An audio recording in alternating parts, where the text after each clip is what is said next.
Hey, how are ya? What's up, Chatty Gang? Jesus. Morning, Jetty Good morning. Chatty Gang. My goodness. We're good. What's up, Rustdog? Rustdog gets the belt today. Congratulations. I'm really Good hoping morning, everybody. the Morning, A's morning. smack around Chris Ochoa's Angels this week. Boy, Me they did too. not last night. It was bad? Yeah. How did I miss Although that? the way the homie Chris talks about the Angels, I thought the Angels were actually like cooking. They're now tied with the A's. They're they're a game back in the win column and the loss column. They're now tied with the A's in the basement of the AL West. Yeah. Man, Jake that happened Wilson quick. had a good game, though. Surprise, Just a- surprise. That's a stunner. right. The A's lost 6 in a row, dog. Oh, that's not good. Oof. They got these 4 against the Angels. You gotta get 2 against the Halos. Because then you got Philly for 3. Oh my god. I don't know how I missed the goddamn game yesterday. Then you're at Houston. Then you get Toronto. Giants game was really boring yesterday. So. Sorry about that, man. It's okay. I survived. I like to, when I'm at home and I got the Giants game on, I normally have it on a second screen and I'm doing whatever, playing video games or whatever. The A's scored 11 runs last Tuesday in their win against the Dodgers. Mm-hmm. They've scored 11 runs during their 6-game losing streak. Oh, that's not good. 3-2-1-0-2-3. And 5, 6, that, 8, kids, 9. is why you don't just focus on home runs. They did steal a bunch of bases yesterday. What's up, y'all? What's up, David? Langoliers, Butler, Hi, Michigan. Hi, Wilson, Lance. Hi, Norm. and What's up, Schumann. Saying hi to everybody. Sorry. What's up, Steven? What's up, Steven? Insiders and Zibbo's Joe. here. What's up? Hello, Johnny friends. G. You got Johnny G in here. What's up, in my coach Chris Tierra, Casey Tucker, Warren? We are up in here. Hell yeah. Up in the ridge.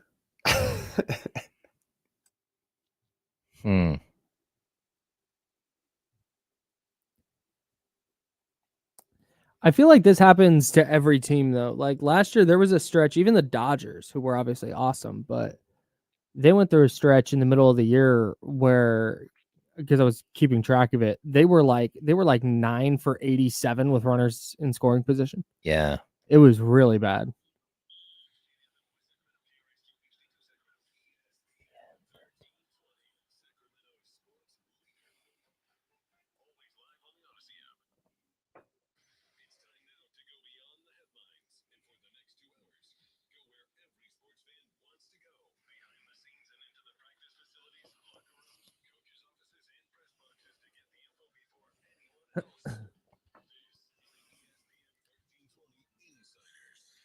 Oh, good morning, everybody. That's James Ham. I'm Kyle Madsen. Joe Brazil is over yonder. There's Joe right there. Say hi, Joe. Hello. Good morning, everybody. Howdy, babe. There it is. We're sponsored by Jiffy Lube. We're hanging out with you till noon. We got a ton to get to. We got NBA Conference Finals starting. We're going to start having real Kings offseason conversations. So where we're going to start today is with the Kings roster. What does it look like? Who is coming back? Who's under contract? Unrestricted free agents, restricted free agents. We'll start digging in that way. Okay. I made a huge mistake last night, though, and I mowed the lawn. Oh, no. I actually mowed the grass in my backyard. Like that wasn't a Critical error. Yeah, no, for sure. But so here's what happened. We got grass in our backyard, and I've done a bad job of maintaining it. So it gets a little bit overgrown, and I go through and I have to, to mow the whole thing. I gotta do it probably gets unhealthily long. Okay. Is that okay? So and then there were some parts that died because we got to put it in the middle of the summer and I didn't water it properly. So it's kind of, I've neglected it, but I'm trying to bring it back. So it had gotten a little overgrown, and I was like, I need to get that done. And then I got COVID.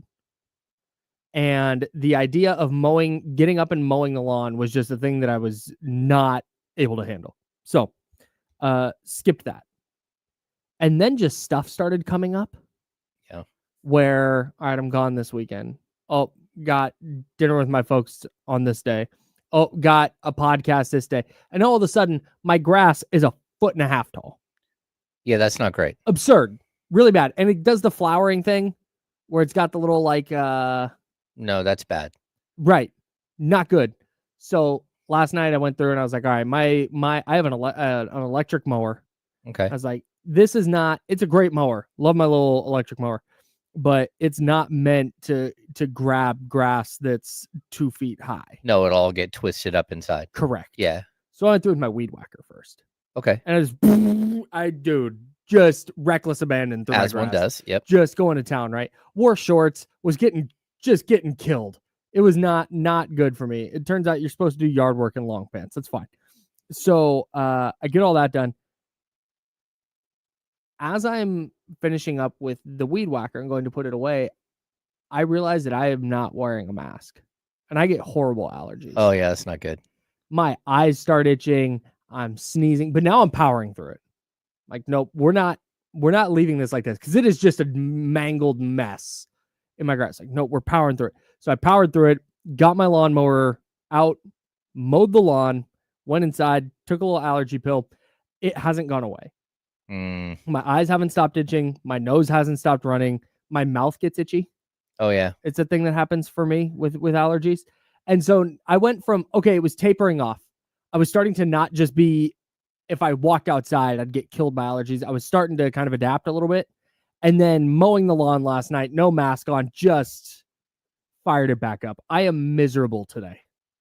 Okay, so I have I get allergic reactions to bananas in certain times of the year because I guess where bananas grow, they usually have a specific tree that's near them, and bananas will get pollen from the other trees, and so I'll get like itchy, and then so bananas Even if are you usually peel the banana? Oh yeah. No, I'll be eating a banana and all of a sudden itchy mouth, and then I have times of the year where certain beers totally make me like itch and then my face break out. What? Yeah. For the same reason? Yeah, I'm assuming it's that whatever, like they're, how they have like Oktoberfest and stuff like. I think it's that when they're like those grains or whatever they're using, they're just around pollen at certain times, and I'm allergic to those. Yeah. But outside of that, I like my youngest gets allergies so bad it's crazy. Yeah, man. It's like I said, it's not. I had friends who would have to take like days off from school. Oh yeah, that's my youngest because they just get walloped by allergies. Oh yeah. I don't get that bad. It's just annoying. Like I want to just be. All I want to do is rub my eyes right now. Yeah. I'm not going to. But I just know I'm powering through this show, and I just hate existing right now. Kyle is struggling. Dude, I want to get a toothbrush and itch the roof of my mouth so bad. Oh yeah, I saw something where Mr. Krabs was scratching the back of his eyeballs. Someone was saying like, "Oh, that feels so good if I can scratch the back of my eyeballs." Because the allergies are really bad. Totally. It's we're a talking SpongeBob reference Mr. on a Krabs Tuesday. Hell yeah. Right. You know what I love about SpongeBob as a show? We'll get to the Kings in the NBA conference finals, I swear. You know what I love about SpongeBob as a show is that show hits so many generations. We were talking about this the other day. Yeah, with my buddies. Yeah. Because I feel like for me, I was born in 90, so I'm like peak millennial, right? And you can tell I'm peak millennial because I say peak millennial. That show was like my wheelhouse, right? Oh yeah, same. But it also caught, I think maybe the what was before Gen X is before millennial. I think maybe. I think it caught a little bit of the tail end of Gen X, maybe a little bit. But then like all the parents, of the millennials, exactly, just watched a ton of SpongeBob. Yeah, and now it sounds like Gen Z Joe also caught some SpongeBob. Oh, I grew up on SpongeBob. Absolutely. And so your parents are also. SpongeBob catches such a wide swath of people. Yeah. It's unbelievable for such a ridiculous program. The amount of people that you could just walk outside and be like, "Hey, SpongeBob, am I right?" And they'll have takes. Oh, dude, they'll have thoughts. They'll know an episode. Bob. Yep. I think when my mom would watch The Boys, Yeah. she told me one time, she's like, that might be the stupidest show I've like just listening to it. Because, when you're watching grandkids and stuff, you're not paying attention to the TV. You're kind of doing the whole watching the kids thing. And it's just like, oh my gosh, I think this show makes you dumber. Well, it would explain me. I turned out just fine. Watched a lot of SpongeBob, bro. I don't know, I was also a big Fairly Odd Parents guy. Oh yeah, same. And I re-racked that on one of the streaming services the other day. I'm not going to name it unless they want to sponsor the show. I re-racked that on one of the streaming services the other day. It holds up. Okay. Hilarious. What a great program. I loved Phineas and Ferb when the boys got into Phineas and Ferb. I missed that one. Oh, that was a good one too. Yeah, Phineas and Ferb is the best. Yep. I need to tap in. Yeah. That's a good weekend show, if you know what I'm saying. All right. Anyways, he's James Ham. I'm Kyle Madsen. That's Joe Brazil. This is a sports talk radio program called The Insiders on ESPN 1320, and we're sponsored by Jiffy Lube. If you can believe all that, we're streaming live, of course, on YouTube and Twitch. YouTube.com/ESPN 1320 and Twitch.tv/ESPN 1320. Hello to everybody watching there and everybody in the chatty house. We appreciate you. If you are on the road in your car, maybe listening to your home radio, if you have one of those on ESPN 1320 AM or 98.5 FM HD2, we appreciate you as well. Everybody listening on the free Odyssey app or to the James Ham and Kyle Madsen show, the podcast version of this show, which if you're not subscribed, you should subscribe because it makes us look good. Thank you so much in advance. We appreciate everybody listening, no matter where you do so. All right. The NBA Conference Finals begin tonight. Wolves Thunder is today. Game 1. Pacers Knicks tomorrow. We'll actually have that game for you right here on ESPN 1320. Coverage begins at 4:30. That's that Pacers Knicks game 1. We talked about this a little bit on the handoff yesterday with KC, Kenny Caraway from D-Lo and KC coming up at noon. And I still feel like this is the first year in a while that the conference final feels open in this way that any of the 4 teams could win the title, and I wouldn't be shocked. Yeah, I mean, we kind of, when I went on yesterday afternoon with D-Lo and Casey, we kind of talked about this, and I kind of put my thoughts are, I got OKC at like 50-50 odds of winning the championship right now, so 50%. 50%, okay. I've got the next step. I have the Knicks at like 25% chance of winning the title. Okay. Then I have the Pacers at like 15%, and then I've got Minnesota at like 10%. Really? Yeah, I don't have much faith in. I watched Minnesota struggle to get past Golden State, and I just think Golden State and Denver, they're not even the same stratosphere as far as teams. Sure. And so I was very surprised to see them struggle so bad. Even, games that they won handily, they won by 7 points. They won by 9 points. You're like, okay, put somebody away. I would give the Timberwolves more than a 10% chance, because I think if they beat Oklahoma City, they'll have a really good chance to win the finals. Okay. So to me, it's whatever chance you give them to beat OKC minus a little bit, depending on who they play. Okay. Yeah, that's kind of where I don't know that I don't Minnesota's not some bad team. They're not just this random team that made it to the conference finals. They have some issues with turnovers for sure. They played really sloppy at times against Golden State. Mm-hmm. But when they needed to lock in to win the game, they did it every time.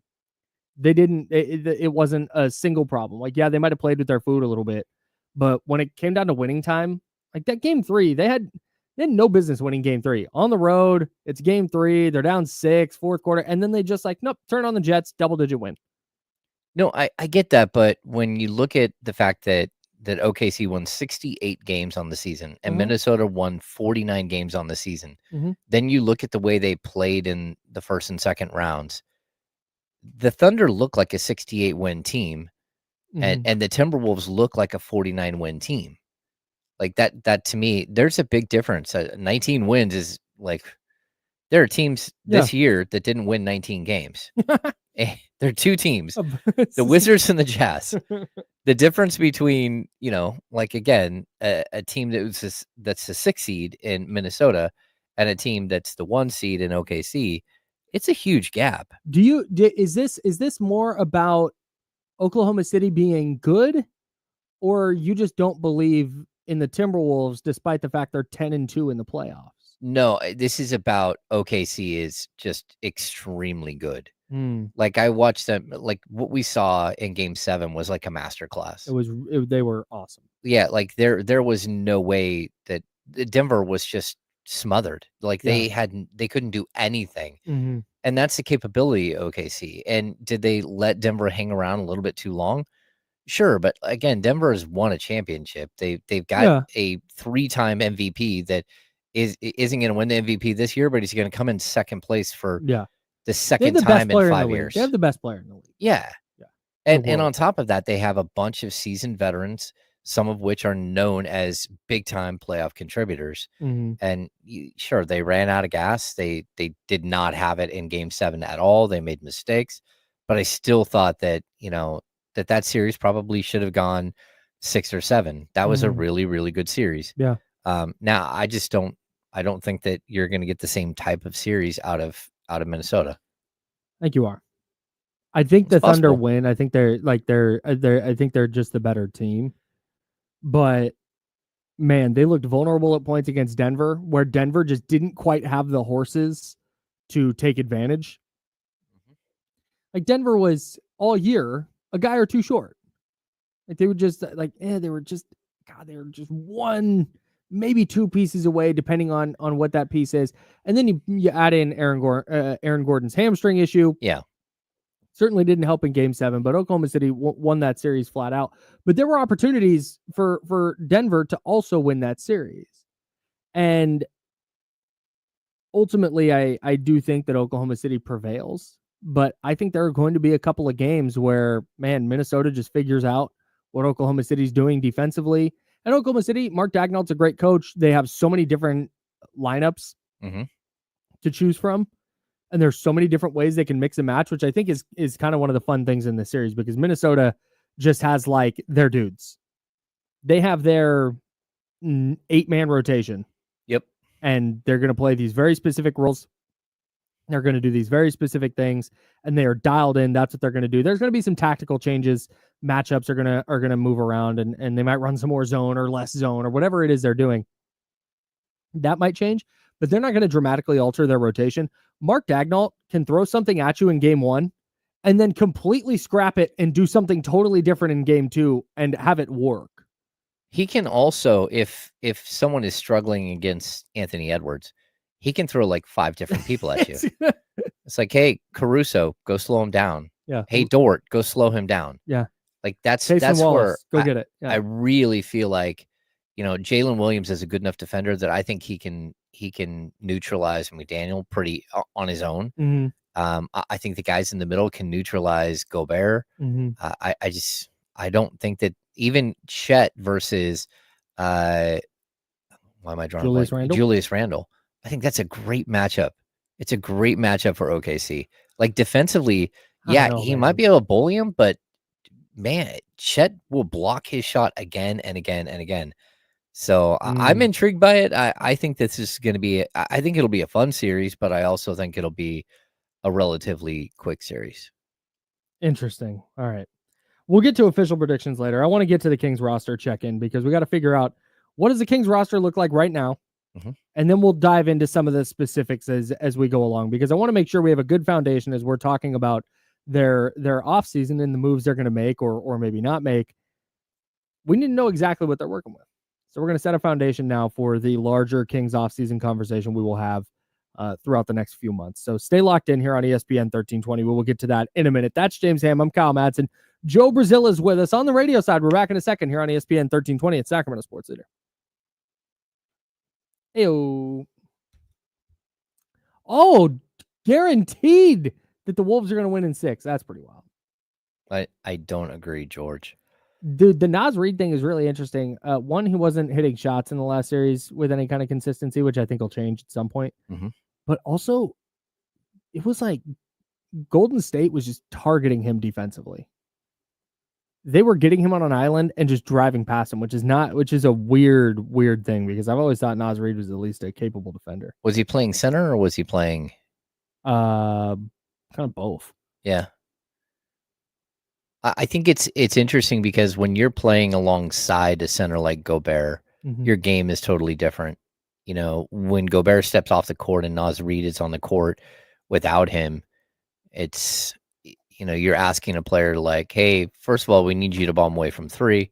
Then, hey, we need you to go be something totally different. So, yeah, I'm a big Naz Reid fan. To me, like, in all, I don't think there's a way to get him this summer because of his he has a player option, and I think he's going to opt out of that player option. I think so too. But if I'm the Kings, that would be like the first thing that I would do. I think Naz Reid would be perfect on every roster. He's 7 feet tall and he shoots 40+%. Yeah, I think like he's the type of player that the Kings need to put alongside Domas. And I think that's one thing that you would have the opportunity if you ever did get, you know, like a chance to either trade for him or sign him, which would be extremely difficult. But the thing that you can pitch to him is like, look, we'll give you a long-term deal, but we'll also give you a starting job where you're not a starter in Minnesota. And you're not going to be a starter in Minnesota as long as Julius Randle's there. So, I don't know. I even like the retribution, the dynamic between him and Monk. I think, like, I know you're joking around about the 6 man of the year thing, but I think he would be a spectacular player for Monk to play in the pick and roll with off the bench. Like, he's just got a ton of skill.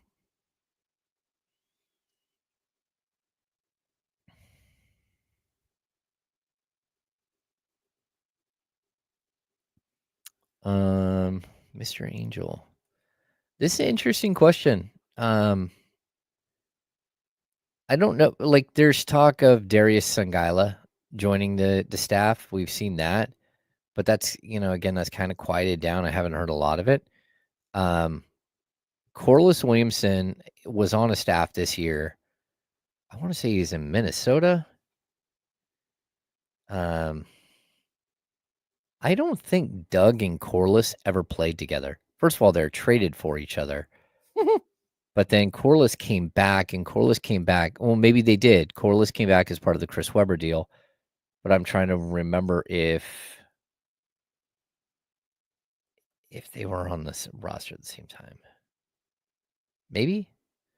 Corliss is a awesome dude. Like, super big Corliss Williamson fan. Just as a person, he's super, super nice. Our oldest boys went to daycare together.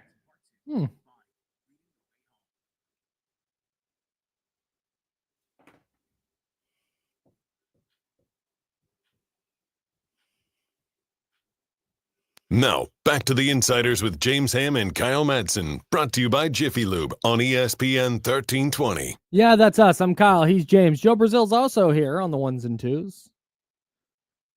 Hanging out with you till noon. Let's dive into this Kings roster check-in. I'm here. Because I think this is an important thing as we go into the offseason, because, and the reason I thought about this was yesterday, because we hadn't really talked about this. We're just like, what do they need to do? Everybody should be available. Like, we've talked these really kind of broad strokes about the Kings offseason. And then I was talking to my buddy who does Cavs stuff, and he mentioned needing front court size or wings size on the wings, especially at the power forward spot. And I was like, man, Trey Lyles might be interesting.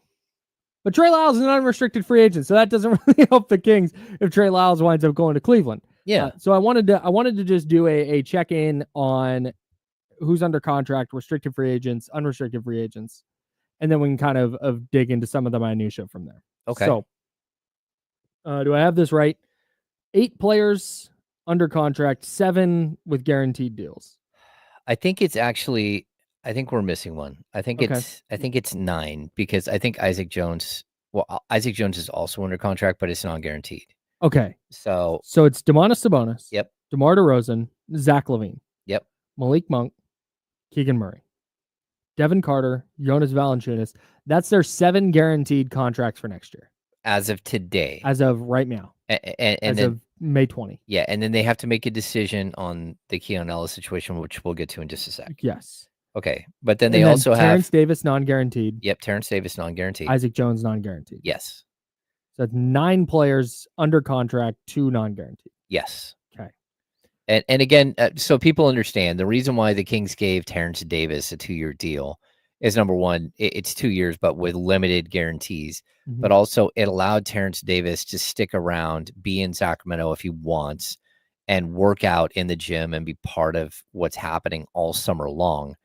You know, he's a player who's coming off of an Achilles tear, and someone that could use a medical staff, could use a training staff to work with, and certainly be in the building. Plus, he's been around the team before, so they know who he is and what type of person he is and all that stuff.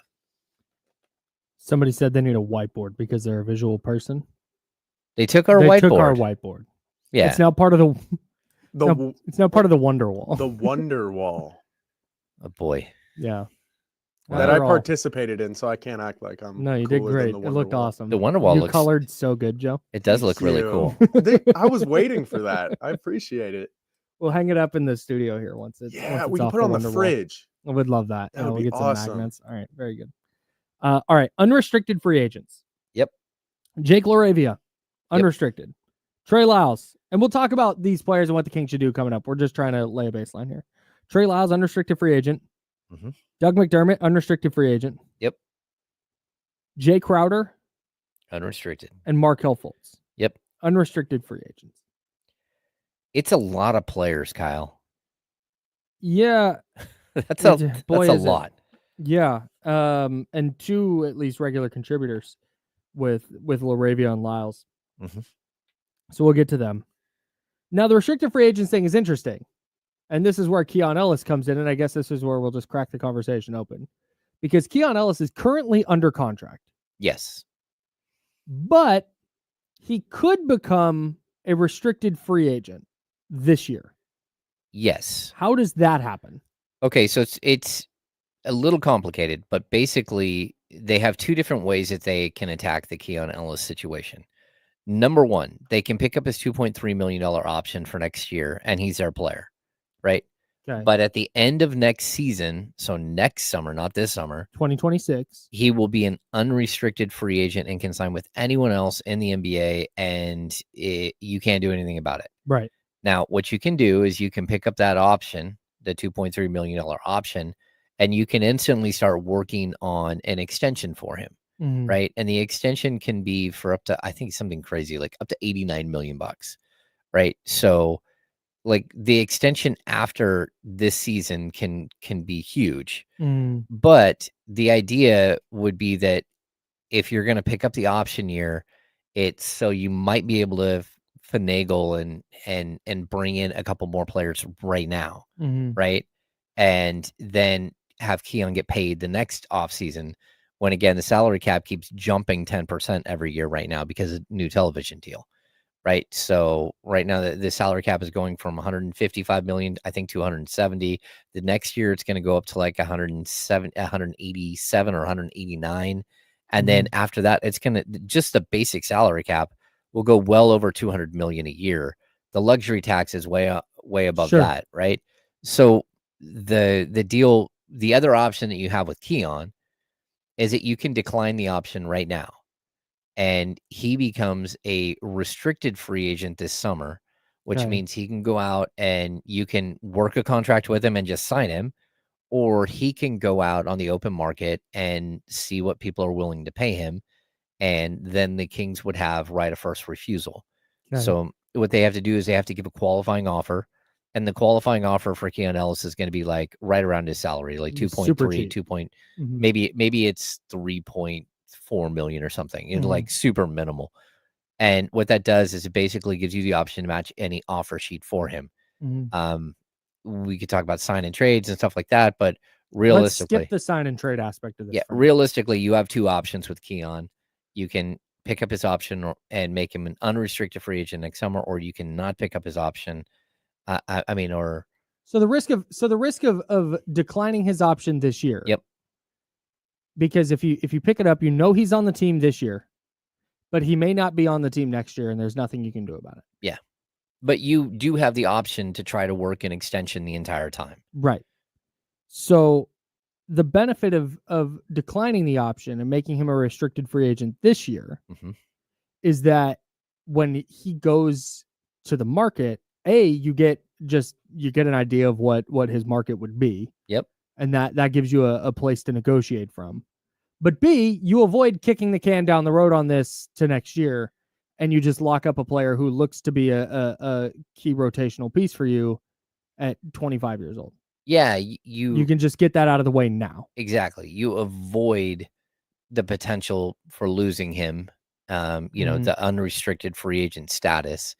And you can assign him whatever contract you want, realistically. Like, I'm going to say, so the mid-level exception this year is all the way up to $14.1 million. I don't know that Keon is going to get the full mid-level from somebody, but there's an opportunity there for him to get, because what the mid-level does is it opens up. Keon isn't a player that will likely get above 14 million, and every team in the league has a mid-level exception. So even if they're over the cap, some teams that are over the aprons and second aprons, they get a modified or they lose their mid-level. But there would be a lot of teams that could throw down $14 million for Keon. And you have to decide, like, is that something you're willing to do? Because as of today, just point out like the weirdness that is the Kings roster. You have Zach LaVine at the 2. You don't have a natural point guard. You need a natural point guard. Everyone understands that. Scott Perry, first thing he says, we need a point guard. We need more length and athleticism. But here's the problem. You're already paying Malik Monk $18 million to come off the bench. Yep. Are you going to add another bench player that potentially could make up to $14 million in Keon Ellis?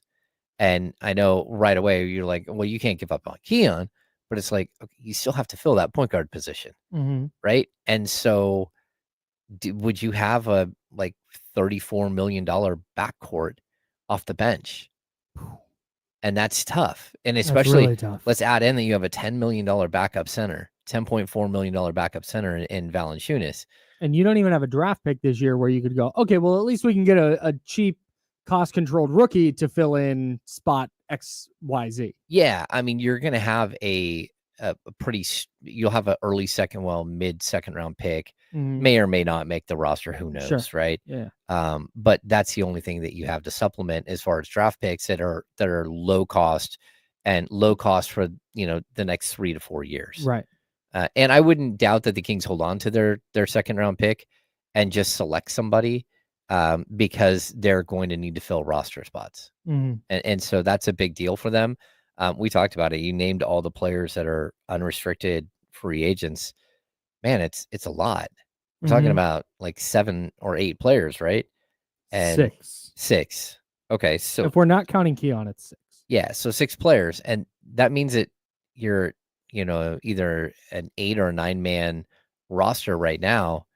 You have to fill those spots. Yeah, like you don't have to fill the final 2 until sometime during the season, but you at least have to have 13 or 14 players, and so it's not going to be easy to sort of massage the numbers when it comes to like the overall roster, just like regular roster players, right?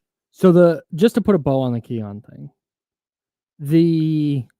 I for lack of a better word, the right way to do this would be pick up the option and be ready to negotiate a contract extension now. Yeah, I mean, realistically, the best of all possible worlds for the Kings would be to pick up the option, but already have a deal worked out for a long-term extension. Right. And you can even have like a signing bonus, so he gets a bump in money this year or whatever. That's part of the bigger contract. Yeah, because you need to incentivize it a little bit to re-sign here. Yeah, because you're basically paying him to not explore the market.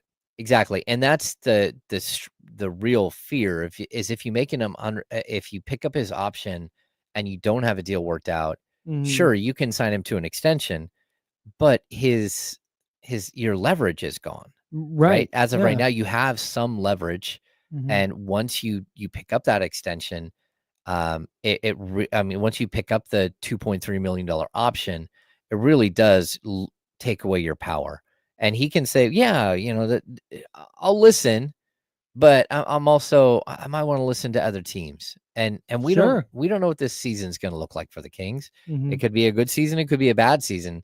And he could be like, okay, not only is this not fun, but all of a sudden I'm buried on the depth chart behind, not just, again, Malik Monk, Zach LaVine, and then there's always Point a Devin guard. Carter situation, all that. Like, you don't want to get buried on the depth chart, but you're looking at your long-term trajectory as a player, and California taxes are high. There's a lot of advantages to going to some of the other places in the league, and that's something that I think the Kings are going to have to manage. Like, opportunity is great, but I think there are a lot of teams around the league that have an elite point guard that would love to have a defensive-minded shooting guard to put next to him. The Hawks. Look at Dyson Daniels, what Dyson Daniels has meant to that team. But there are other teams out there that have this void next to him. And it's like, hey, if we could get a star level defender, that would really help us. And so I don't know. I don't know what he's going to get. I almost feel like, because this isn't that it's a weird spot, because it's not a rebuild necessarily. That Scott Perry might decide that. He might say, hey, we need to tear this thing down to the studs as best we can. But I don't think they want to necessarily do that. I don't think Vivek wants to go through that necessarily. Yeah. I almost feel like the right thing to do here is decline Keon's option, let him explore the market, and let that dictate your contract for him. No, I would agree. If because like you said, you pick up the option. Okay, now you've lost all your leverage for an extension.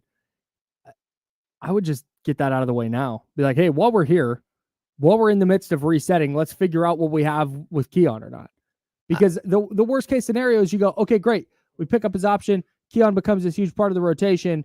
Oh, but he's going to get a starting opportunity elsewhere, and he's going to get paid big money, and he's gone next year. And all of a sudden, this key piece of your rotation now needs to be replaced. Yep. Well, that, and I mean, there are all kinds of fears here. Like, you're not a team that has a ton of extra talent to lose, right? Yes, right. But there's also, again, do you want to pay him $14 million a year? I think we can read a lot into one thing that's happened, and that is that the Kings sent Keon Ellis to the NBA draft lottery. And it doesn't matter that he didn't bring home, the pick. Yes, cut him. Yeah, it doesn't matter. But the fact that he was there as your representation probably means that they've already gotten, pretty far down the road with the contract. Yeah, you'd hope so. It'd be kind of nuts to send a guy who wouldn't be on the team this year. Like, weird. Yeah, we're gonna or beyond, I guess. Is it that crazy for this organization, though? Is it really that crazy? Is that something they would do? Would you be that surprised? No. Well, yeah, but right. I would, because good point by Joe. Because Scott Perry is the one who was part of that decision. It's true. It's new now. Right? It's different. Yeah, and that is kind of Scott Perry saying, "Hey, this is one of our guys." Right? Yeah, in the same way that Joe Dumars sending Zion Williamson was like, "Hey, Zion, we're not trading Zion." Right. I do think that with Keon specifically and his skill set, and then when you watch the playoffs this year, think of all the dudes on the Kings roster, this is the guy you should be not dramatically overpaying him, not paying him $20 million a year or anything crazy like that. But this is a guy you'd probably want to keep around. If you're building this team that is tenacious, that shares the ball, that's good defensively, that does all these things, it feels to me like Keon is that. Exactly. Like, that's just kind of the perfect player for what, and whether you think Keon is a starting caliber two guard or not, that matters less to me than that's a dude you just want to keep in your program and keep in your building. Yeah. He's done everything right since signing as an undrafted free agent. Well, that, and I also want to point out, like, I see someone in the chat say, Keon's not getting $14 million. That's from Secure Bagley. You have to understand that the way that the NBA salary cap is ballooning right now, that like a $14 million contract is like 8% of the salary cap. It's $14 million today is not what $14 million 3 years ago was. Yes, correct. So that's what you have to look at. It's like he might not get that money, but I want to go. Herb check Jones something got real that quick. money. Herb Jones makes 14 mil. Yeah. I feel like that's kind of a bargain for Herb Jones. Yeah. I'm trying to see where average annual value. I'm going to go find some $14 million a year players. So many players make more than $20 million. Yeah. Spot Trek doesn't even go down that far. Lou Dort makes 16 and a half a year right now on a deal he signed in 2022. Yeah. I don't think 14 million a year would be crazy for. I don't, and the reason why we're bringing up the $14 million a year number is because it's the mid-level exception. Right. Yeah. You would hope that you might be able to get Keon on a 4-year 40 or 4-year 48. Okay, here's some Max Strus. I just went to guards. Okay. Makes 15 and a half a year. Jordan Clarkson makes 14.1. Josh Green makes 13.6. Austin Reeves makes 13.4. Cole Anthony, 13 million. Dennis Schroeder, 12.7. Moses Moody, 12.5. Kobe White, 12. Kobe White's a free agent this year. Is that right? Yeah. Oh no, Is he's that a free right? agent. Yeah. Oh, Yeah. that changes everything. Mm-hmm. But yeah, you get man. Is Keon Ellis in the Isaiah Joe makes 12. Everybody else I'm about to say makes less than that. Dante DiVincenzo, Cade Cunningham, although he's still on his rookie contract. Yeah. TJ McConnell. These are all players that got either part of Matisse Thybulle makes 11 million a year. Yeah, they're players that got part of the mid-level exception. Yeah. Or all of the mid-level exception, just not in this year. And the mid-level keeps going up, and it keeps going up because the salary cap keeps going up. It's a percentage of the cap. Yeah. I think Keon's going to get a nice little chunk of money, but I don't think it's going to be anything obscene. Yeah. So, anyways. A Keon Ellis discussion went a long time. More than I was thinking to dive into with Keon Ellis. We'll dig into some of the other players who are going to be on the Kings roster. And a player who's going to be on the 49ers roster. The 49ers slow offseason suddenly got super busy. We'll get into that as well in the next couple hours. That's James Ham. I'm Kyle Madsen. Joe Brazil's with us. 49ers getting active. We'll talk about it next on ESPN 1320 Sacramento Sports Center. Matisse Thybulle is one of those players. In fact, you know what? I think he's in this bag for me. There's those players that at one point of their career, you see their ceiling get super high. Mm-hmm. And then even though they've fallen way short of that ceiling and their trajectory has gone way down, you still believe in that ceiling. Yeah. Matisse Thybulle is an awesome defender. He just has never put it together offensively to the point that he's like unplayable. Yeah. And there was a time when he was with Philly where he was just a menace defensively, and you're going, man, if he figures out a jump shot, he's going to be a multi-time All-Star. Mm-hmm. And then he just never figured out a jump shot. The Kings almost went and got him multiple times. They I tried still believe to get in him. Matisse Thybulle. Yeah, I've Even lost if nobody else does. my belief in Matisse Thybulle, but like I'd also someone brought up that I don't know where that was. This right here. I think he is. Is Herb Jones better than Keon? Maybe a little bit, but not way better. Like defensively, they're in the same ballpark, and offensively, like per 36, Keon's a better player. Like they both shoot like this, for their careers. Well, if that's the case, then the Kings need to be bending over backwards to keep Keon out. Well, I would agree. Yeah. But the problem is it's about roster construction and just how bad their roster is constructed. Sure. Because again, if you're going to make a move, it's almost like they have to put Malik Monk back in the starting lineup as a point guard and say, you've just got to be a better point guard. I don't, because that's the problem though. Hey, what's up with Isaiah Crawford, by the way? He is, he's on a two-way he was on a two-way contract. I think his two-way expires. And he's just unrestricted? No, he's a restricted, but a restricted two-way player. Got it. Yeah, which is different.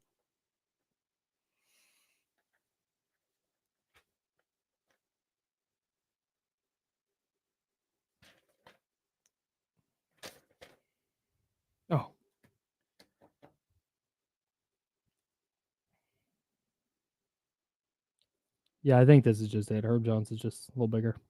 Well, I mean, he's just the small forward version, but again, Herb Jones isn't. What is Herb Jones? They list him at 6'8". Yeah, he's a dude. I love Herb Jones, don't get me wrong, but I think that there's not a gigantic leap in player between Herb Jones and Keon Ellis. Yeah.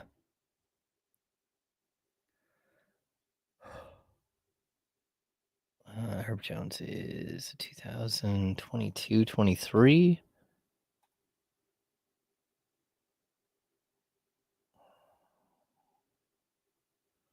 Okay, Keon, 6'4" 3/4.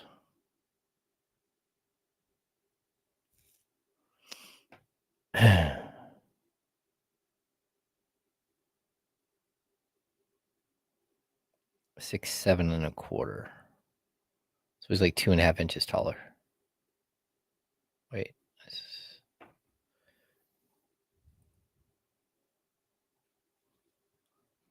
Yeah, I mean, I put Herb Jones and Keon Ellis, and like Keon is just the shooting guard version.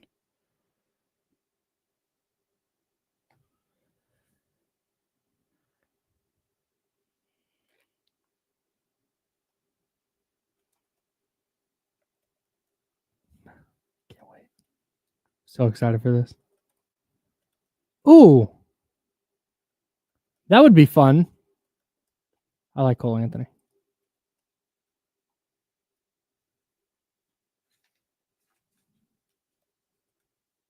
This is true. I would agree with this. I agree with this.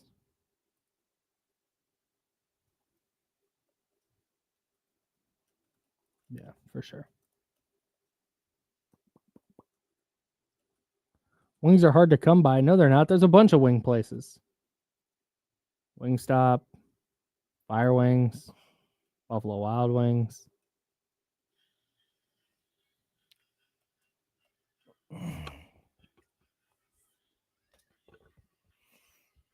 Now, back to the Insiders with James Ham and Kyle Madsen, brought to you by Jiffy Lube on ESPN 1320. I'm Kyle. He's James. Joe Brazil's over there. A lot of places to get wings in the area. It'd be Fire Wings if I had to choose. Salute to Sacramento Zone. Before we dive back into the Kings and their roster, we're just looking at who's available for the Kings. Who's under contract for the Kings going into this offseason, unrestricted free agents. What are they going to do with Keon Ellis? We'll talk about the players who are actually on the roster coming up here in a bit. But the 49ers are having one of the slowest off seasons in the NFL. Luke Farrell was their big free agent signing. And if you're listening to this going, who's Luke Farrell? I watch the NFL very closely. I cover the league very closely. I had no idea until the 49ers signed him. It's like a blocking tight end from the Jaguars. He was their splash free agent signing. Now they've gotten very active over the last few weeks. George Kittle gets his extension, 4-year deal with $40 million guaranteed. Brock Purdy gets his extension, 5 years, $265 million. And then news came down yesterday that the Fred Warner contract, which was reported as close from NBC Sports Bay Area's Jennifer Lee Chan, oh no, that deal's done too. Fred Warner also signed a 3-year, $63 million extension. It's $56.7 million guaranteed. He is once again the highest paid linebacker in the sport, eclipsing Roquan Smith from the Baltimore Ravens. This is the correct way to me. This is the correct way to go about building a football team. Okay. Instead of throwing money at random free agents to try and plug these holes and do a very rapid, oh, hey, let's try and compete for a Super Bowl again this year and we'll keep kicking money down the road and we'll figure it out. Now, jettison those bad contracts. You're going to eat all that dead money this year. Brock Purdy's still cheap, by the way, still $5 million. You're extending George Kittle. That is a quality all-pro player who you feel is aging well enough that he can stay in your program for another 3 years. Fred Warner, the same deal, and then they've committed to Brock Purdy as their franchise quarterback. Now, whether you think this is going to work or not, I have no idea. That's why they play the games. But this is a much better use of dollars and having that space clear on their cap so they can go, yep, George Kittle, we're going to redo your deal. We're going to give you this guaranteed money. We're going to give you more guaranteed money, and you're going to be on the team. Fred Warner, same deal. Here's how we're going to do this. We're going to make sure that these guys are A, sticking around, B, that there's no contract drama, and C, that when you are doing their contracts, it's not this huge mess where all of a sudden they're up against free agency and you have to get a deal done now, because if you don't, then they're going to be free agents, and it's this whole thing. And now they're holding out. Now it's weird. But no, they've committed now to, okay, this is going to be the new core. And again, it's all going to come down to how well they draft. The 2022 class was terrible. The 2023 class might be worse. Okay, now you got to start hitting on some draft picks. 2024 class looks okay. We'll see with this year. But this is the right NFL team building strategy to me. Yeah, I think the way, of course, the 49ers have the extreme at so many positions, right? Like, it's a good thing to have one of the top 3 tight ends in the NFL. It's a good thing to have that one of the top 2 linebackers in the NFL. Yep. You know, left tackle, right outside, right defensive end. You know, again, running back. Just go position by position. Now, you pay a premium for that. Like, sure, it's tough to pay everybody for sure. But I think like the things that I like is the way that they locked up their defensive back during the season. Like, that to me was Diameter Lenore. Yeah, Lenore. Let's get out in front of this. Let's make sure that we're probably going to lose Charvarius Ward. They probably even at that point already knew that Charvarius Ward had told them, hey, I just can't do this here. Yeah. And they were fine. Like, they understood. But hey, let's put all of our eggs in this basket. And then it's okay. If you've got one great cornerback, it's okay to bring in young guys and hope that one of them works out. Yeah. And to try, 3 or 4 different guys to see if, you develop one of them. The 49ers clearly don't value the safety position all that much. Nope. They don't value the offensive guard position all that much. Nope. Or even the center position all that much. Like that, the interior offensive line. But there are positions that they do. And when they find someone who's gold, they pay them. And that's a good thing. I think what you just said is the key there. Finding a player that's gold, to use your phrase, like an all-pro caliber player. I don't think they necessarily want, I shouldn't say that. I don't think their team building strategy is necessarily like, hey, we need to have a highly paid middle linebacker. Like, no, they fell backwards into the best linebacker, off-ball linebacker in the sport. Yeah. In the 3rd round. Okay, cool. You're going to, that changes the calculus. You're going to pay that guy. Defensive end, yep, premium position, you're going to pay that guy. Wide receiver, Brandon Ayuk, premium position, yep, going to pay that guy. Running back, quarterback, left tackle. Yep. Like, these are the positions that matter. If they drafted Ed Reed, they're paying a safety. They're figuring out a way to keep that guy in the building. But Talanoa Hufanga is not Ed Reed. Jimmy Ward was not Ed Reed. So instead, they go, hey, we're going to throw some draft picks at this situation. Jair Brown in 2023, Malik Mustafa last year, Marquise Siegel this year. There's 3 safeties, mix and match. We'll find 2 of them that'll be adequate. And I think that's how they're going to go. And again, like I said, if Marquise Siegel turns into Earl Thomas, then they're paying a safety and not paying a different position. Yeah, I do. The other thing I like that what they've done, though, is they've established that these are the positions that we value, and we're going to continue to try to develop those types of players or go find those types of players. And when we do, you get paid, but also you now have salary slots like completely carved out for this team. Your left tackle makes, next season, 25 to 28 million, whether it's Trent Williams or you're going to find somebody else who's that good. Right, your defensive end makes X amount of dollars. One wide receiver makes X amount of dollars. These are things that you might be able to get away without having a $20 million running back after next season or the year after that. But the other positions I really do feel like are almost placeholders for, the next guy. If it's not this guy, we're going to have another guy that's just like that we're going to replace him with. I think post Christian McCaffrey, whenever his contract is up, I think you're going to see the 49ers never pay another running back unless they find a Christian McCaffrey caliber player, which I don't think they will. No, I'm with you. It's just going to be a constant cycle of he's a every 3 or one-off. 4 years. It is just recycling through guys. That's how, and I don't think, because for a while there, they were paying like 4 running backs less than top 10 running back money, kind of Yeah. for the first 3 or 4 years of Kyle Shanahan. So I think that's what they want to do at the position, unless they, like I said, can get a Christian McCaffrey type of player, which I don't know if there's going to be a lot of those coming into the league. No, there's not a Pretty lot good of them. player. And that was a one-off. They stumbled upon a great player that became available via trade for a reasonable price, and they couldn't say no. Yeah. And then you got to pay him. But I think that's the one position where you can reallocate to other positions down the road. So yeah, and then talk about Fred Warner. What's the likelihood they fall into another George Kittle, who's going to be a multi-time All-Pro and making top of market money? Yeah, it's probably pretty slim. So I just it's going to be interesting to see how they do this moving forward. But right now they've established a core. That's what we're going to talk about with the Kings here coming up in a bit too. Is who are the players on the roster that they have? Are they part of a core? Or are they just kind of here? Yeah, because I think that's what the 49ers that were kept running into, is they would bring in Javon Hargrave, or not part of the core, like just here, just an expensive player who's just here. You're hoping for him to be a stopgap to help you win a Super Bowl in the 1 or 2 years. Oh, he didn't. All right, now you've wasted a bunch of money. Yep. They didn't. Leonard Floyd, same deal. Malik Collins, same deal. Like, they just kept bringing in these contracts that were just not worthwhile. And so they're reestablishing that core. And this year, I think, is going to be, we talked about this a little bit yesterday, not a gap year, but a year where if they go 9-8, because they're figuring out what they're doing with rookies, and okay, we got to replace this position, got to replace that position. Oh, might need to sprinkle a little free agent money at that position.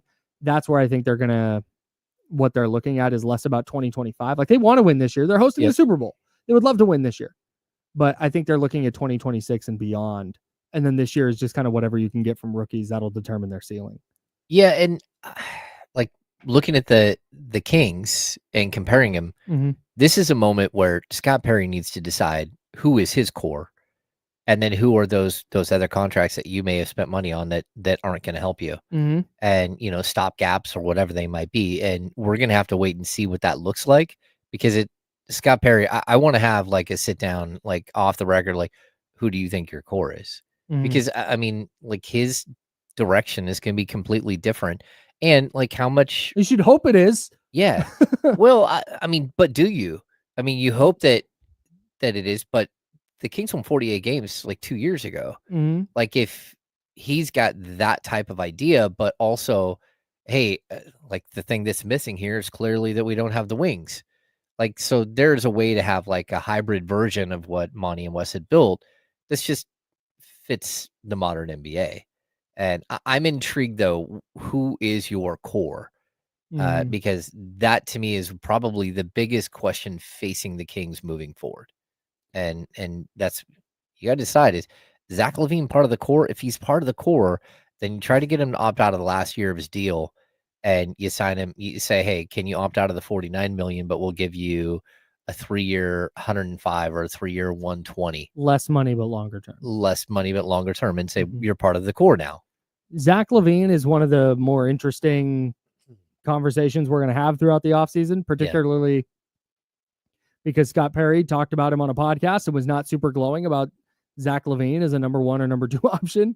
So that's going to be really interesting. But there's another really interesting player who I would imagine, if you sat down and had that chat with Scott Perry, that he would include as part of the core. And it's a huge decision facing the Kings, and we'll talk about him next. That's James Ham. I'm Kyle Madsen. Joe Brazil behind the glass. We're the Insiders. Second hour coming up. Sponsored by Jiffy Lube here on ESPN 1320, Sacramento Sports Center. Call the these people. Even though everybody knows who it is. It was a good tease. Thanks, man.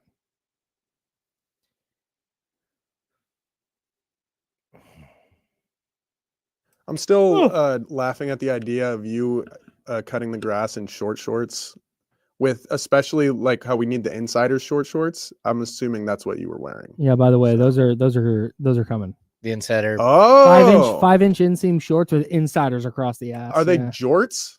No, they're booty shorts. Booty shorts. Yeah, Insider skin booty tight. shorts. Oh God. Oh man. That's funny. Oh, tube socks for sure will. Absolutely. Yeah.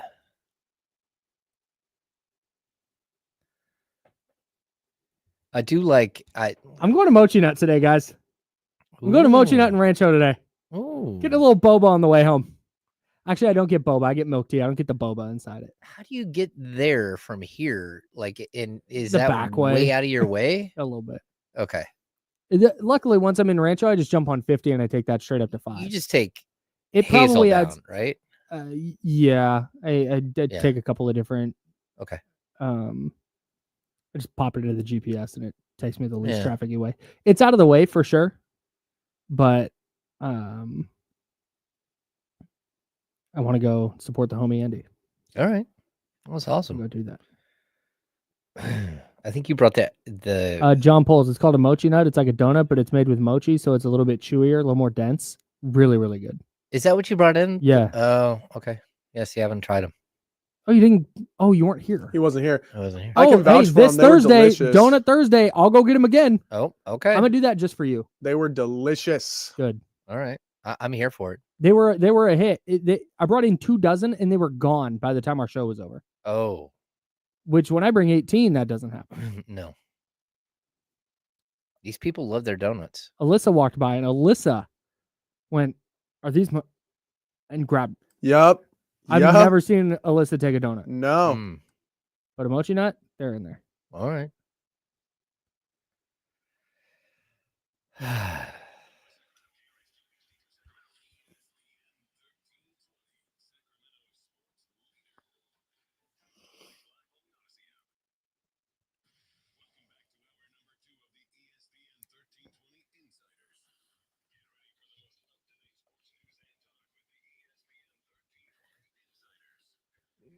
Hour number 2, that's James Ham. I'm Kyle Madsen. Joe Brazil mixing on the 1s and 2s. We're sponsored by Jiffy Lube, and we're hanging out with you till noon.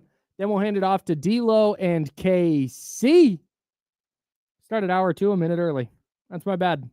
I counted the times wrong. It's all good. Nobody cares. We're hanging out with you till noon. Then we'll hand it off to D-Lo and KC. I feel the need to... it doesn't matter. D-Lo and KC coming up at noon, of course. If you are watching on YouTube and Twitch, hello, hi, we appreciate you. Everybody in the chatty house. Even if you're not in the chatty house and you're just watching, thank you so much at youtube.com/ESPN1320 and twitch.tv/ESPN1320. If you're there, please hit the thumbs up right below the video. Even if you've got us on in the background, I know that our guy Miguel watches, he turns us on the phone and then the phone is in the pocket. If you could just take the phone out of your pocket real quick, Miguel, and hit the like button on the video. Oh, yeah. Shout and out then Miguel. you can put, salute. I know we're in the background on a lot of people's browsers. Mm-hmm. Just bring us to the front real quick and hit that thumbs up. We'd appreciate that. And while you're there, subscribe to the channel if you don't already. Though I imagine if you're watching, you're already subscribed. But if you're not, please do so. James Ham and Kyle Madsen Show. It's a podcast, free Odyssey app, 1320 AM, 98.5 FM HD2, and I'm done housekeeping. Okay. I think when we talked about priorities for Scott Perry, we talked about, okay, what's his first priority? And everyone went, the coach. You got to get a coach. Okay, fine. Got that out of the way. Got a coach. Keegan Murray's extension now becomes the top priority, right? And making sure that extension is done, for lack of a better word, correctly. And in a way that's not going to hinder you down the road. I think that the first thing you have to do is, like, because Keon Ellis's situation is so pressing, you have to come up with a decision right now. That's the one that is going to be on the forefront. But I also think that right away you skip to, okay, let's just get this done so we know what's happening. You do have time. You have until October to work out an extension with Keegan Murray. And even if you don't work out an extension, he plays out next season and he's a restricted free agent after that. So it's not as pressing, but it matters. And it's something that if you're going to start making like these gigantic transactions that everybody wants the Kings to make, you have to know what your salary is going to look like in each of the next couple of years. Right. So getting a player like this under contract quickly, it does make sense. And, like Keith Smith from Spot Track today, Anyway, he brought up the Keegan Murray extension and said he thinks like a fair value is a 5-year between 130 and 140 million, which puts Keegan at an average annual valuation of roughly 26 to 28 million. That to me is very, that's a like it's pretty spot on. If you can get him for 26, I think that's great. I agree. If it's 28, again, that's a little high for what he is today, but what he can be is still, there's a big thing, question mark how good he can be. And I've said this before, but I think his career, like sort of arc, is going to look similar to Cam Johnson's. I think there will be a year where Keegan Murray jumps up to 18 to 20 points a game, but it's going to be circumstantial. And you don't want your team to be so bad that Keegan Murray has to score 20 points a game. But you do hope that there's a moment where Keegan can be an 18 to 20 point per game scorer on a really good team, and that he'll have that kind of voice and that kind of influence on the team. And that could be this year. It could. But I think for me, it's like, that's a big question. Yeah, you got to, if you're Scott Perry, that's one of the things you have to drill down on. And you got to know that for sure. What is Keegan Murray's ceiling? What do you think Keegan Murray's ceiling is, at least?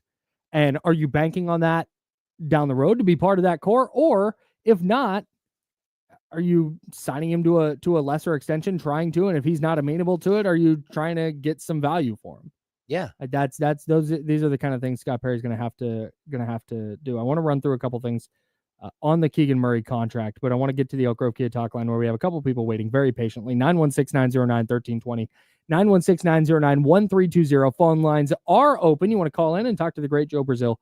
Go ahead and do that, and then you'll talk to us. I want to get to our guy TC first because he's got some ideas on what the Kings can do this offseason. TC, you're on the Elk Grove Kia Talk line with the Insiders. Go ahead, man.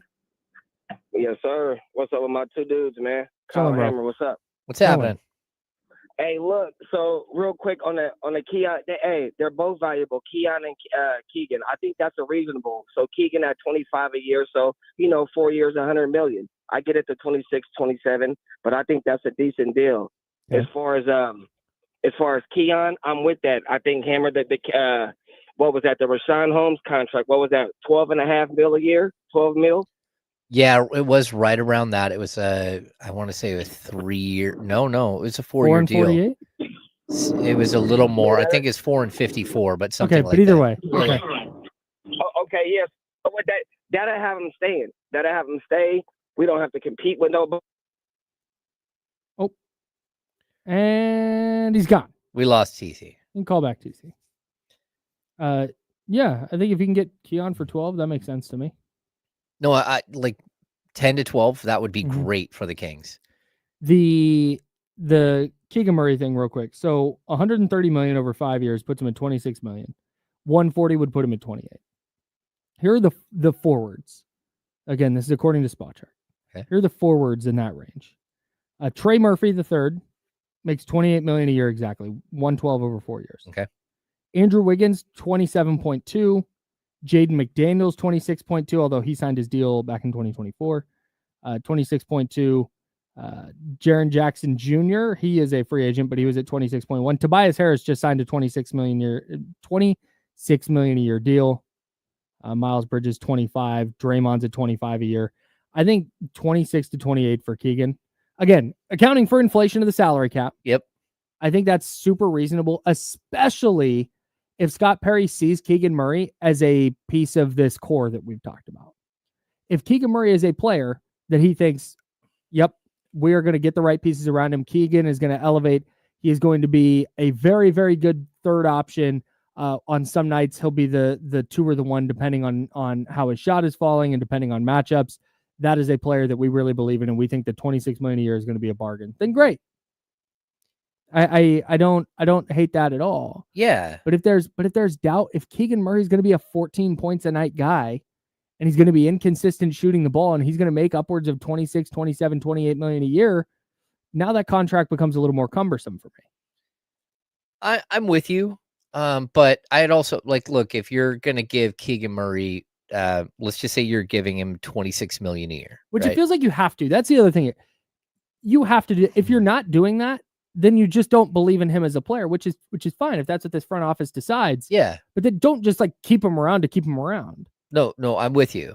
I'm just like if you're giving him the one, let's say a 5-year 130. Okay. Right. So like I know people keep saying 4-year 100. He's a rookie scale first extension guy. You're looking at a 5-year deal because why not? Like if you're gonna sign him, you believe he's a ball player, you sign him no matter what. And that takes Keegan Murray like all the way to like 30.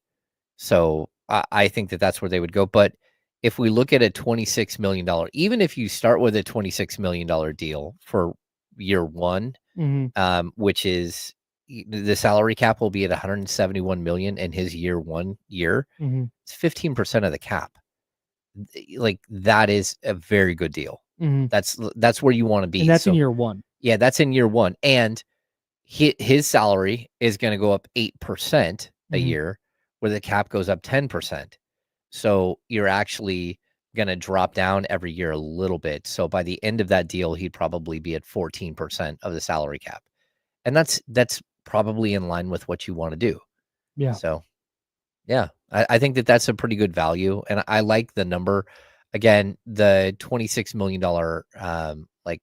average annual valuation for a salary is not a $26 million starting salary. So even 26 starting, he's probably going to be less than that to start. Dang, Jalen Green got 3 and 106. My goodness. I went to go. I forgot he got that contract. I went to go. I wonder what Jalen Green got, because I think he probably go a little bit south of that. But no, he got more than $30 million a year. I think you brought your allergies in here. I'm coughing all of a sudden. Yeah, are you? Like allergy cough? Yeah. My allergies. What's that? Contagious? Yeah, yeah, they're contagious. We do have. I did not realize Jalen Green got 35 and a quarter a year. Holy yeah, but we're talking about what, the second pick in the draft? That's crazy. And a guy who averaged 20 a game. God. So 35. We do have some news out of the NBA. Oh, okay. The 2024 Kia NBA All Rookie First Team was announced. Stephon Castle from San Antonio, Zach Edey. I'm not gonna do a ding for all of them. That'd be crazy. Zachary Reese-Sachet, Alex Sarr, and Jalen Wells. Sacramento's own. Good for Jalen Wells. Let's get a clap for that one, though. Yeah, there we go. We got some air horns too. Let's get some air horns in here. The second team is Matas Bozulis, the Chicago Bulls small forward. Bub Carrington, point guard for the Washington Wizards. Donovan Clingham. This is where it gets crazy. Clingham, Yves Missi, and Khalil Ware. An abomination. 3 centers on the second team and 2 on the first team. So 5 centers out of the 10 all rookie. Khalil Ware and Yves Missi were good. Oh yeah, Yves Missi was fun. Was Clingan good? I don't think Clingan is good. I don't like. I watch Donovan Clingham, and I think like it's a complete crap. Yeah, like early '90s NBA center. Yeah, like that's it. He moves that way. He moves like, which it feels like the sport is trying to trend back that way a little bit, but I just don't know that it's going to happen fast enough where we might in 20 years be like, man, if Donovan Clingan was born 15 years later, he would have been. I guess, but I mean, he's just so like he's. Lumbering. I don't watch enough Blazers basketball. When the Blazers play the Kings, that's how much Blazers basketball I watch. So I don't have enough to have a firm take on Donovan Clingan. I was just never super impressed when they played Sacramento. Yeah, I just know he does not look good against Domantas Sabonis. That's the one thing he does not like. He gets beat up by Domantas Sabonis. So, yeah. Anyway, right on. Cool. Yeah, it's so interesting. All rookie teams. Yeah, all rookie team. Of course, the Sacramento Kings are not represented with the all rookie team selections. That's Devin Carter just missed it. Devin Carter was. I don't think Devin Carter was eligible because he missed so many games. Right. All right. So Keegan Murray and that extension are going to be something worth watching. That's probably the outside of the Keon thing, which you've mentioned, has a little bit more urgency to it. The Keegan Murray extension, I think, is going to tell us a lot about where Scott Perry's head is at with Keegan as a player. Yeah. And what their plan is. Because if you're going to pay Keegan, you have to now make sure that he's not being backburnered on offense. Because I know that offense isn't everything. Like, he's such a good defender and he's versatile. I got all that. I follow. Mm-hmm. But also, you can't be paying a guy 26, 27, 28 million a year if he's going to be just an afterthought on that end. No, that's true, but that would have to come with some level of ascension. So for me, like, yeah, I need Keegan to average 15 million a year for that contract to be worth it. 15 points? 15 points. Yeah, I'm sorry. 15 points per game for that contract to be worth it. Sure. But I just don't think that that's difficult at all. I mean, he averaged over that the year before this last season. You know, I do think that he is a 15 to 18 point scorer without even. I just hope he hasn't flatlined as a player, is all. Yeah, no, that's a concern. But I would even make the argument, though, if he flatlines as a player and this is who he is, he would be a starter on a very, very good playoff team. Yeah, no, you're right. You're right. That's yeah, true. It's just you're worried that his offensive production is not going to be, is not going to be way up here. But I think you can still get him to like the Sean Marion status as an offensive player. Maybe not as good defensively, but close. And that's a good thing. Like if he's going to be a third or fourth, he doesn't have to be your third best player to be your third scoring option. Yeah. Let's get to Mitch in New Jersey here on the Elk Grove Kia talk line before we pay some bills on the radio side. Mitch, thank you for holding. What's up, dude? Kyle, James, how you guys doing? Doing great, Mitch. What's going on, buddy? First of all, you got to keep Keegan. I mean, I hope you don't have to have a pay, but I'm tired of them trading away the picks that they hit. Pretty soon, I think we're going to see Fox and Halliburton in the finals. I got that sneaky feeling. I'm hoping it's Indiana and Oklahoma, because Oklahoma has made some good trades, and they got 3 No. 1 picks this year. Anyway, you got to keep Keegan. And what about these 2 centers? Is there any possibility the teams can get them? Mitchell Robinson and Hardenstein. Hardenstein, I messed up his name again. One about those 2. Chance. Thanks, Mitch. No. Thanks, Mitch. Appreciate the call. Awesome. So he wants Isaiah Hartenstein or Mitchell Robinson. Hartenstein, no chance. Yeah, I don't hate the idea of Mitchell Robinson. Sure. Like if you could get, but again, that's not with Valanciunas on the roster. Yeah, let's just talk about Mitchell Robinson in a vacuum for a second. Like you said, I don't hate the idea for sure, but his availability is just such a massive problem. Yeah. You need. I don't know that I want to, because if you're getting Mitchell Robinson, you're like banking on him as this focal point for you, and I don't want to mess with that. I don't want to have to deal with that. No, I'm with you. I'm just out. No, he just can't stay healthy. No. But hey, look, Scott Perry has ties there for sure. I hope he gets healthy, and I hope he has an awesome career. Especially Yeah. if he's going to be awesome, and he's going to be awesome in Sacramento. That's 2 thumbs up. But I'm just and Isaiah Hartenstein makes a ton of money, and B, I don't know how much he helps. And I also don't think they're going to move away from him at all. If you're going to pay what you're going to pay for Isaiah Hartenstein, I'd rather go try and find a guard. Yeah. Or a wing. Man, A point Mitchell guard. Robinson, 17 games, 31 games, 59 games last 3 years. Yeah, but did you see the above the basket angle of him guarding all 5 Celtics and then getting a steal? Oh. Yeesh. Eat your words when he's hoisting a Larry O'Brien trophy. There it is. We'll talk about the conference finals, of course, coming up here in a little bit. I want to get to a couple more players that are on the Kings roster that Sacramento has some big decisions to make, or maybe they don't have decisions to make. I want to dive into that. That's James Ham. I'm Kyle Madsen. He's Joe Brazil. We're the Insiders, sponsored by Jiffy Lube. On the radio side, we're going to step aside for a second on ESPN 1320 Sacramento Sports Center. My brother lives in Italy now, and he randomly sends me photos of all the cool places he goes. Oh, cool. He's in France today.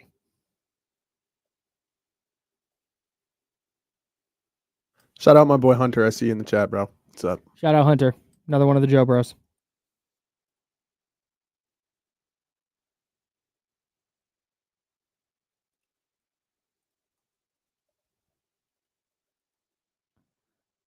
So Shamar Stewart, who had 4.5 sacks in college, is now holding out of his rookie deal because of some of the contract language he doesn't like.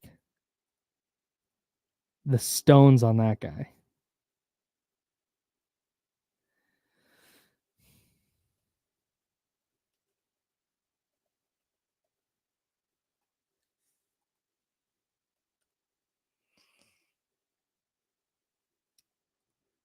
Okay, random place that I've never seen before, ranked the top 10 sports movies. Oh, One is Remember the Titans. That's the movie I say is my favorite movie of all time when somebody asks me. okay. Like, if I have to pick a movie, it's that one. Rocky is 2, Field of Dreams 3, Moneyball 4, Miracle 5. Miracle also up there among my favorite movies. What a film. Hoosiers is 6, never seen it. Happy Gilmore 7, A League of Their Own 8, We Are Marshall 9, never seen it, and The Sandlot 10. First of all, A League of Their Own behind Moneyball. Yeah, I'm a little crazy. Moneyball being up that high is a little strange. Moneyball is fine. It's a fine movie. Yeah, but that's really high. I liked Moneyball. Yeah, it's fine. I like the Just A scene League of where Their he's- Own's a better movie. Yeah, okay. Fair enough. Fair enough. I've not seen Hoosiers, so I don't have enough to have a take. Leezy bringing I up. don't consider Happy Gilmore is definitely a movie about sports. Yeah. I just don't classify it as that's a comedy to me. Yeah. Okay. Bull Okay. Durham not being on this list is nuts. Yeah. Bull Durham it's a good film. Anyways. Leezy, you brought up in the chat thoughts on Cole Anthony. Here's my concern for the Kings. You know what, we'll save it for the air. I have a concern about the roster makeup and how they can address the point guard position. But we should probably talk about it on the air. Is Die Hard a sports movie? Thanks, Nick. Yeah. No, Yeah, it a is. Christmas movie, though. Shooting. That's a sport. It's in the Olympics. That's true. Mm-hmm. And I do believe that the high original dive? Die Hard, the crazy blonde-haired guy that won't die, is was a world-class ballerina, I believe. Huh. He's something. Let me see.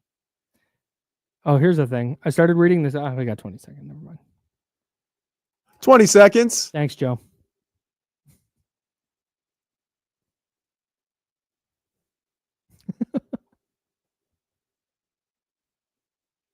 All centers. Oh yeah, I was right.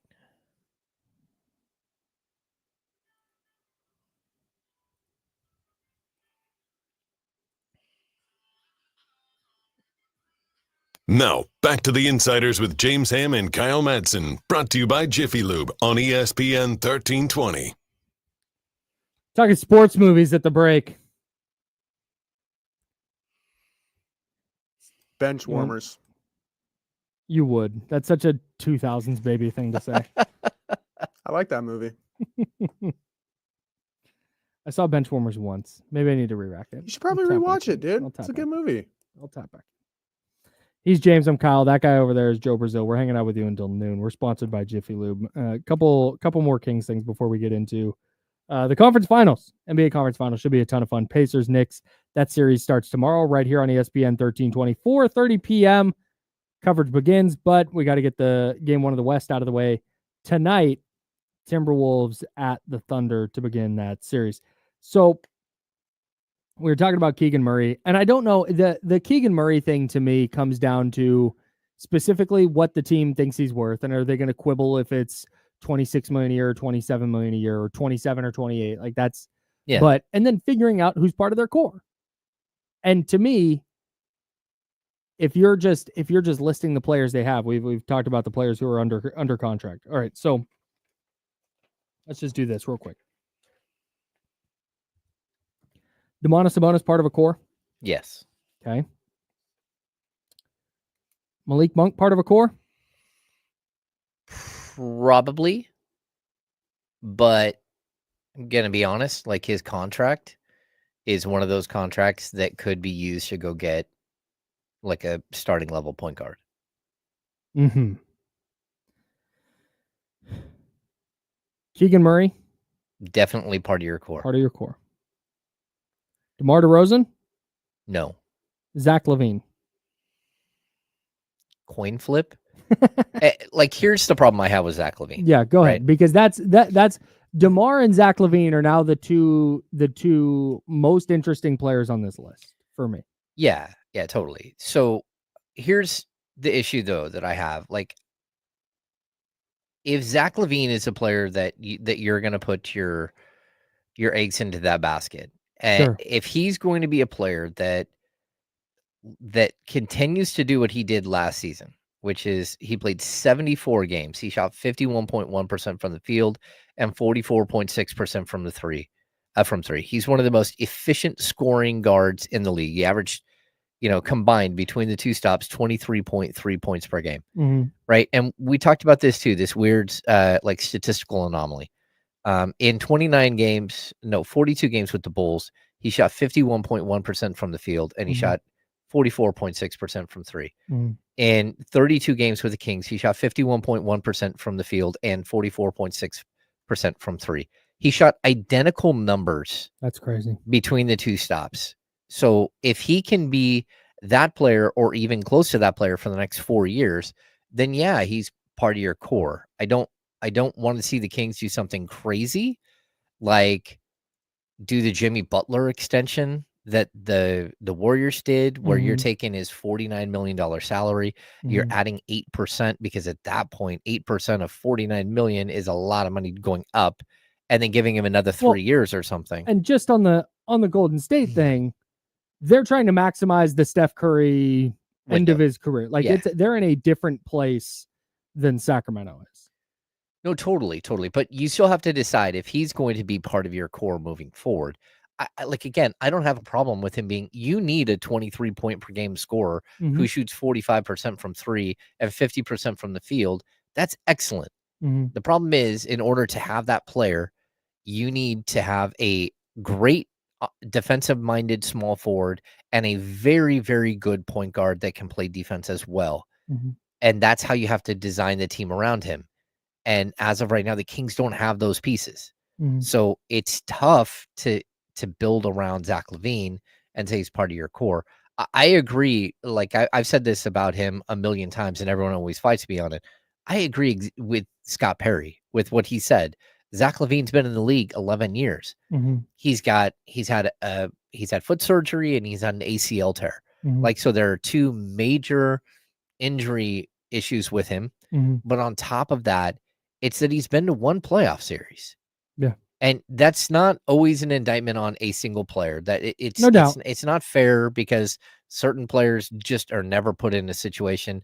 And it's also, crazy that we went through like a 13-year stretch in the NBA where either Steve Kerr or Robert Horry won an NBA championship, right? Crazy. So those things they happen. I'm not going to put it all on Zach LaVine that he's not a perennial. But when he's been the focal point and his teams have been to one playoff series, that tells you a little, at least like a little something. And the reason, just with Zach LaVine, the reason, and I kind of wonder if this is going to shift, because the reason he was deemed untradeable during and after the 23-24 season was because that year he played in 25 games. He shot 45.2% from the field and 34.9% from three. That was down from the year before, where he did play 77 games, shot 48.5%, 37.5% from three. But the year before that, he was an all-star at 47.6% from the field, 38.9% from three. The year before that, he was an all-star at 50.7% from the field, 41.9% from three. So what you were seeing was a decline in production, a decline in efficiency, while also he's playing in 25 games. And this is a guy who, at various points in his career, struggled to play more than 60. Yeah. And so it was just like, man, he's 28. His numbers are going down. He's not healthy. This is a bad contract. I do wonder if after last year, where he plays in 74 games and was super efficient across two different stops, if now all of a sudden his contract with a couple years left becomes a little bit more enticing. Well, I certainly think that his contract, if you get through this season, his contract will be easily movable the next year. I Yeah, know a lot of 49 expiring million, money. 49 million is crazy, but that's what you're exactly right. It's a massive like expiring contract. So a team could go away from 2 players. They could go away from like a big money player that they just, or, what they don't, if you get into like into a big deal for a big money player, right? And you're going to say trade 3 or 4 first round picks for that player. It's easier to just have a bulk salary that goes and then is expiring, right? As opposed to having to nickel and dime your way to a $50 million player. Yeah. But like to get back to what we were talking about right before we went to the break, or while we were on the break, my biggest concern is that again, you have so much money tied up in the shooting guard position right now. It's a lot. Like, yeah, and it's possible. It is possible that maybe Zach LaVine becomes your small forward. He's 6'6". I know you give me that look, but like, let's be honest. Is he a downgrade defensively from DeMar DeRozan? Absolutely not. No. So my point being that if you can slide him to the 3, he's the exact same height as DeMar DeRozan. He's not built as big, and you're going to have some concerns, especially with Domantas Sabonis being your center in that situation. But I like him better on the wing defending than I do up at the top of the key. Sure. So it's just an easier position to defend from, right? Because you have the baseline, you have the out of bounds line, right? You have the sideline. So I would be okay with that. My concern is that the Kings can't find a point guard to put next to him at all. Like if he moves to small forward and now you have Keegan Murray and Keon Ellis in your starting lineup and you go find a point guard that makes sense, however you do that, now you got Malik Monk off the bench, you're starting to see like how you're supporting Zach LaVine in the right way. Sure. And it might be that he's got to move to the small forward position to support him in the right way.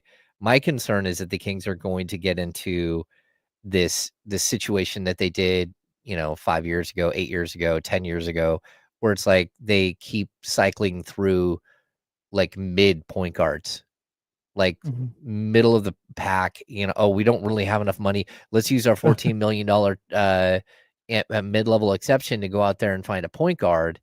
And kind of do like what they did with Darren Collison and Ty Lawson, and you're just sitting there the whole time going, they're just space fillers. They're So now's a bad time to say throw some money at Tyus Jones. Yeah, exactly. So Tyus Jones is exactly the player that we're talking about, and like if you have to bring in a Tyus Jones, but it's for 1 year, here's the problem. Tyus Jones still an effective player, but go on. He's an effective player, and he's effective enough that your team, with the group that we just talked about, if you're moving off of DeMar DeRozan to bring someone else in, but you're still in this same group of players, you're a, let's just say 38 to 48 win team. You're never going to be able to fill that point guard position. There's not going to be a point where a point guard that's good enough to upgrade is available, and you're just going to sit there and kind of be mid. You're gonna tread water, yeah. You're gonna tread water. Yeah. And again, it's not being disrespectful to Darren Collison, but when he was on the Kings as their starting point guard, he's between 20 and 30 and best point guards in the league. And it's not a good place to be in. No, it's not. Not ideal for sure. Yeah. I kind of wonder with Zach LaVine, because you mentioned about building around him.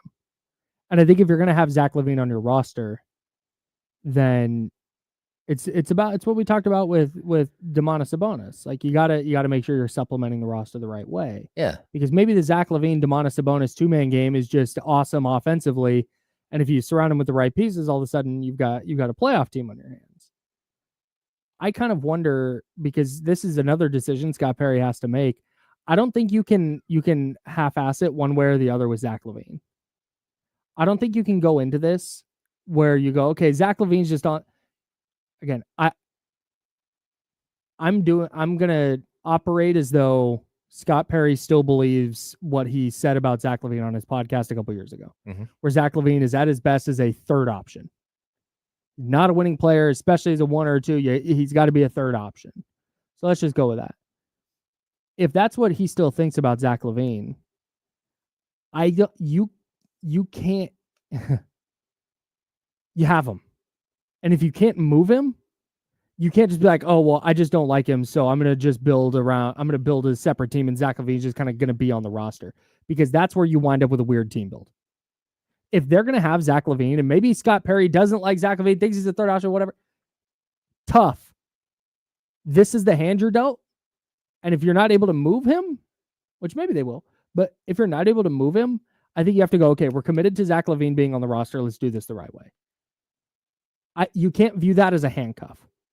Yeah, I'm with you there. And the other thing is, I mean, first of all, they had to have had a conversation before Scott Perry took the job about Zach LaVine specifically and Zach LaVine in general. Yes, right? I agree. So about team building and all that stuff in general. And the question really does become, like, is Scott Perry, does he have carte blanche to fix this thing in his image? Mm-hmm. Or is he going to be stuck with some of the ideas that your owner has and some of the ideas? Because, like, look, at the end of the day, I think the biggest mistake that was made here, you fired Mike Brown, that happened. Mike Brown had, like, the team had started to spiral. I got it. I understand. Mm-hmm. The biggest thing is that you allowed two people to make a decision on trading your best player, who you knew probably weren't going to be there. Yeah. And you allow that to happen. And now it's, again, Zach LaVine is a Vivek player. He's a Vivek player, straight up. And so how does Scott Perry deal with that aspect of this? And you can say, okay, well, maybe he holds out and says, okay, like, I've got to deal with this for 2 years. And then we have a $49 million, break on the luxury, on the salary cap. But even at that point, you have to look at your salary cap and how's it designed, and will you have any money to spend in that offseason? So that's the other, if that's how he's viewing this. And again, Scott Perry's not stupid. He didn't get to the Kings and go, yeah, I'm in. And then go, wait, Zach LaVine is here? Wait, I didn't know. Damn it. Yeah. Like, he's not, like, that's not how this went, right? Yeah. But let's go to the world where that's how he views this, where he goes, hey, man, in a couple of years, we're going to have a $49 million salary slot open up.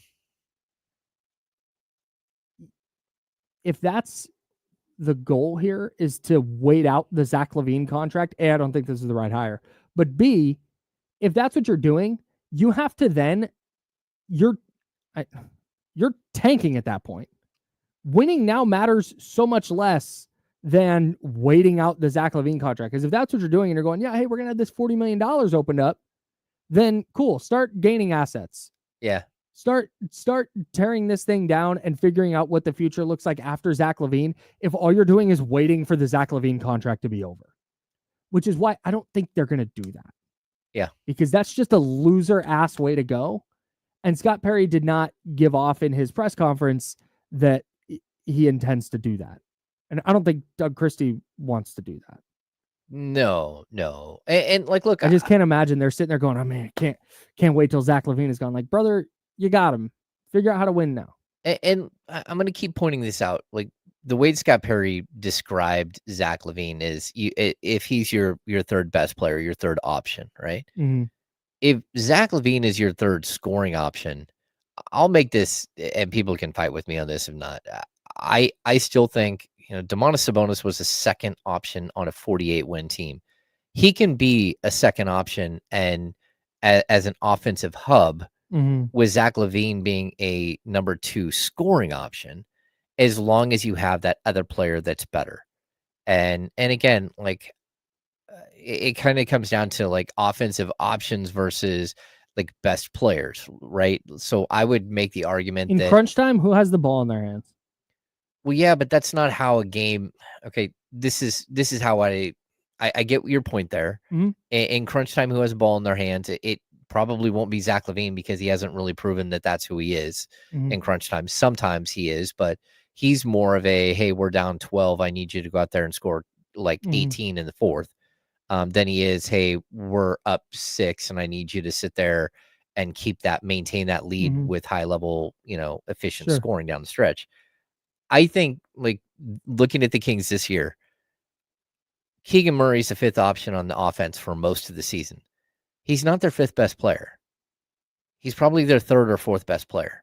And it's because his defense means so much more. And that's where like we get caught in the semantics of, is LaVine the second option or is he the third option? It's like if Zach LaVine is like your second or third leading scorer, but your fourth or fifth best player, I actually think that's okay because you just can't get away from the fact that he can't play defense. I agree with you. Yeah. But on the other hand, I don't think it's super easy to go find 3 or 4 players who are better than Zach LaVine. No, I agree. And that's where when you start talking about first, second, third option, I think that's more what it's about. Is okay, Zach LaVine is clearly their best scorer right now. And if tie game 10 seconds left, he's the guy you probably want taking the shot on this team. And I know that's such a specific instance, but that's kind of where the hierarchy is separated. The challenge then, I guess, is all right, Zach LaVine's here. You think he has to be the third option. Let's just say Domas is your second option. Now you need to find a number 1. Yeah. That's not super easy. No. And so to me, it's okay if you're going to try and if it's Zach LaVine, Domantas Sabonis, Keegan Murray, it's just, I know we say this every time we talk about the Kings, just wings, dude. Start loading up defensively. See if you can muck up games that way and make it so Domantas Sabonis is the offensive hub with Zach LaVine as your leading scorer is an effective way to piece together 50 wins. It's gonna be tough. It's gonna be really tough. Yeah. There's no way to slice this where this is going to be easy for Scott Perry and the Kings. There's no to me like one way to go about it. There's not like hey, you definitely have to do this, and this. Yeah. I mean, you can take a home run swing here. Sure. And be one of the worst defensive teams in the history of the game. Because that's what the home run swings, the point guards that may or may not be available. Sure. They're guys like John Morant. They're guys like Trae Young that do not play defense at all. And if you put them in a starting lineup alongside Zach LaVine as a shooting guard, have a real problem. You're going to have foul trouble every single. Domas won't even. He already leads the league in fouls, and it's because of the same exact thing. Would not get easier. Nope. For sure. All right. We got conference finals starting tonight. The NBA playoffs get real now. I think Damian Barling's going to join us for the handoff. We'll get into some of those series. We'll get into some predictions. I really enjoyed the Kings talk today, guys. Thanks everybody who has participated. And we will continue that discussion throughout the offseason. NBA conference finals, official predictions. We're going to give those. We're still going to recommend they play the games just in case, but we're going to give our predictions anyways. That's James Ham. I'm Kyle Madsen. Joe Brazil's with us. The handoff with Damian Barling, probably, maybe Kenny Caraway. I don't know. We'll see. Stick around to find out on ESPN 1320, Sacramento Sports Center.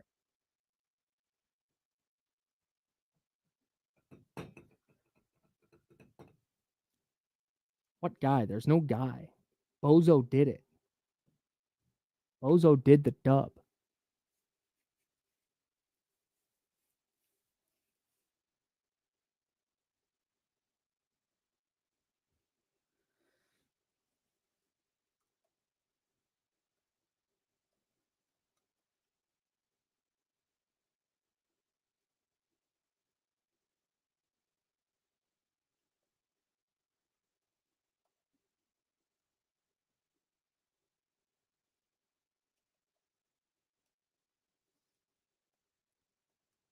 Hey, I'm not saying I would take a submarine down to the Titanic.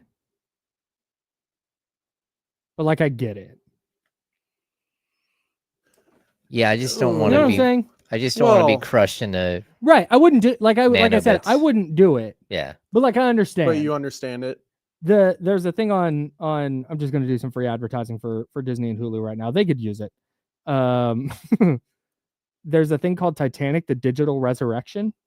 Ooh. And they have put together a full-scale image of the Titanic via 700,000 photographs that they have taken to piece together a photo of the Titanic. And it's got like up close, all these super detailed images. Send that to me. I would love to see that. Please. Bro, I cannot wait to watch this.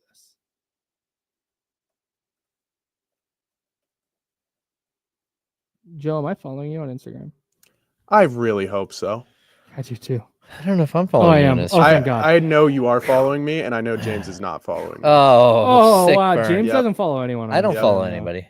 I didn't take it personally. It's okay. You should have. He told me. He told me. He was like, I'm not going to follow. What's your Instagram? Here we go. Free promo. Joe.Brazil. Joe.Brazil. Nice and simple. Follow me on Instagram, everybody. I exist. I go do things on my free time. TJ, I'm going to post this. If anybody wants to see this. I followed you, Joe. Kyle A. Madsen on Instagram. I'm going to post this to my story. I'm just going to. Guys, I just got to follow back from James Ham. It's up from here. There you go. It is up. I am. Follow many people. I'm not.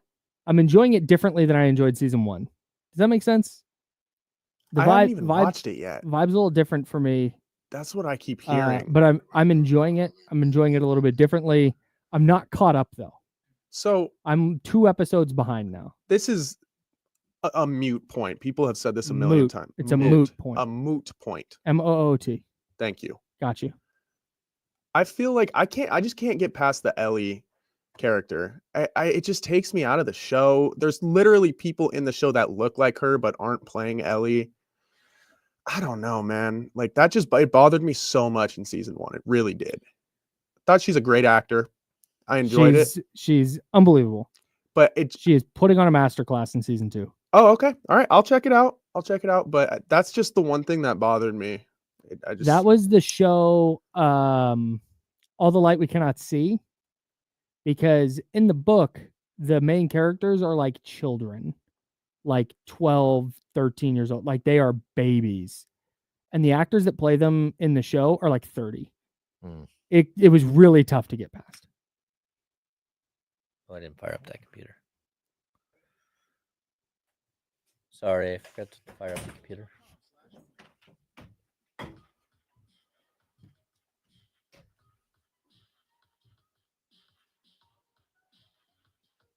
Now, back to the Insiders with James Ham and Kyle Madsen, brought to you by Jiffy Lube on ESPN 1320.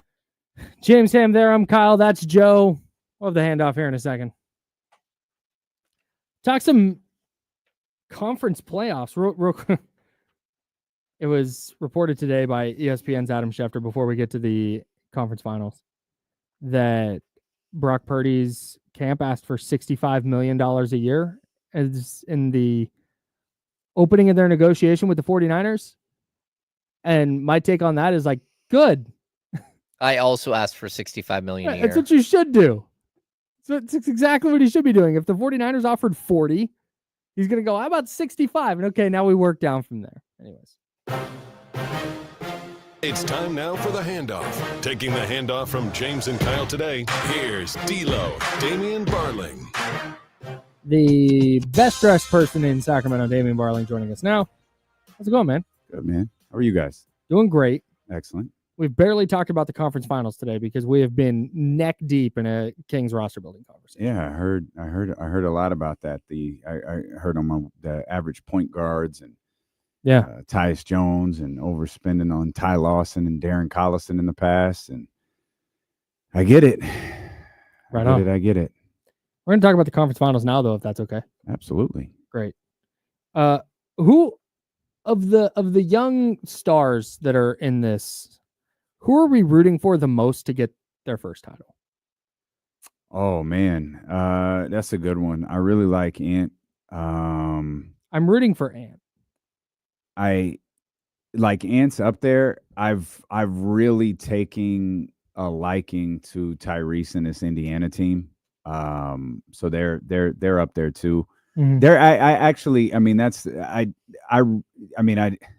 I don't mean to. It's probably the answers like Ant and Ty are really, really close. Okay. Like I love Anthony Edwards. I love his attitude, his vibe.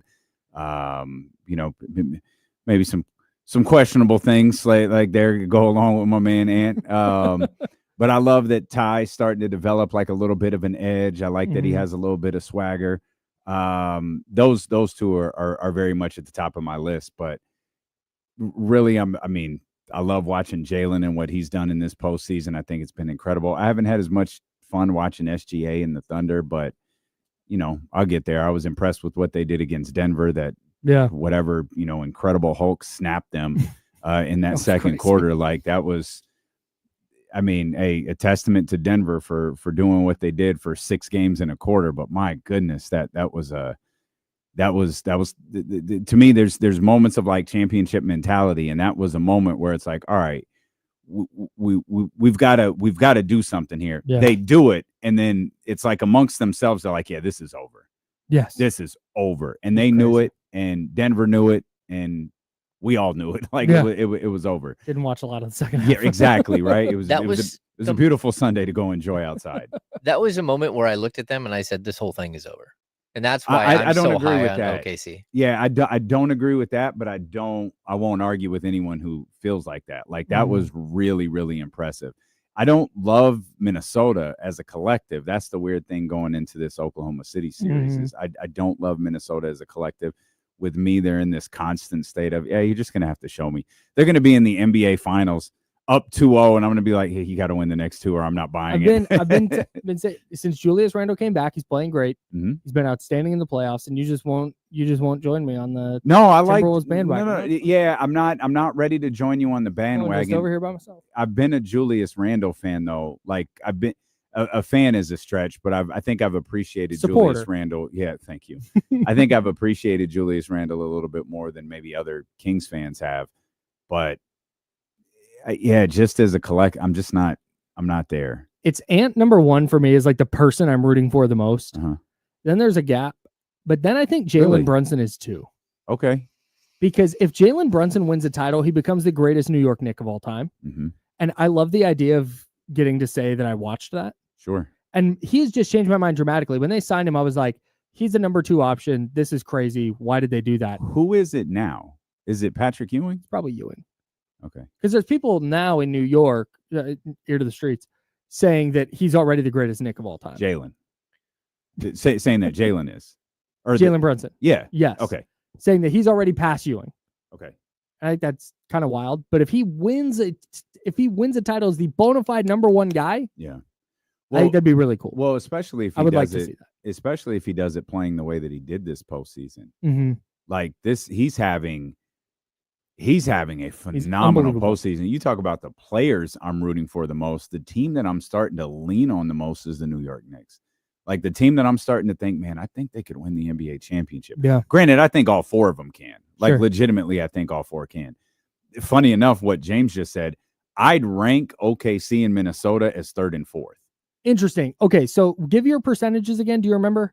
It was OKC 50. 50, 25 for the Knicks, 15 for Indiana, and 10 for Minnesota. Yeah, so I'd probably flip Oklahoma City and Indiana. I would have New York and Indiana at the top. Probably neither one of them would be at 50%, but I'd have those 2 teams at the top with the 2 Western Conference teams below them. Yeah. I don't know what it is. It's not that, man. I'm that's just wild. I'm just afraid when you go back to game 1, 6. 3, 6. When you go back to game 6, the J Will game where everyone was like, it was terrible. Yeah. If that rears its head in the conference finals at the wrong time, which I think is very possible. I think whether it's the conference finals or the NBA finals, I think that's really, really possible. And I think there's just something. I'm just waiting for Oklahoma City to disappoint me. They're a great basketball team. They're a tremendous defensive team. But there's every time I watch them, it's just like I get it for sure. I don't know. I 100% understand where that sentiment comes from, but for me, they gave away game 1 of that series against Oklahoma City.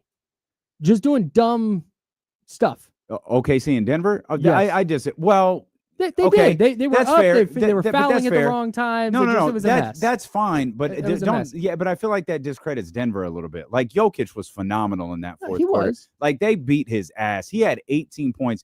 Like that was as physical of a basketball game as you'll see. And I think he finished with 42, 44, something like that in that game. He was unreal. But in that 4th quarter, like I thought he was incredible. No, he was. And then Oklahoma and City, Mark Daigneault was a little little sketchy. But they started to figure out how to defend Jokic. Like they figured it out as the series was going along. And then it culminated in this game 7 where it was just like, nope, belt to ass, goodbye. Yeah. And that's what beating Oklahoma City 4 times out of 7. Yeah. I just think they have too many answers. and too many solutions to the different problems that a team like Minnesota is going to present. See, that's how I'm starting to feel about New York. And I also feel like you want to talk about mistakes and like the J Will game where it's like, oh, J Dub, I guess. Mm-hmm. The J Dub game where he's like, oh man, he struggled. Minnesota did that a lot against Golden State. Yeah, I agree. And Golden State just absolutely. did not have the horses to make That's them right. pay for it. No, and that's why I just don't buy Minnesota.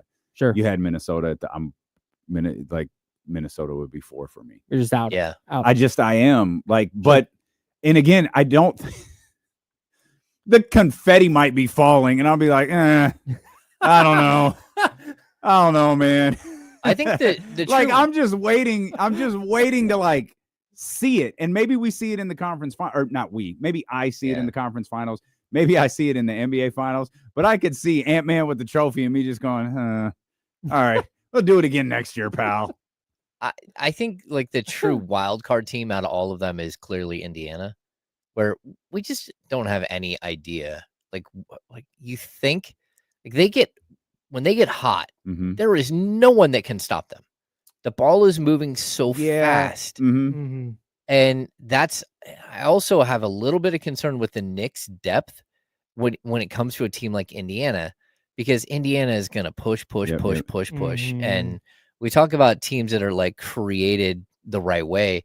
Like Jalen Brunson is not a great defender. He's fine, but he's not a great defender, and he's undersized. But they surrounded him with all of these pieces that has allowed him to just be an offensive genius. And in the entire playoffs. You just like, you go do your one thing. We got like every like 6'8" guy with a 7'4" wingspan in the NBA. They're on our team, and we got you covered. And so that series is going to be really good. But I also think the Knicks are vulnerable to a team like Indiana, and we keep underestimating Indiana, and here they are again. Yeah, no, I'm not. Like, I didn't buy Indiana's appearance in the conference finals at all last year. It's like, all right, man, it's cute. Yeah, it's cute. Like, nice job. This team this year is significantly better than last year. I agree with you. And they're a much better defensive team. Now, I'm not trying to make the argument that they're a great defensive team. Comparing the Pacers of this year to the Pacers of last year, they're a significantly better defensive team. And that's going to go a long way in this New York series, where New York, I don't think you're going to be able to slow Indiana down for 4 quarters. But if Indiana can slow them down for 2, they have enough offensive firepower to, maintain for whatever combination of 2 quarters it has to be, whether it's the third and the fourth, the first and the fourth, like whatever they can. So it sounds like you're picking the Pacers and the Thunder to go to the finals. I think I'm definitely going the Thunder. Okay. I don't have a pick in the East. Like I really don't know who's going to win that. I don't. I'm sorry. Like I really have no clue. It could go either way. I feel like the Knicks against the Celtics played their best basketball of the entire year. And they might be playing the best basketball in the league right now. And I don't like. I'm not 100% sure on that. But I watched that Celtics series with the eyes of, man, I think New York might do this. And now I'm starting to think they might like really, really do it and win the championship. So I don't know. I'm going to enjoy these 2 series as much as I've enjoyed, a set of conference finals in a really, really long time. James, predictions? Both. OKC over Minnesota, Knicks over Indiana, but that's going to be like 6 or 7. I think the other series will be 5 or 6. I'm taking OKC and I'm taking the Pacers, and I think the Pacers get it done in like 6. And I think the sentiment coming out is like, man, the Knicks just ran out of gas. Really? Yes. Yeah. I think Indiana is going to run the 6 on dudes what who end of played the today. All right. Okay. And I think we're just going to, whether it's a hamstring for Anunoby or Jalen Brunson's had the ankle thing a couple of times. Like I just think they're a little banged up, and they're going against a team that plays fast as hell. And I think that's going to wear on them over the course of the series. I agree. Like it's going to wear on them. I think once you get to like 7 though, 6 is different, but I think once you get to 7, none of that matters. Sure. No doubt. Because why I the picked 6. difference, right? The difference with And it's Denver, in Indiana. Denver just didn't have enough guys. Yeah, Like they don't have New York does. Mhm. But if you're gonna get them, you better get them in 6. Yeah, for sure. Game 7 at MSG. Oh my God. I need that. In fact, you know what? I'm rooting for that. I don't think we can handle that. We're being good, but we can't. Sorry, you guys are going to start a little late. D-Lo and KC coming up next. That's James Ham, Kyle Madsen, Joe Brazil's here. Insiders 10 a.m. ESPN 1320 tomorrow. See you there. Drink water. Be nice to people. Yeah. See you. See you, Chatty House. Appreciate you guys. Bye, friends.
Mike's on. What's up, everybody? Chatty House was good. I love it. Hey, we need D-Lo and KC. I don't give a fuck if their show starts at 12. I need them now. All right. Great.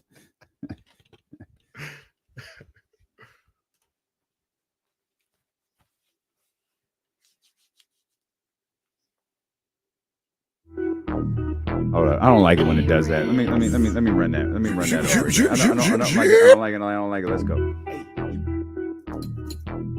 Hey, Riggs. Yeah. We got them screaming D-Lo, KC, D-Lo, KC, D-Lo, KC, D-Lo. We got them screaming D-Lo, KC, D-Lo, KC, D-Lo, D-Lo. We your number one spot. We your number one spot for some sports, huh? Got the city going crazy when we work, huh? We top 2, but we ain't 2, we in first, huh? And when you need the real, we is who you search, huh? D-Lo, KC, D-Lo, KC, D-Lo, KC, D-Lo. We your number one spot. Let's go, baby. Hey. One more time for the summertime vibe. Yeah. Welcome in here to the Tuesday, May 20th edition of D-Lo and KC. I'm Damian Boiling. The ultimate needle mover in God mode himself. He's Kenny Caraway. Yes, sir. Acknowledge me. And we are live. The worst slums of Sacramento. D-Lo and KC get pulled in 50 different directions, and ain't none of them got to do with the show. Got poor Joe Brazil in here trying to handle everything. Man?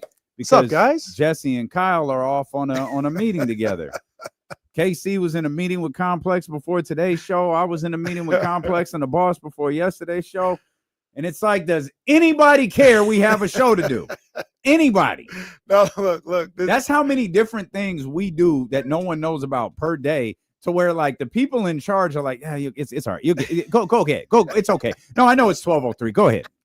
You're good. You got it. No, you're good. No, you're you're good. You'll love this one too. Carmichael Dave would never get to it. He just goes home and makes sandwiches. And he's happy. Yeah, I bet he's happy. He goes and watches soccer or whatever he does now.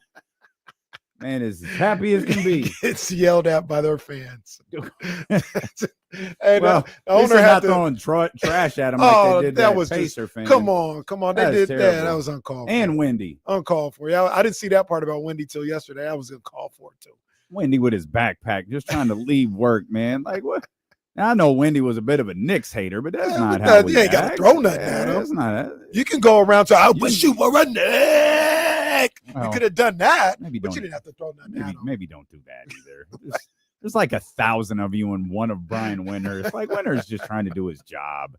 Yeah, I'm not a big fan of that at all, man. Let the even the whole. Maybe they are. I can't speak, but the whole this analyst or this TV personality hates my team. So what? Who cares? Yeah, we don't care that Candace Parker hates Sacramento. I'm not gonna get my phone out when Candace comes to Sacramento for the Western Conference Finals. You wish you were a king. Don't you wish you were a king? Don't you wish you were a king? Like the beam, Candace. Like the beam. No, who cares? Also, there's too many of them. Right. There's too many of them. We can't. Hate takes a lot of energy. We can't hate everybody who dislikes Sacramento. Nah, man. It just like it's. I don't understand it. I don't understand going crazy over, this person hates my team. Man, so what? Who cares? Yeah. No big deal. Colin Cowherd, well, I don't think he believes anything he ever says, but he hates the 49ers and Brock Purdy. Yeah, good. You think I'm going to go, you wish you were a Niner? Cowherd, I hope not. I don't think Cowherd even knows what's he's saying half the time he says it. Like he forgets. Like I started for the first time that I don't remember what it's called, but the WrestleMania 9.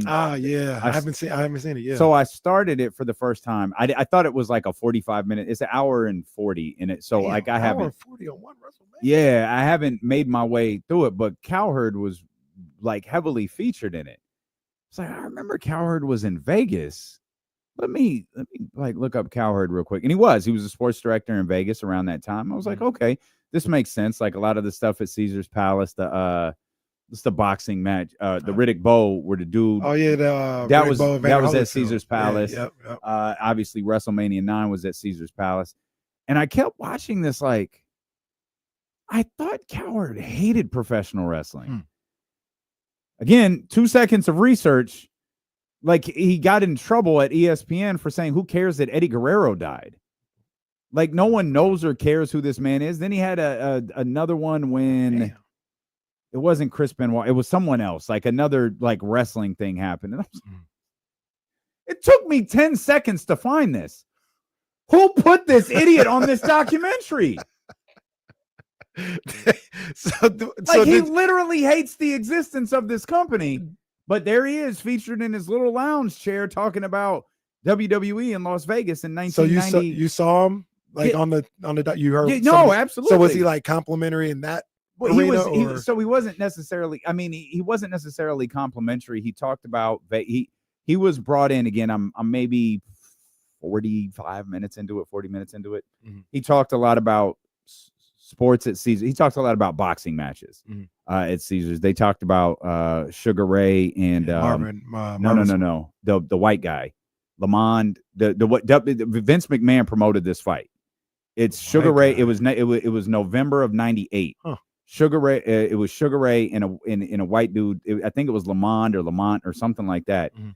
And WWE, like they did the production for it to like up the production values. And I remember like Sugar Ray and the other dude were heavily featured on SummerSlam 1998. He talked about he being Colin Cowherd, talked about being at that fight, what a spectacle it was, how big it was for Caesars. And then they talked about Hulk Hogan being added to the WrestleMania 9 card, how the WrestleMania 9 ticket sales were terrible.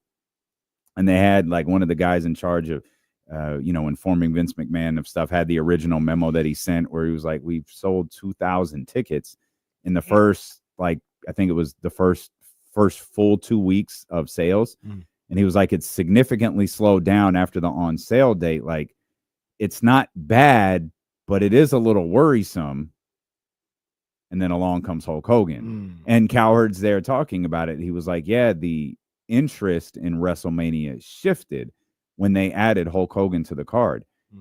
We knew it was a spectacle covering it. Like, we knew it was a thing, and we were prepared to cover it as such.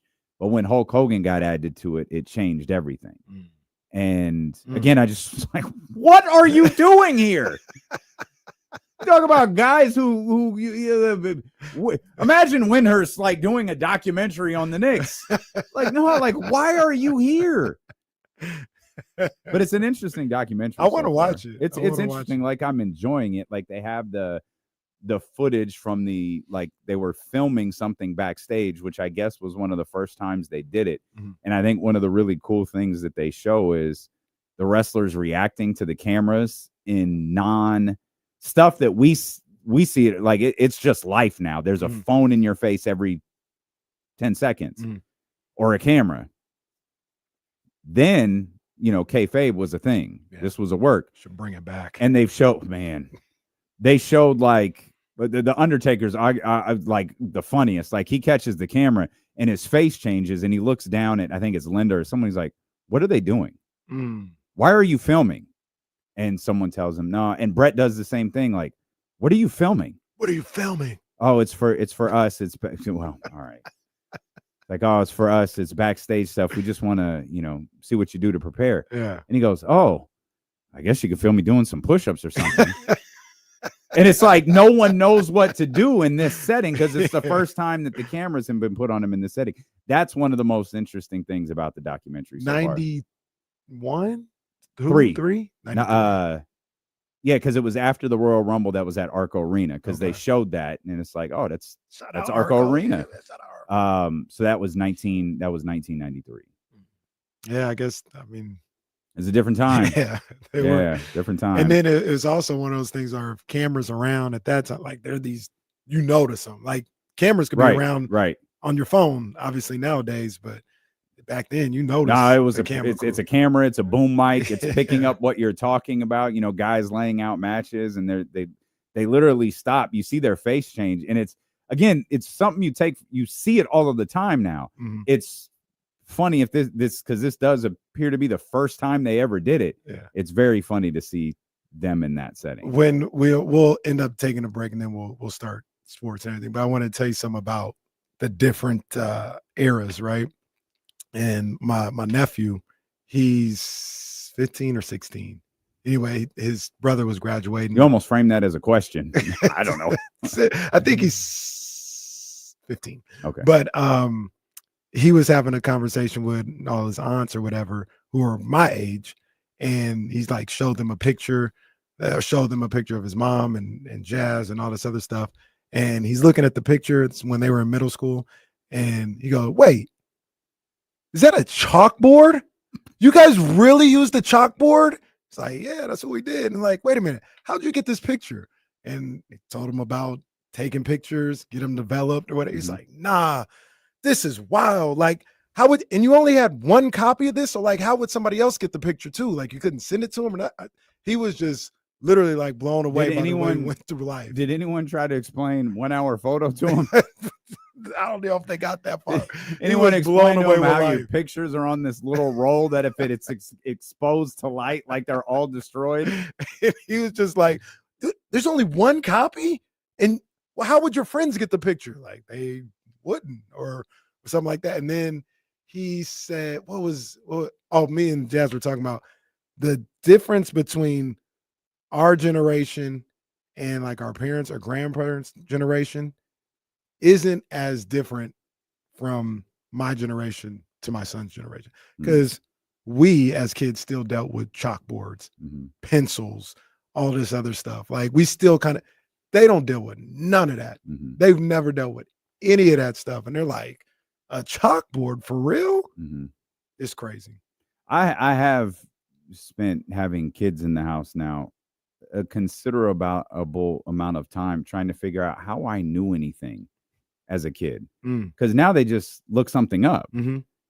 How did I learn? Encyclopedia Britannica. Is that how I did it? Maybe. Man, I could not figure it out. I don't know either. Well, you read, you would watch, you would pay attention when people say stuff. These people don't pay attention when people say stuff. Well, I guess I retained information differently. Now I just retain Sexy Red songs in my head and trying to keep the day. Sexy Red and stats. That's about the equivalent of sexy. It's sexy. We'll come back, man. As Kenny said, we'll get this show started. The conference finals get underway. The Western Conference finals get underway tonight. We'll talk about the East and the West. I'm on an island. I'm on an island, I think. I'm on an island. Well, let's talk a couple about of different times. Yeah. All right. KC Island when dealing with KC return here on Sacramento Sports Leader, ESPN 1320. You'll enjoy this one. And I won't even say who it is because I shouldn't say no more because if I say it's my people, then that'll narrow it down. Although I like everybody in here. But I come into the office and I go, oh, you look nice today. And the person goes, oh, yeah, just trying to start the week off the right way. No, it's Tuesday. No, it's Tuesday. Pamela Love, huh? That's my girl because I know she looked nice because I told her the same thing. That's my girl, Pamela Love. I know it. It's Tuesday. Yeah. It's Tuesday, guys. Pamela Love can't say anything wrong. That's my dog. That is my dog, man. Shout out, Pamela. And like I said. And shout out to everyone who's starting their work week today. I like everybody here. I legit. Yeah, there's not anybody I don't like. Yeah, we got rid of all of them. Yeah, pretty much. We got rid of all of them. I like everybody in the building. Everybody cool, man. Yeah, we got good people here. Every once in a I while, think there was only one person I didn't like before I got up out of here. She said something that rubbed me the wrong way. You said she? Yeah. I was like, calm down. Blonde. It's like, calm your ass down. What do you do here? Get the fuck out of my face. You got one goddamn job. You walked up to me and said, ma'am, and anytime I don't do anything. I am no one of importance.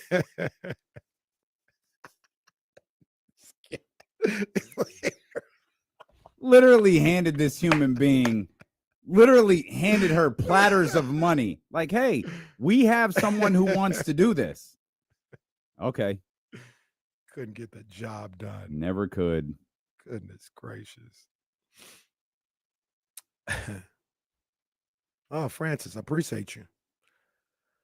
My thoughts on Manny Pacquiao fighting at age 46. I think it's terrible. I think Mario Barrios is probably gonna knock him out. It's terrible. I think Manny really does have money issues, though. He said he had a really bad gambling issue, back taxes. I don't think he's like broke, but he's probably not as rich as he should be.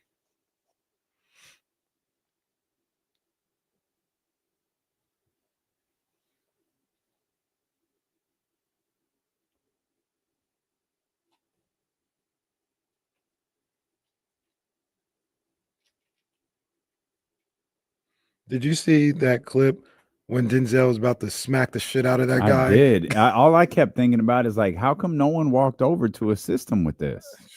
Maybe you don't do that with Denzel, but at some point, like someone should have. Hey, come over here. Come on. Yeah, we got him. Big yeah. And the dude touched him again. Yeah, Denzel. That's when just smack. Yeah. I told you. I like those white Timberwolves jerseys that they have. The Ant-Man had one on. It had like mountains or something on the side. Does it have red in it? It's white, but it has like a red, yellow, green. Oh, I don't know if it had that. I was thinking about that today because I want to Ant-Man. Look at Rudy. I see you, Rudy. You're gonna save the NBA, Rudy. Come on, Rudy.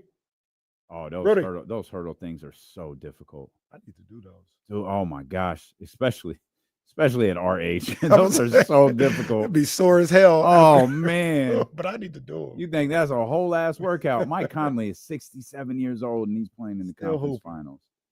That man was in Greg Oden's draft. Man. That is phenomenal. Well, I guess Kevin Durant was too.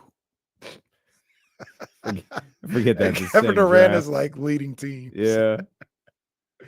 That's crazy.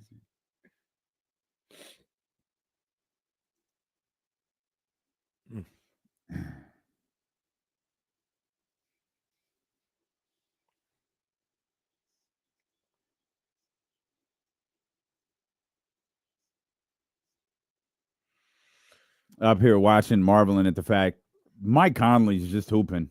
Just hooping, man. I was like, man, Mike Conley was in Greg Oden's draft, and then it dawned on me. Well, so was Kevin Durant. So was Kevin Durant. Kevin Durant's pretty good. Now, here's the thing I will say. With Kevin Durant, not that it's just easy, but at 6'10", you can hang around. Mike Conley's like 6'1", and he's still out here fighting and scratching and clawing. You think it's easier to hang around at almost 7 feet versus Kevin Durant is a different. Yes, number one, it's easier. That doesn't mean it's easy. But Kevin Durant is also a freak of nature. So he's a one-on-one. Like if you think about Robert Parrish, John Sally, like they were around for a long time, but they weren't playing. So it's not easy, but you can kind of hang around. As a guard, Dirk was around for Dirk might have, you know, should have got out a year or two earlier. I was gonna say it might have been a little year. I think he was trying to get to 20. Yeah, he should have got out a year. Who stopped it? Was it did Duncan stop at 19? That's a good question. I feel like either Duncan or Dirk stopped at like 19 and didn't actually make it to 20. I thought Dirk did make it to 20. Maybe neither one of them did, and I'm just making that up. That's a good question. Duncan played 19. There it is. Duncan played 19. Yeah, okay. There you go. All right, there you go, Joe. So the big guys, it's easier. It's not easy, but I can't, I always look at it the other way around, like because you're the stress on your body's probably a little bit different. Not that Mike Conley and Kevin Durant alike don't have to work incredibly hard to stay. I don't want to say stay in shape, but stay in performance condition. It's harder when you get older. Like that, it was so much was made of like Ray Allen's shooting routine before games. People forget Kevin Garnett. He stretched and like work as he got older. That routine went from 90 minutes to 2 hours. Like the amount of work that some of these guys have to do to be able to play a game is significantly greater than someone the likes of Anthony Edwards has to do today. Facts. Look, I'm not in any type of professional athlete shape, right? But I'm about to be 42 in like 2 months, right? Play out in West Sac, and I just can't move like that. Like I just can't move. I'm number one. I'm not trying to overextend myself, get hurt. Yeah. And I see things, like I see everything that's going on, but I just can't move. This is a Sunday rec league. Now, Mike Conley's not 42 years old, but he's in his mid to late 30s. Yeah. And he's playing in the NBA. Playing in the NBA, running around chasing SGA, and he's a massive part of what the Thunder are doing. That's crazy to me that he's, because like I said, the big men, Mike Conley, 37, by the way. 37, man. And he's running around chasing Buddy Hield and Pods and, just all these guards. Like what you have to do at the guard position, running around, try to get past guys on the offensive end, keep guys in front of you on the defensive end at the greatest level in the world. Mm-hmm. That's crazy. Salute to Mike Conley. Salute to him. Aldrin J says I need to start doing yoga. I might, yeah. Yeah, that's a good move. Yeah. That's a good move. That's a good move. Yes, indeed. I was thinking you mentioned the Timberwolves jerseys, and you saw one that you like. I was thinking about this ironically this morning because I want an Ant-Man jersey. That's my boy. Ant-Man, I want one. But they jerseys are so trash. The Wolves jerseys are trash. The only one I could think of. Let me see which one I liked. Is the throwback Kevin Garnett style one that they have that's white. That would be the only one that I could see me getting for the oh no, I like this one. Let me see. It's like the I don't Is the one I talked about that has the red and stuff? Nah. It's the city edition. Maybe this is is this not a real jersey?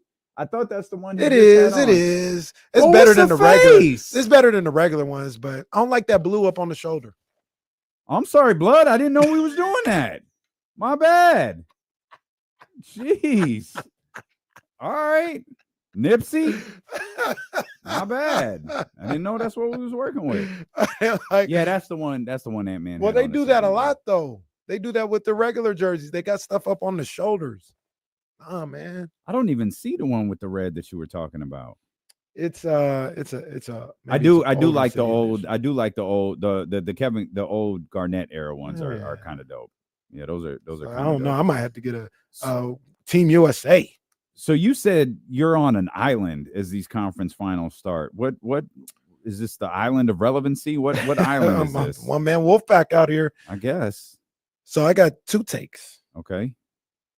I got 2 takes. Shout out Kevin Gates. That's a wild boy. That is a wild boy, Kevin Gates. Understatement. I think the Timberwolves are going to win this series. Okay. I think they're going to beat OKC. Not that OKC is like bad, or I just think I don't think you're alone on that, are you? I think so. Okay. At least in this building. Yeah, maybe. I did I pick? I think I picked OKC. Kyle definitely did. James definitely did. Yeah. So I think the Timberwolves are going to win this series. And then if you broaden the lens a little bit more, all supporting aside, I think the Knicks are going to win the NBA championship. Oh, you're definitely not on an island there. You think? Really? Yeah. No, I was just telling the insiders a few moments ago. I'm not. I'm not. I think Oklahoma City gets the West. I think, I don't. You know how I feel. I even joked, Ant-Man will be holding the trophy, and I'll be happy for Ant, and we'll still be like, I don't know, man. Like I don't know if I buy it. But the other series, I can't call it. That's a close series too. I'm not trying to be dismissive of the Pacers. I really like the Pacers. I think the Knicks might be playing the best basketball of the 4 teams. And if that were to continue, I think we got an incredible Eastern Conference Finals. But I can absolutely see the Knicks winning the NBA championship.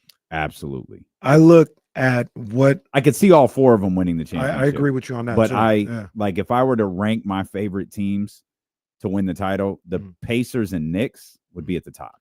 I can see them. Like I said, I don't want to be dismissive of the Pacers because I think they're legit. But I look at the Knicks and just looking at the team, maybe outside of like one more bench player, maybe, but it's the playoffs. Like we going with the best 6-7 guys. They've got everything. They've got switchable pieces at every position on the perimeter. They got defenders. They got scorers. They got a scorer, the scorer in Brunson. You got a guy in Cat who can be a good number 2 out there. They've got everything you need. And I know people get old, teams get old quick. Things happen really, really quick. But make no bones about it, Boston was the favorite.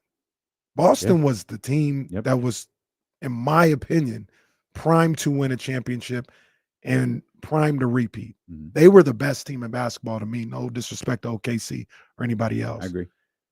And they just handled them. They just handled them. And there's a part of me that feels long before Tatum. The worst case scenario, they were about to go up 3-1. Yeah. Before that game Tatum was got over hurt. before Tatum got hurt. And there's a certain element to me when I think about the Knicks of they had to get through Boston. And if you can get through Boston, it's all downhill. Yeah, it's all downhill from there. Yeah. I look at somebody like Cat and Porzingis, and what they possess was going to be a daunting task. He was able to get past that.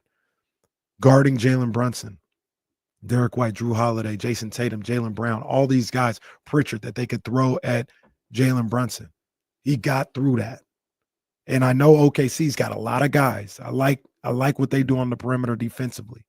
I don't think they have the variance of defenders to throw at a guy like Brunson the way Boston does. And he got through it. They got through all of that. And to your point as well, they're playing probably the best of anybody in the playoffs. Yeah. I think they're primed to win the NBA championship. Part of the reason I feel like that is because of what you just said a second ago about Boston. OKC was absolutely the best team in the regular season. We don't always, I should say, equate the best team in the regular season to the best team in basketball. Oklahoma City might have been unique in the fact that they were really good offensively. They were really, really good defensively. They have the MVP on their team. Like, they have a lot of different things that you could lean on. But Boston was bringing back a championship team. Boston had the certain element. They had that. They got over the hump. Now what? Some teams get over the hump and they relax. Some teams get over the hump and they get hungrier. What was Boston going to be? And Boston played well enough all year to me think maybe they're not hungrier, but they're certainly not complacent. Like, they can win another championship. And I think we all felt like it was going to boil down to the Knicks and the Celtics, and this is where the Knicks get a ton of credit. That move for Mikal Bridges was made for Boston. It's no different, obviously it is different in that it worked, but you go back, and I think I referenced this a couple weeks ago when Phoenix, I know it's a different version of him, but when Phoenix acquired Shaq, that was for San Antonio. Phoenix, you talk about getting through Boston. Phoenix couldn't get through San Antonio. Could not do it. That offense wasn't good enough for Greg Popovich. It wasn't going to work against him. All right, y'all got Tim Duncan. We're going to go get Shaq.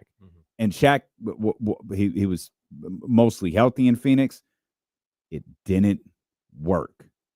The Knicks went to get Mikal Bridges. They did all of the things that they did because it was trying to beat Boston. When Boston won the championship, they were like, all right, we need something else.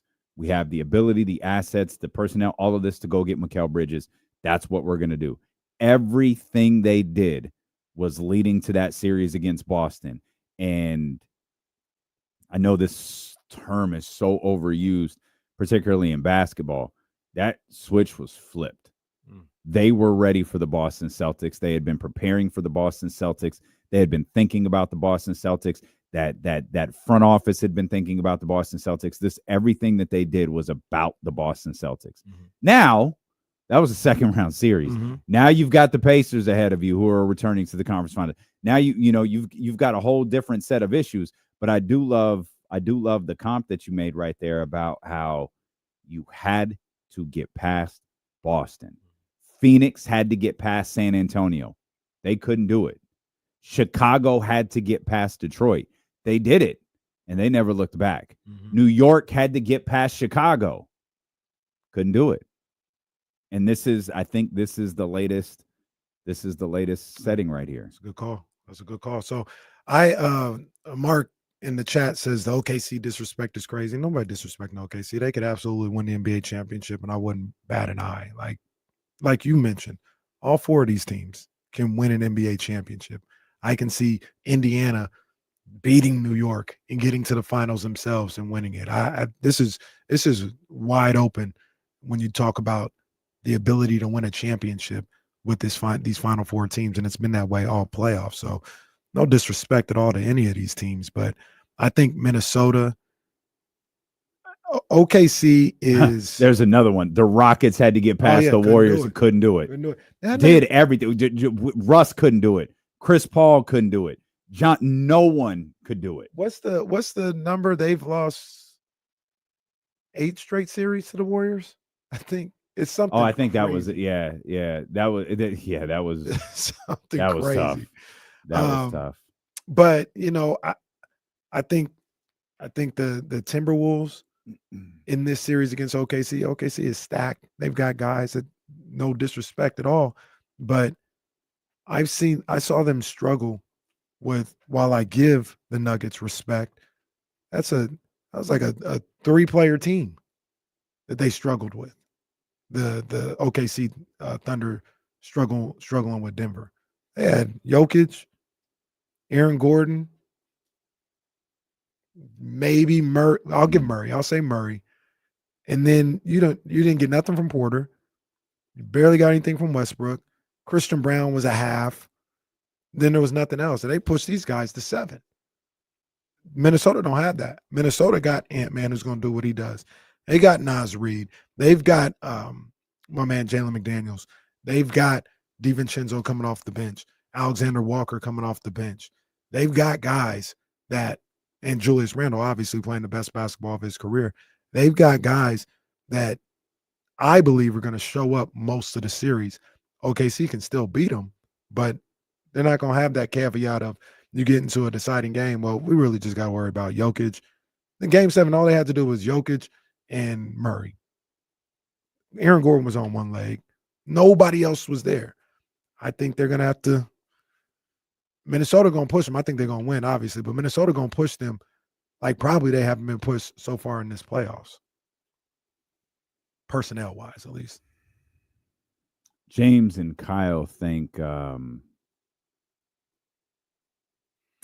Pacers are going to wear the Knicks out. Too fast, too up and down the floor. Tibbs is going to play his guys big minutes, and they're not going to be able to keep up if that series goes on too long. Could be. I think if they stay healthy, they win it, though. One of the things last year that hurt them was they just broke down physically. Yeah. So if they're able to stay healthy, and the Knicks, ironically, with Tibbs and his penchant for playing players throughout the regular season, so many minutes, they might have got saved a little bit by that Jalen Brunson injury during the season, where he had to sit him down for 4 weeks because he hurt his ankle. And now he's not worn down going into the playoffs, and he's able to make it through. I can see Indiana obviously winning that series. I could see what they talked about, them just keeping the pressure on them for X amount of games and wearing them down. I don't think that happens. I think this Knicks team, they're not beat up. They're not broken. They're not limping into this series. They'll be ready for whatever Indiana brings their way, and they're going to bring the fight. I think the physicality that the Knicks bring is going to force this series to be played at their pace. I don't think they're going to let the Pacers run up and down the floor and get in the open court too much and make these 120-point games. I think the Knicks, when they need to, are going to be able to slow it down and play at their pace more times than not. And you get in the half court, and they're going to have to deal with Cat. They're going to have to deal with Brunson. They're going to deal with OG and Michael doing what they do, and then Josh Hart running around, getting offensive rebounds and getting his hustle plays. He had a triple-double in Game 6. That get swept under the rug because it was Friday. We didn't have a show the next day, but he was fantastic in that series. Yeah, that is along the lines of what I said to Kyle in the same regard, in that I don't think you have to slow down. I don't think you can bank on. And again, I'm sorry to keep calling on this past series. The Phoenix, the San Antonio wanted to play Phoenix a certain way, right? And Phoenix dumbed their offense down by adding Shaq to try to compete with San Antonio when it should have been the other way around. in this setting, you don't have to, if you're the New York Knicks, slow the Pacers down for 4 quarters. But if you slow them down for 1, that might be enough. Yeah. If you slow them down for 2, that might be enough. Like, I don't even think you should bank on slowing a team like Indiana down for 4 quarters. I think the difference is, this is, to me, a huge, huge difference between last year and this year. Indiana can play defense too. Mm-hmm. And that's where New York can't fall into these lulls where they struggle scoring. Like, if they're doing work on Jalen or whoever, Josh Hart is going to have to find a way to get points. Mikel's going to have to find a way to have himself a day. OG, the same thing. Maybe we don't put it off to the 4th quarter like we did a couple of times against the Boston Celtics, but I think this team, this New York Knicks team, has enough, use the football term, on each side of the ball to be able to compete with the team who I think is actually really good on both sides of the ball in the Indiana Pacers. I think they are too. I think Indiana is super tough. These guys are physical.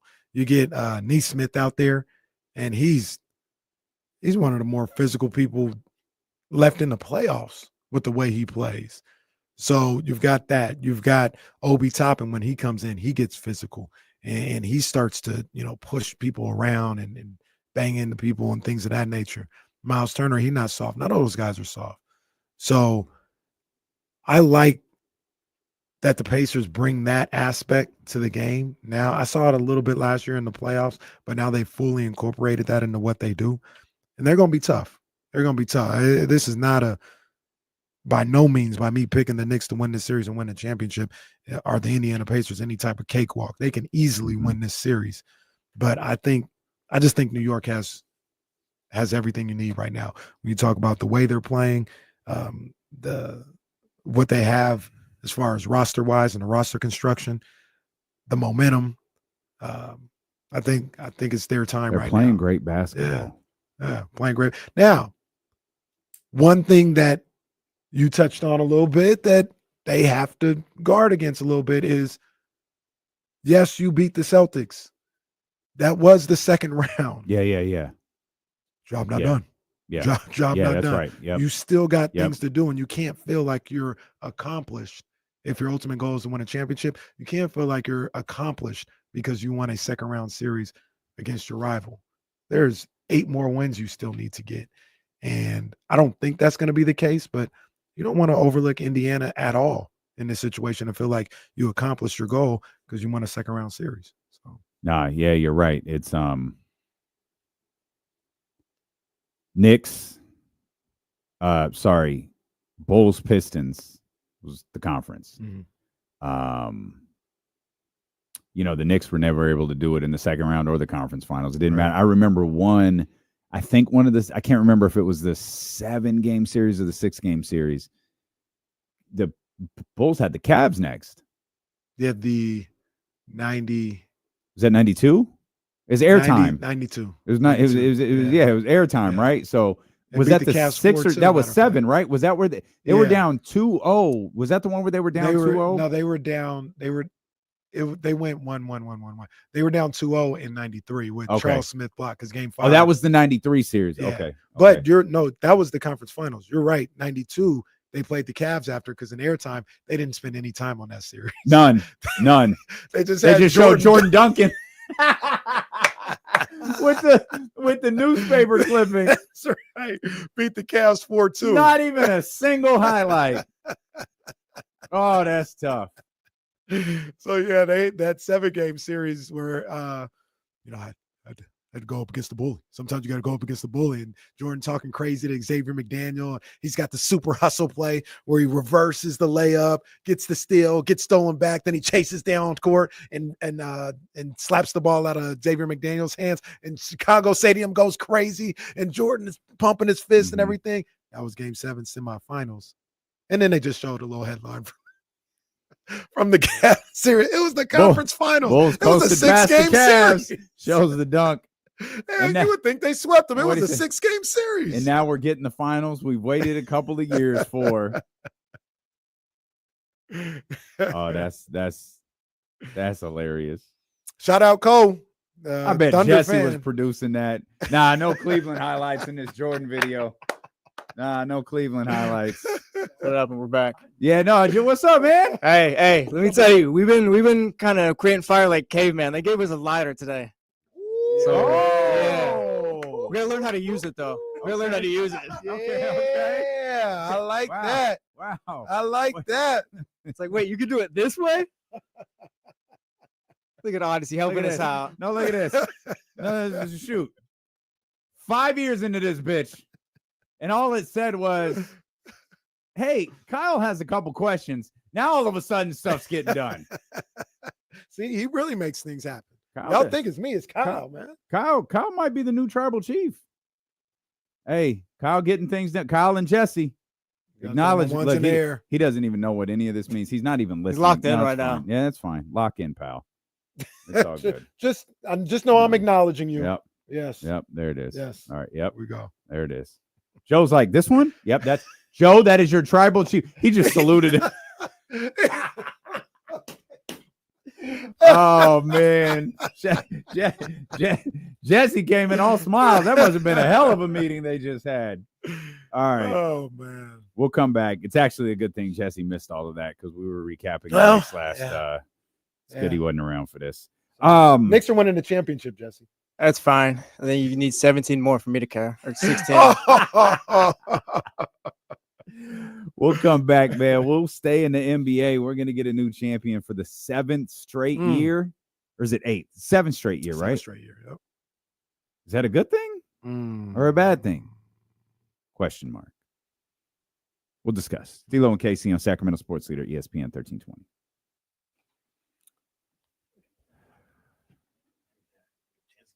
Water. Mm-hmm.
Charles Woodson and the Cleveland Browns.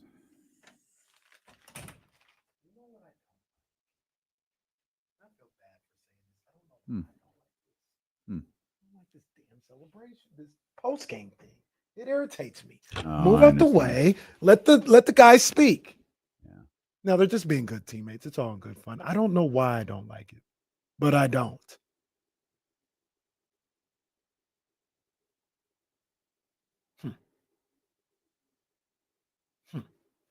I'm okay with it. It's fun. I'm But wrong. don't- I'm wrong. I admit that. But I don't like it. Well, it's fun, but don't do it next year. Like it was fun this year. I mean, maybe come up with something new next year. Well, they've been doing it for 2 straight years. Okay, well, stop. You finish this year out, and The Kings did not used to do that. Oh, you mean the old school Kings? They did it like once or twice, and it wasn't the whole damn team. They did it. They did it when they beat Phoenix for their first championship. And I would have told them to stop too. They did it every that's damn funny. game. They made him his own shirt. That's funny. I didn't see that one.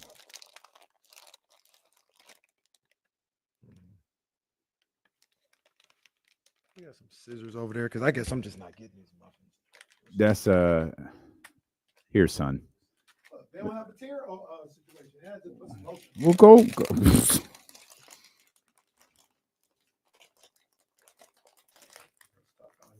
I'm trying to do it gently so little muffin bites don't go flying everywhere. When you put that lotion on, bro, it's over. I love Andrea Carr. Is it Andrea?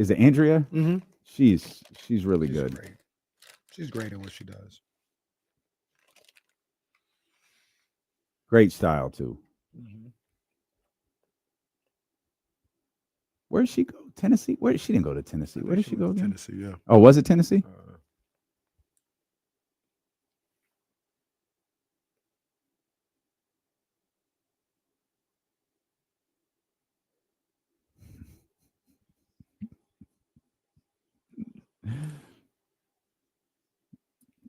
I love this.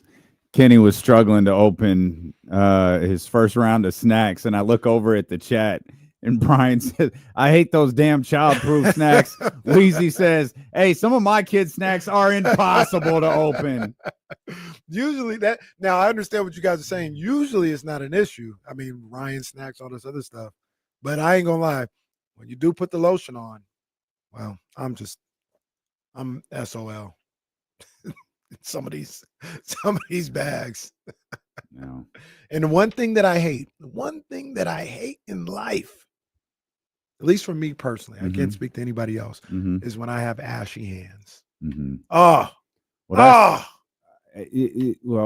Drives me crazy. My ash level is a little different than yours, though. The ankles can get a bit rocky. Oh no, get some lotion. No. What I mean is, if I don't take care of business, the ankles can get rocky. But I do hate dry. I hate the feeling of dry hands, and it got to the point where I got tired of going to the locker and just put the cocoa butter behind us, which is just the most. It's just the most like stereotypical thing. Where if you're like a group is coming through and you see D'Lo and Casey in the studio and there's a bottle of goddamn cocoa butter directly behind me, it's like, look, man. Now I'm a big supporter and big believer in Jergens. You know, that's my go-to brand. Jergens is thin. That's why I don't like it. You got to get the Ultra Healing joint because that one's a little thicker. The Ultra Healing joint, that's the one that I get. Now you get the sensitive one. It's a little thinner. It still gets the job done, but Ultra Healing Jergens is the move. That's my go-to. Okay. Well, I've been on Palmer's cocoa butter for about 30 years at this point. I literally have not changed lotions in 30 years.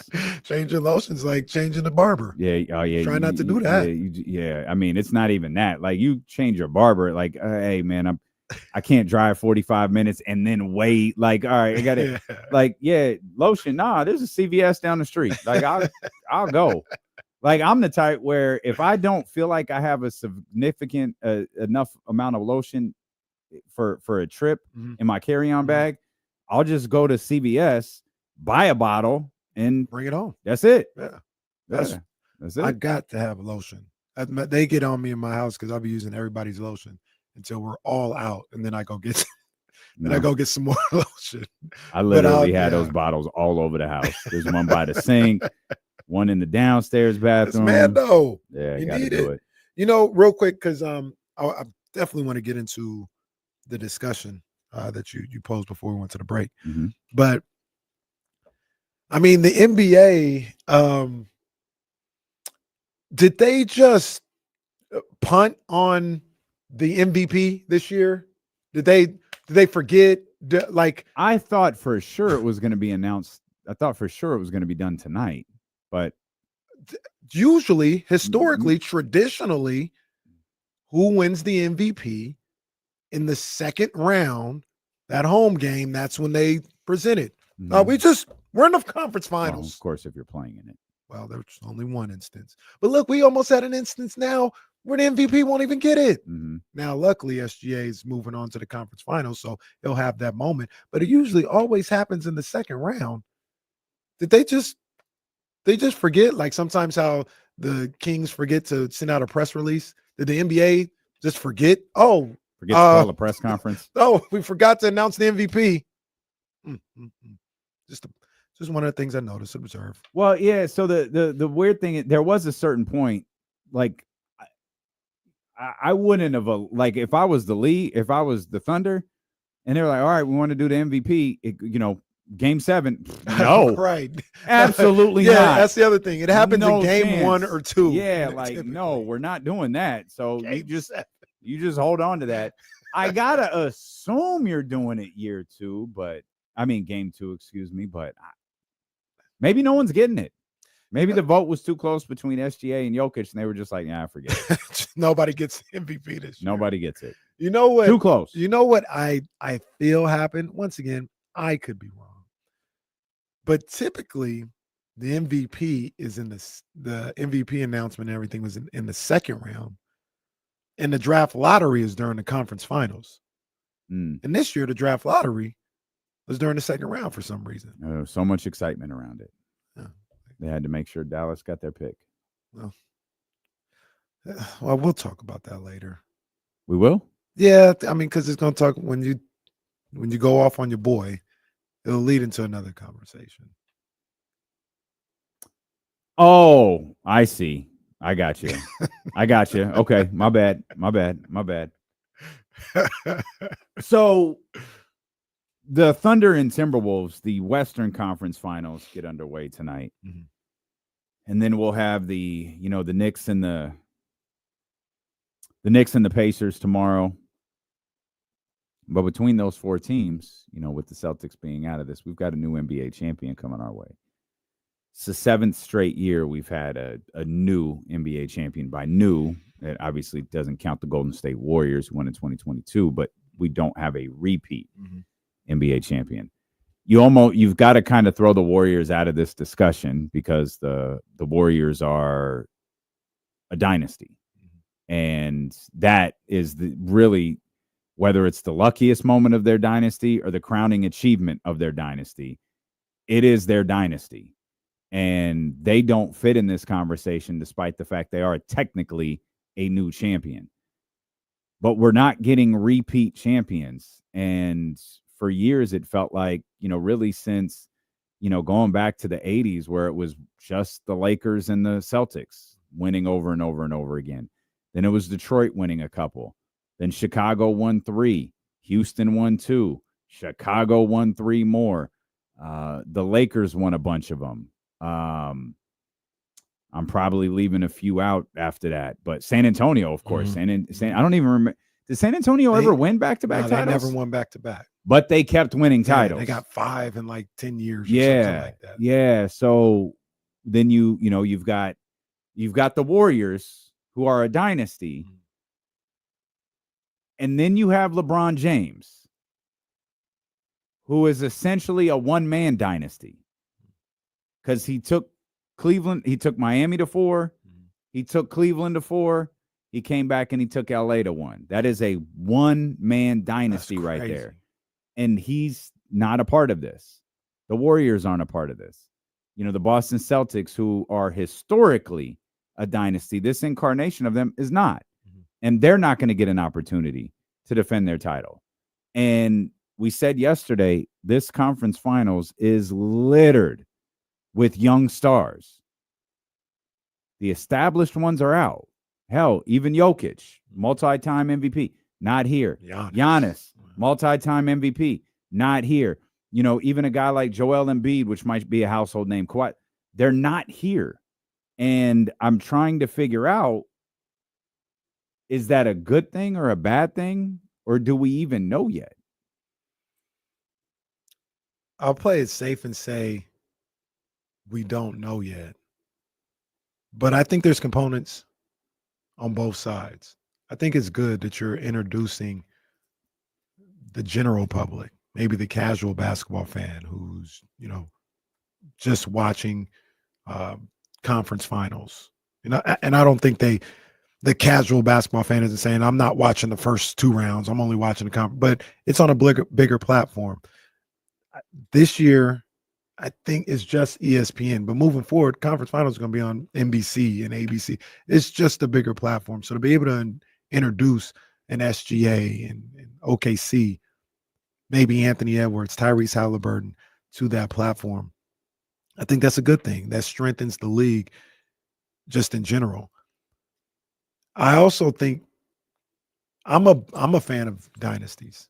I'm a fan of the evil empires, you know, and having somebody there for people to root against or root for. We've talked about this a number of different times while we've doing the show. In sports, I think it's unbelievably important to make people feel one way or the other. Like right now, SGA, for instance, I don't think anybody feels one way or another about SGA. Like they don't want to, nobody's unbelievably rooting for him to win, and nobody's wants to see him fail. He's a really unique superstar. Anthony Edwards, I don't think he's there yet. I don't think there's people that want to see him fail. He's on his way. I think he's the next. He could get there if he wins. Yes. Being a hateable superstar. He's the next Westbrook. That's what Westbrook had. Westbrook, you either wanted to see him win or you just couldn't stand him and wanted to see him fail every year. James Harden was that way as well. Ant-Man is the closest one to that. Tyrese Halliburton, he's interesting because he's a super nice guy, super likable guy, just a good guy. But there's something to him that, like, I think Tyrese Halliburton is going to drive Knicks fans crazy. They're going to they're going to hate Tyrese Halliburton. They might already because of the series they had last year. But he's I don't want to say corny. I don't think that's the case, but he's witty enough to insult you and trash talk you in a way that gets under your skin that isn't overtly like Ant-Man yelling in your face, right? It's annoying. It's annoying. And he's good. So I think he might get to the point where teams fan bases really want to see him lose and get his humble pie or whatever you want to say about it.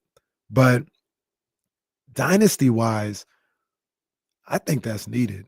I think you need something like that to a certain degree. And I for me personally, ratings don't matter. I'm not really tripping off that. I think the best case scenario is Knicks in the finals. It doesn't matter in the West because that dynamic works either way. But Knicks against small middle market. Because that's the Knicks are the evil. People don't want to see the Knicks win. Because of the fan base and all this other stuff. So now you'll get people actively rooting against the Knicks and tapped in just to see them lose or just to see all those stars on the Spike Lee and all those guys on the floor with a bad taste in their mouth or something like that. Like they'll want to see that. This is the old boxing analogy. Half the people wanted to see Floyd lose, half the people wanted to see Floyd get beat up, but they all tuned in. And you need that. If you get Indiana and OKC, for instance. Did anyone want to see him win? Yeah. You just said half wanted to see him lose, half wanted to see him get beat up. Did anyone want to see him win? 100%. Okay. The me and yous. Oh, yeah. No. Oh, yeah. Yeah, like you get OKC and Indiana, like nobody's like invested in that series one way or another. It's a good basketball series. I'm gonna love it because of basketball, but nobody's emotionally invested in that series. And so that's and I guess that's the good thing about the way I generally watch sports. I don't have that emotional investment in really much of anything outside of Sacramento. And I am genuinely very excited about these conference finals. And I love the idea as much as I love LeBron and Steph and respect those guys and the legacies that they've built. And, you know, James talking, you know, Steph and LeBron, it was bad for the NBA. Like, I do not agree with that whatsoever. Every year LeBron got back there. Again, this is my personal opinion. Every year LeBron got back there, it was just a marvel to me. Every year Steph and that Warriors team got back there and faced some sort of different challenge. It was amazing to me. And teams that build that type of longevity are incredible. And, you know, those teams were fun to watch. I know people bitched and complained about the Spurs. It wasn't the Spurs. It wasn't that San Antonio had no vibe. It was the way that they played. San Antonio played a big fundamental, a very Hoosiers style of basketball, and it's not the most fun to watch. I think all four of these teams are extremely exciting, and the constant who's going to take that torch, that baton, that NBA flag from LeBron James and Steph Curry. With the exception of Wemby, they're probably playing. Mm-hmm. They're probably playing over the course of the next 2 days, with Wemby being the exception. Mm. And to me, that's exciting. Absolutely. That's great for the league. Absolutely. The more stars you have, the better. Now, I keep on. It sounds like I'm dismissing Indiana. I'm not. I think they'd be great. But I love basketball, right? Mm-hmm. I watched Long Beach versus Fullerton. Yes, you right. do. So I don't care, but I also understand stories, and I think I got a good idea of how to build a league or an audience base, right? Yeah. And kind of comes back to wrestling. Always does. Indiana and OKC, for example, that's Kevin Owens versus Cody. Hmm. The Knicks versus OKC, that's Roman and Cody. Mm-hmm. You got to have the Roman. At that point, it doesn't matter who wins, but you need the Roman. You need the whoever. A great babyface always needs a great heel. Yeah, and a legitimate, recognizable household name type of heel to either get them to win, so like people continue to hate him, or put over the babyface. Stone Cold needed Vince McMahon. There you go. I was trying to think of the other. Hulk Hogan needed Andre the Giant. Yeah. Cody needed Roman Reigns. Like that's a Yes. perfect example. Yeah. Like they needed that heel to. And the And the Knicks are the heel. Yeah. The Knicks, not necessarily the team, but the fan base, and the franchise, Mhm. and the city. The city. Yeah. That's the heel. And I think it would serve best if you could get them in the finals. What happens in the West doesn't matter. And then once you get them in the finals, it doesn't matter who wins. But I think that would be best for not only creating it this year, but keeping it going into next year. Yeah. And saying and having the Knicks, they're going to be on TV regardless. But if they're the Eastern Conference champions or even the NBA champions, and people are geared up to try to beat them every time they come into the city, and it means something when they're on TV and you want to root against them. Look, we get our jokes off all the time about the Golden State Warriors. The numbers didn't lie, though. Yeah. People tapped in to see them because they had a fan base that was electric, and people hated them.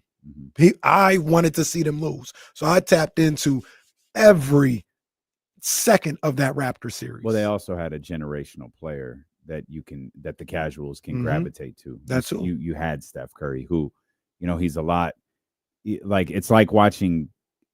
That's how I feel watching Caitlin right now.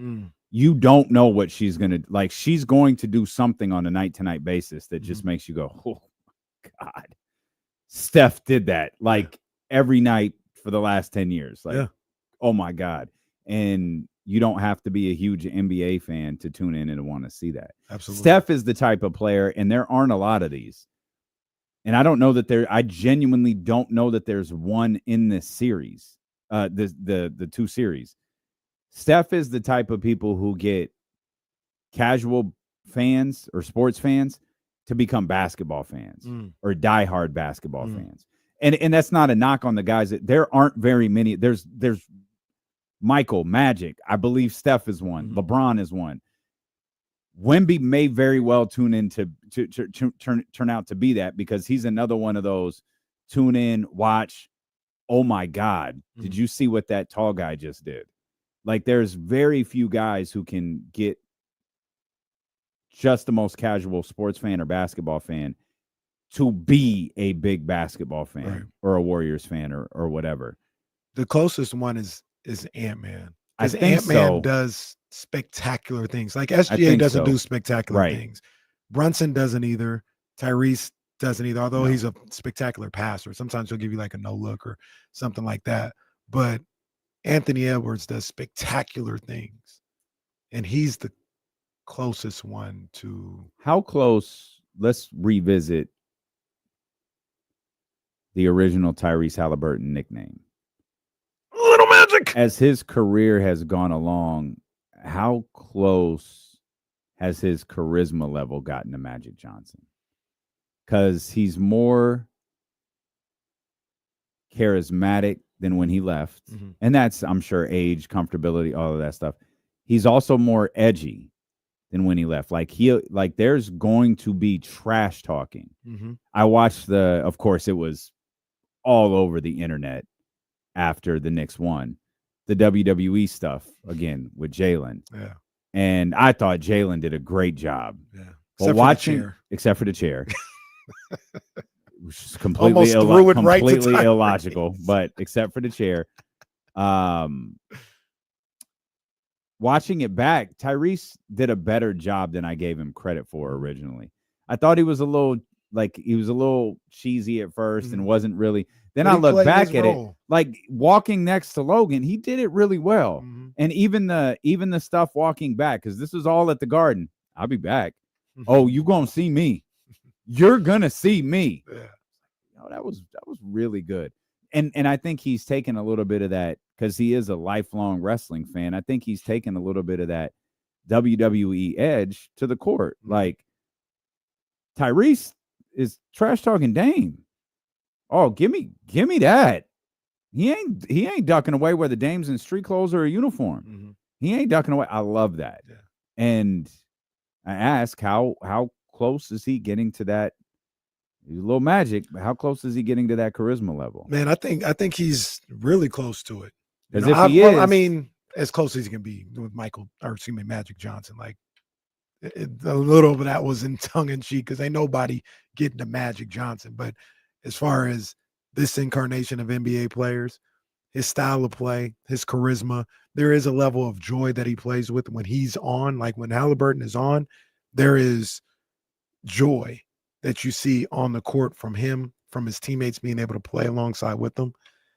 His passing ability, he's still that. Like if he was here in Sacramento, I'd be saying Lil Magic all the time. Yeah, because he's got a lot of that in him.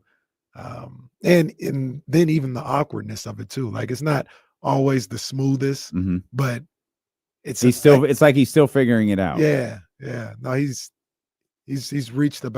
probably reached about as close as you can to that moniker. I don't think so. You think there's another level? I think there's more, and I think we could see it blossom if they get to the finals. Because that, I mean, even here, even where he's at, this stage is different. But he was here last year. He elevates to a stage he hasn't been on before, where the sole focus is you. The sole focus is your basketball team, your matchup, your opponent. There's nothing else happening in the league except for what you're doing. That could, the pieces and the stuff that'll run leading into the start of the finals on him. Oh, that'll be the part that will sting a little bit. Yeah. For Kings fans. For sure. Because Kings are going to be a part of that story if he gets to the finals. But I think that's where he could really take that to the next level. Because remember, Magic was charismatic at Michigan State and all this stuff. Remember, that man went to a finals his very first year. Yeah. He went to the finals his first year and won it. And had to take the podium because, Cap was hurt. So like he was thrust into that moment immediately. And, Tyrese has had some time to grow a little bit. And I think if he does, I think there's another, we were not even talking about his game. There's another level of charisma for Tyrese to hit. I'm anxious to see how his game continues to evolve because I already think that it has. But yeah, I think there's even more to Tyrese. You know what's missing from a lot of these guys that Ant does have, and it's not the end all be all, but I think it does matter, is the shoes. Ant got the shoes, he got the commercial, the AE1s, one of the top 5 shoes. That's Adidas. Yeah, Adidas got one. Did they run an ad that said "Ain't no joke"? I'm gonna have to look. I think they did. I think they ran a "Ain't No Joke" ad. No.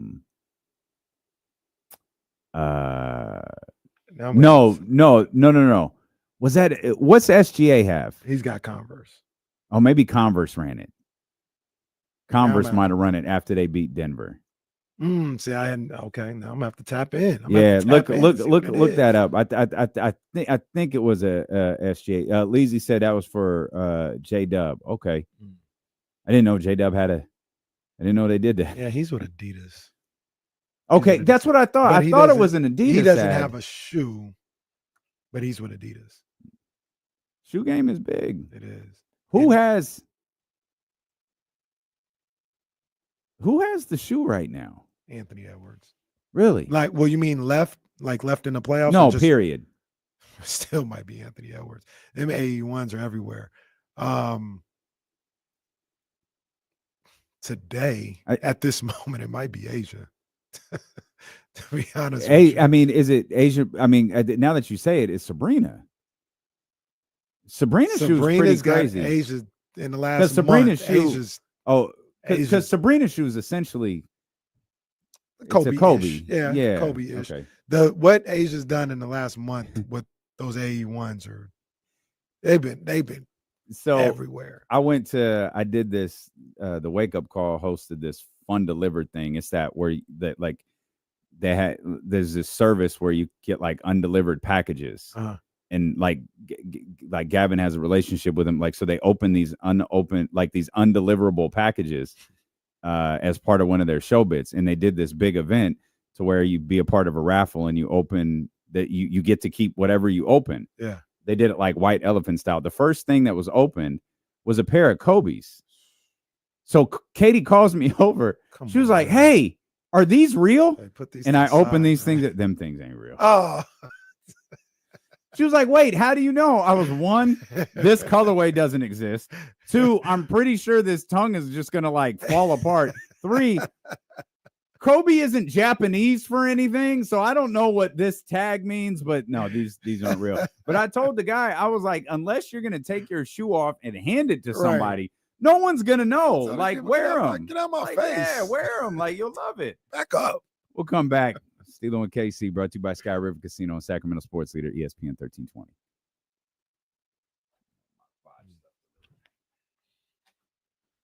New Will Z just dropped. New Will Z. Speaking of just dropped, I need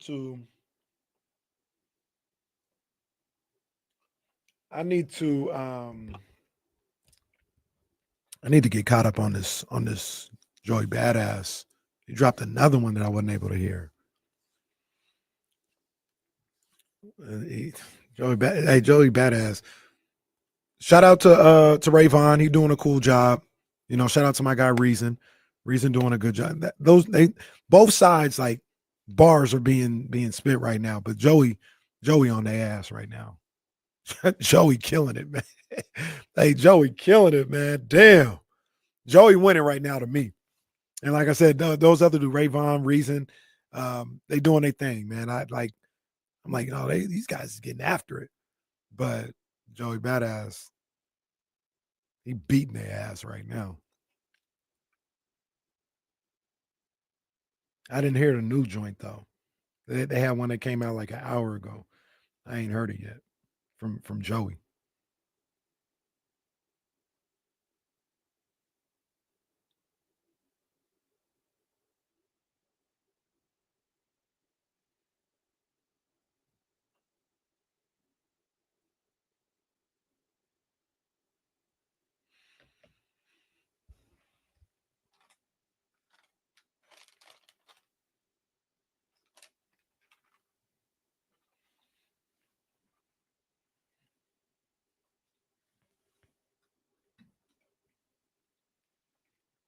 Yeah, man, securing the Bagley saying it's fire.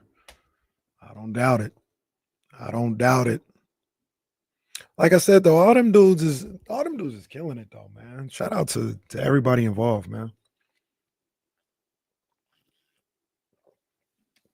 Everybody stepping their game up with these bars, man. Love it.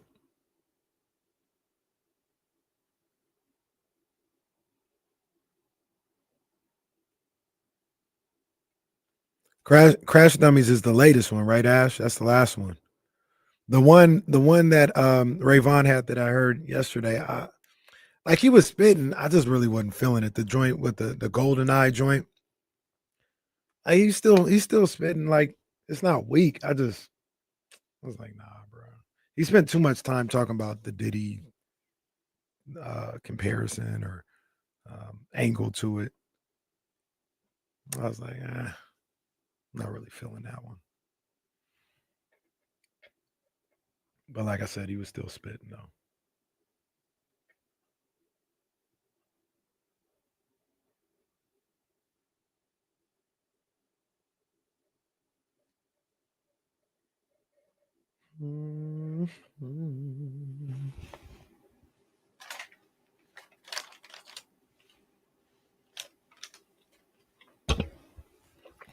Donovan, excuse me, pardon me. I don't know what this is. But I'm intrigued. I want to know more. What's Big Latin Elk Grove? I'm not familiar, man. Is it like? Let me know. I'll check it out.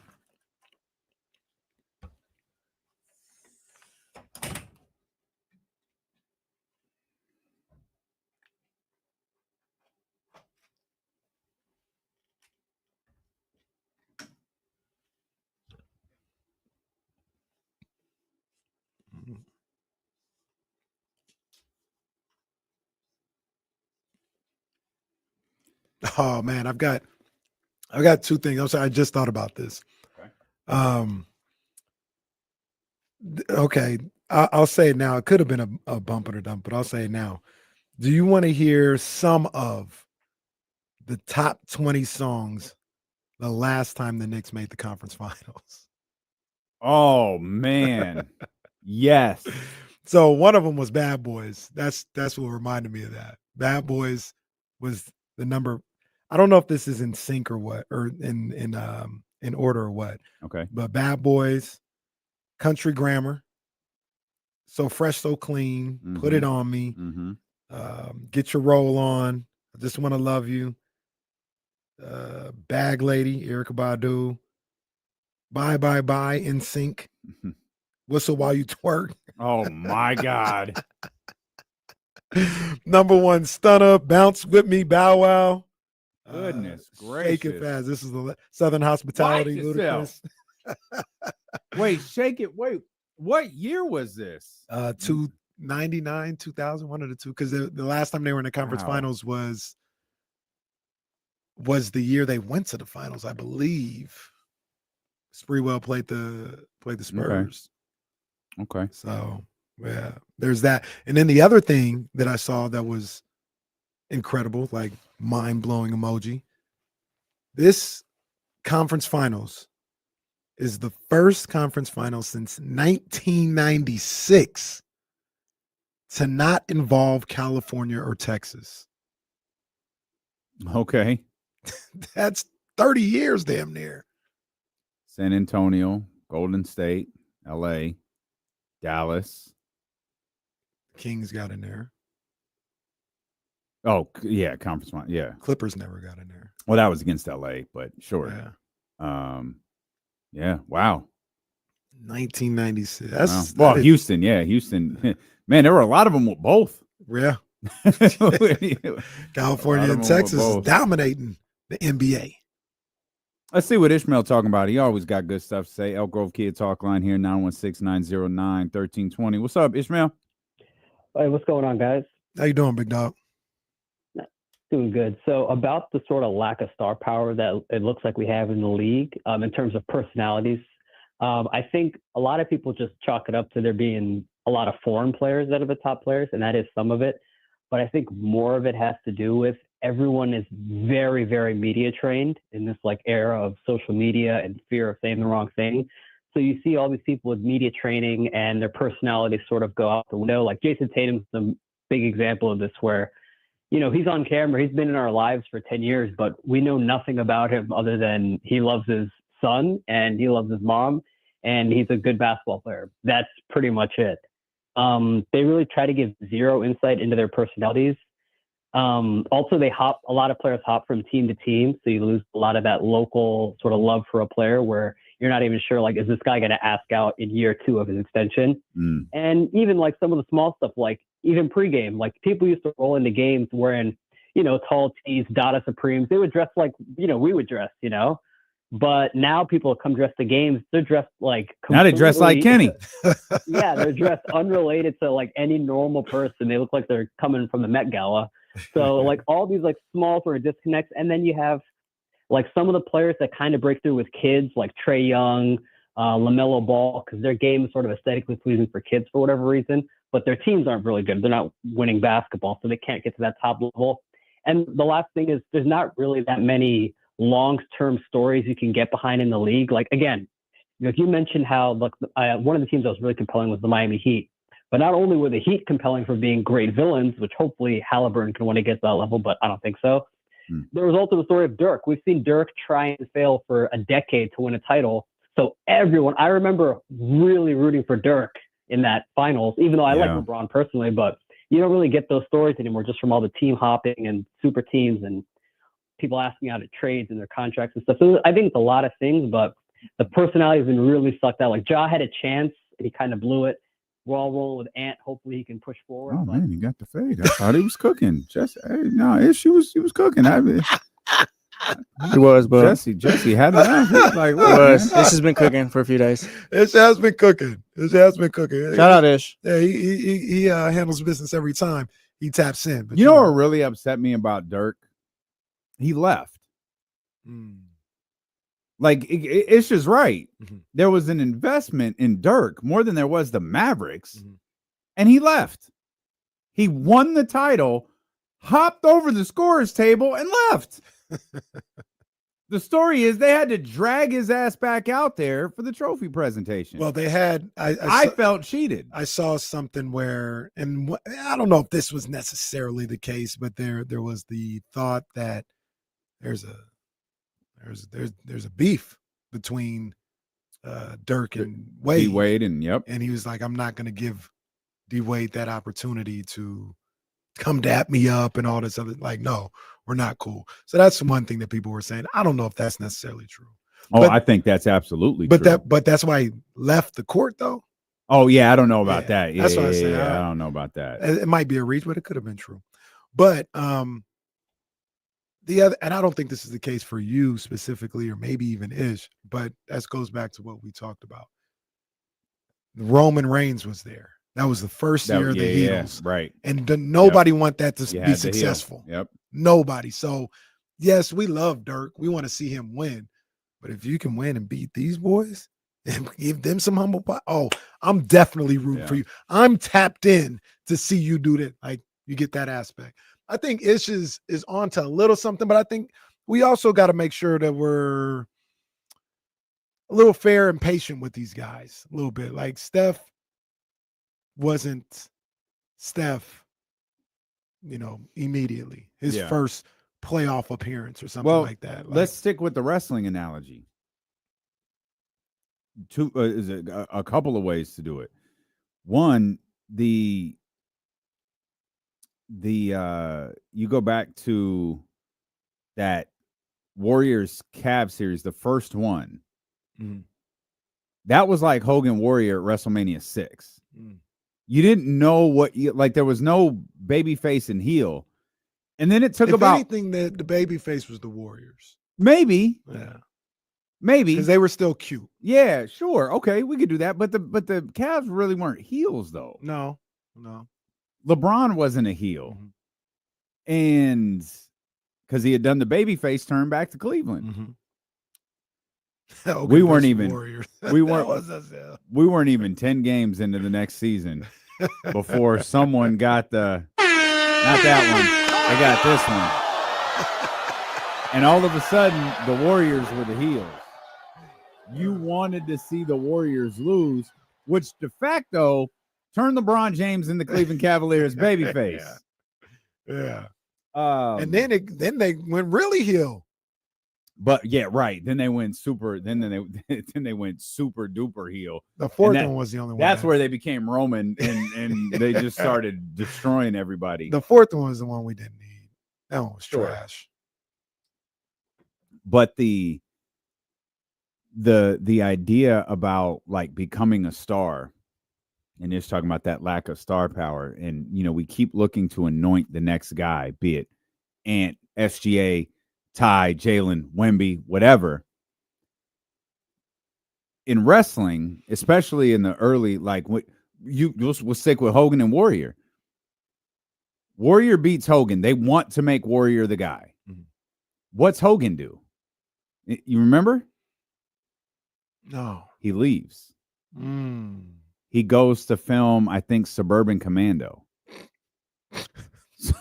Well, he did. So he's gone for like 6 months. Yeah. When they turned Austin heel and he had taken the belt back from The Rock left and went to do maybe it was The Mummy Returns, maybe it was Scorpion King. It was one of those two. I don't remember which one. And so you had Austin you didn't have the guy there to interrupt what he was doing. You had Austin, and I think they teamed it with Hunter, and they just ran through everybody. Mm-hmm. LeBron and Steph are still here. So the reason they timed this for the Warrior to have that moment, the reason they timed this for The Rock to go away is you clear the path to let these guys establish themselves. Austin didn't need to be established. He needed to be established as a heel, though. And he couldn't keep running over The Rock, so they had to get him out of there because he was the second biggest star or the first biggest star in the company. You couldn't have the Ultimate Warrior going on to be the face of the company when the face of the company was still there. You had to do it while he was away. Steph and LeBron are here. And as long as they are, this league is Steph and LeBron's. I don't care what Wemby does next year. I don't care what these stars do this year. As long as these two are here, they're the faces of the league.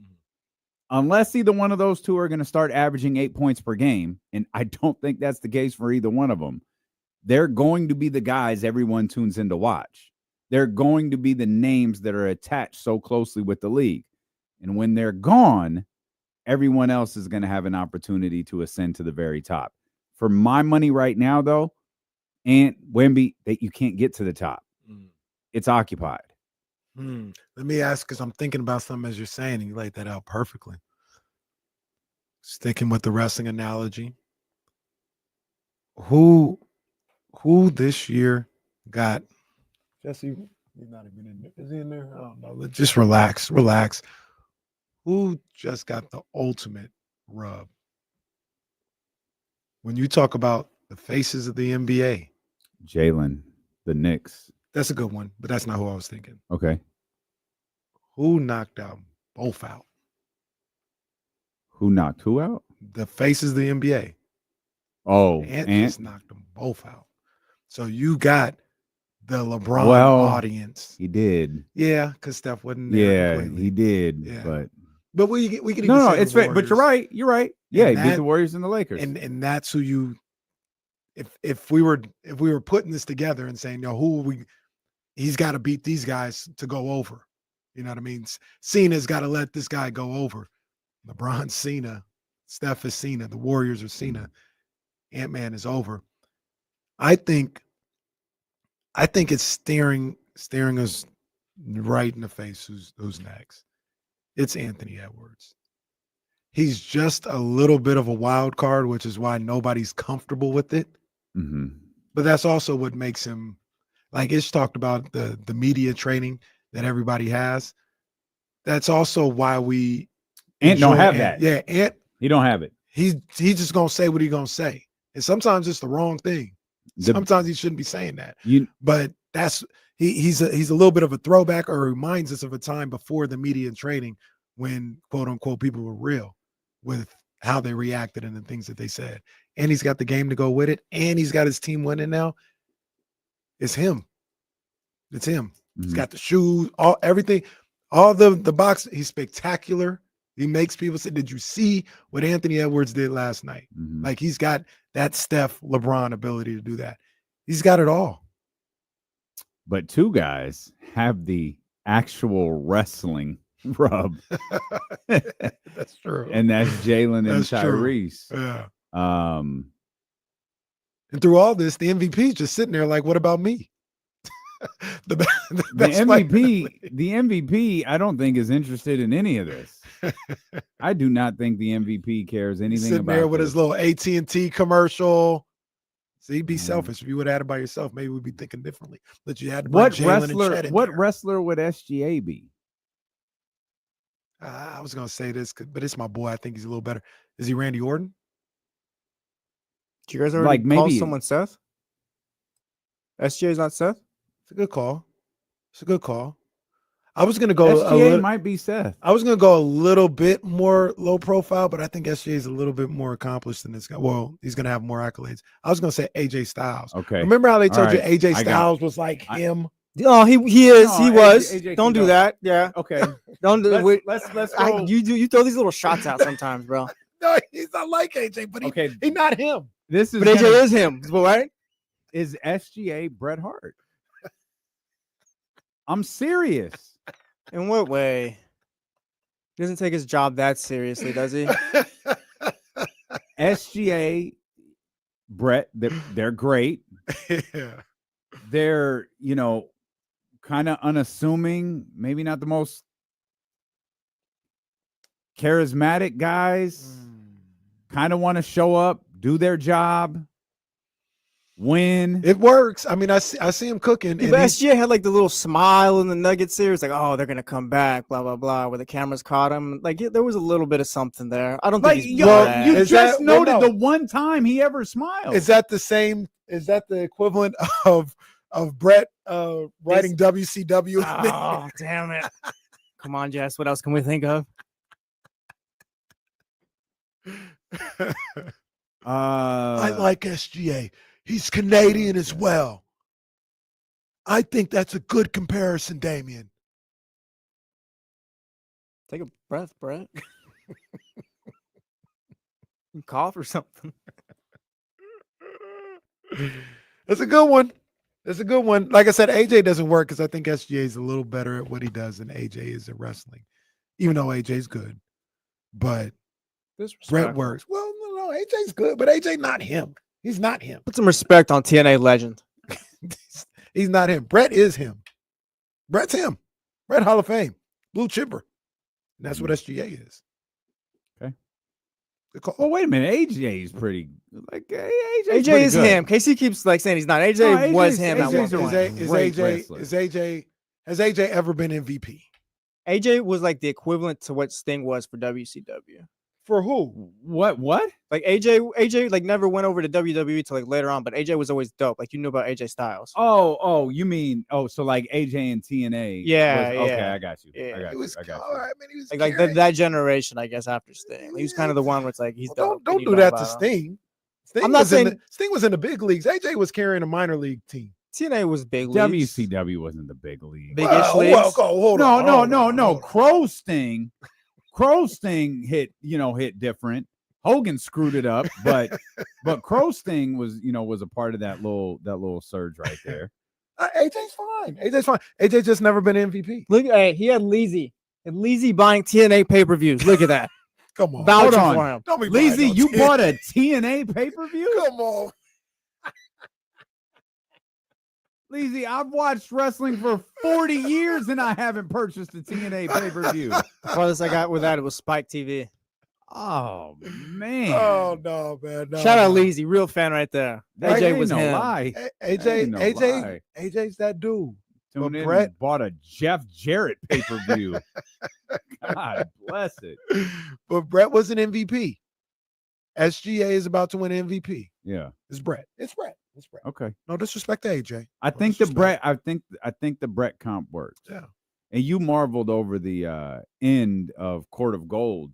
Oh man. Let's not forget the introduction of Anthony Edwards in starting five. Mm-hmm. LeBron talking about, another, if there's someone out there who's just physically gifted, is physically this, is blah, blah, blah, blah, blah, blah, blah, blah, blah. I ain't met him yet. Flash to the Lamborghini firing up. Come on, man. That's, I mean, that if he wins, that will play forever. That will be one of the most iconic introductions to a superstar ever. That is a very literal professional wrestling introduction right there to Anthony Edwards. Oh, hey man, as I'm thinking about this, once again, I just got to keep saying this because I want to make sure, man. I'm not trying to down nobody. No disrespect to Indiana. No disrespect to OKC. The NBA Finals is Timberwolves Knicks. That's the finals. That's what we need. And in the Garden, going up against some New York boys. And then that's good. Do we I've forgotten, so maybe just now. Do we remember what happened in the preseason with Julius Randle, DiVincenzo, and Brunson's dad and all? They got history. That was the preseason? Yeah. Wow. They got history. Oh, yeah. That's the finals. That's the finals right there. I feel like Dante will fight anybody, though, so it doesn't really. Dante was mad. Dante didn't want to leave. And I think he said Brunson's dad threw him under the bus, or Tibbs threw him under the bus to get him shipped out of there. Yeah. Julius was feeling some type of way as well. He was talking. Towns, he going to leave Rucker Park and go to the Garden. God, if they, man, if the Knicks win the championship, Cat gonna sound like Ebro by the end of this series. He gonna sound like Method Man. He gonna sound like Method Man in 1994. Yeah, they got real heat.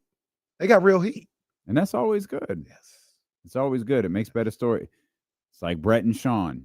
You knew they didn't like each other, so it gave you a better storyline. It was like Rock and John Cena. You knew they didn't like each other.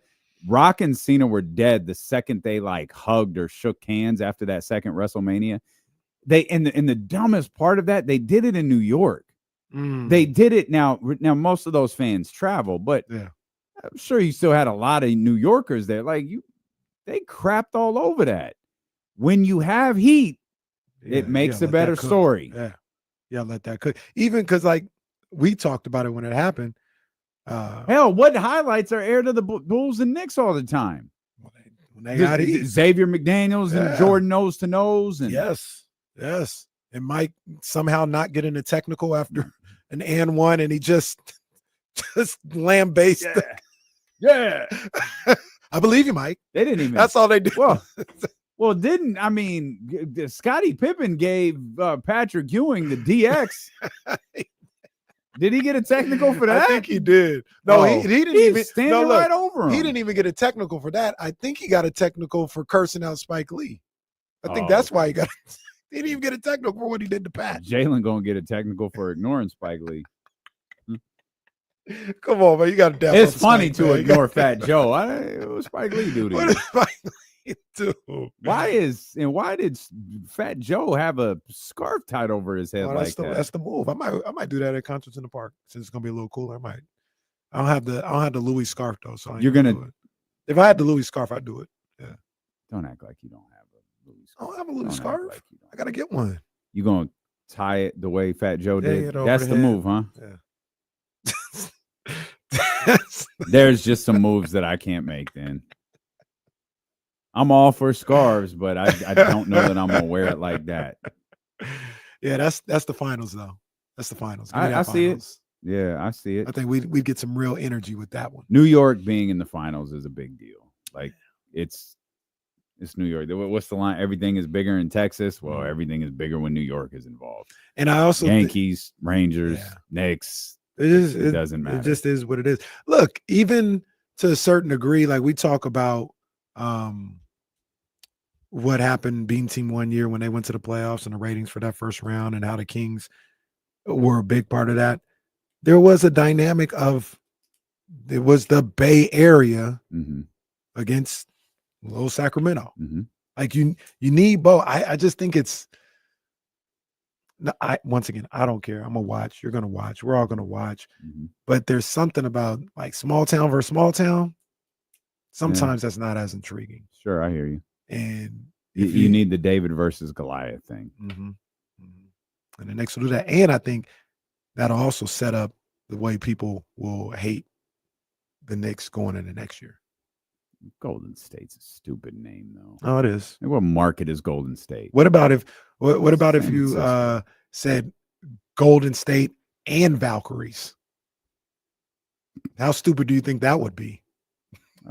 Pretty stupid. Pretty stupid. Oh man, I just thought it could have been blue and gold. Why they gotta be purple? I don't know, man, but they stink. When do they play again? I don't know. I'll be watching. I watched a little bit of Paige Becker's last night. I missed that. Yeah, I missed that. I didn't watch much of her first game. So I was trying to check the box score after the first game. Did the number 2 pick play? Yeah, I wanted to see her. No, did she play? I think she did. The first game because she I think she was dunking during warmups. I want to see her. I don't think I actually saw her play. But I know she was dunking during warmups. I think that clip made it out there. Yeah, well, no. We talked to Trysta. So yeah, about that's it. the whole thing. Yesterday she only played 2 minutes. She played a minute. Dominique, I believe is her name. And No, that's not her name, is it? yeah, in that first round, number 2 pick. Dominique Okay, yeah, I was gonna say it was some yeah, okay. First game she only played 10 minutes. I want to see her play. Okay. But it looks like they're slow playing the situation, so who knows? Oh, that's perfectly fine. She could be relatively young too. I don't know her age. She could be like 18, 19 years old. All right, we'll come back. She's 19. Trysta Krick would love to talk about this. She joins us at the top of the hour here on Sacramento Sports Leader, ESPN 1320.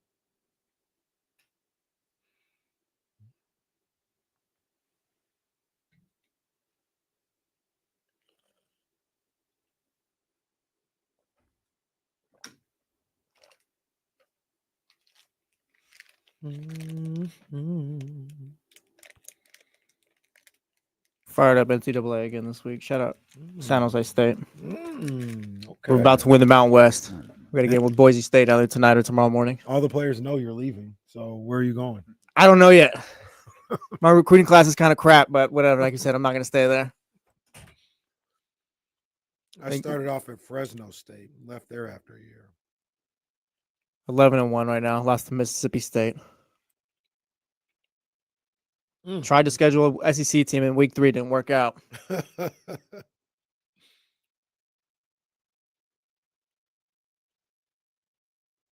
also finally won the World Series and rode to the show, but had the worst slump of my life. So it was just kind of like, all right, I'm winning, but I'm going 0 for 5 every game now. What year did you get to the big leagues? I got to the bigs like the first year. I did a whole season. I still didn't make the big leagues. Bro, I was stuck on the Minnesota Twins for like 7 seasons. The stupid little agent couldn't even get me traded or nothing.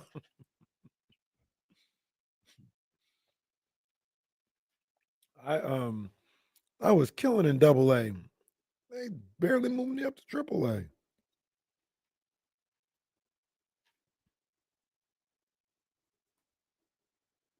Stevens, the one below Heisman, I think All-American, I think. Yeah, whatever one's below Heisman. I'm afraid to take that jump. Don't want to get my ass kicked in video games yet.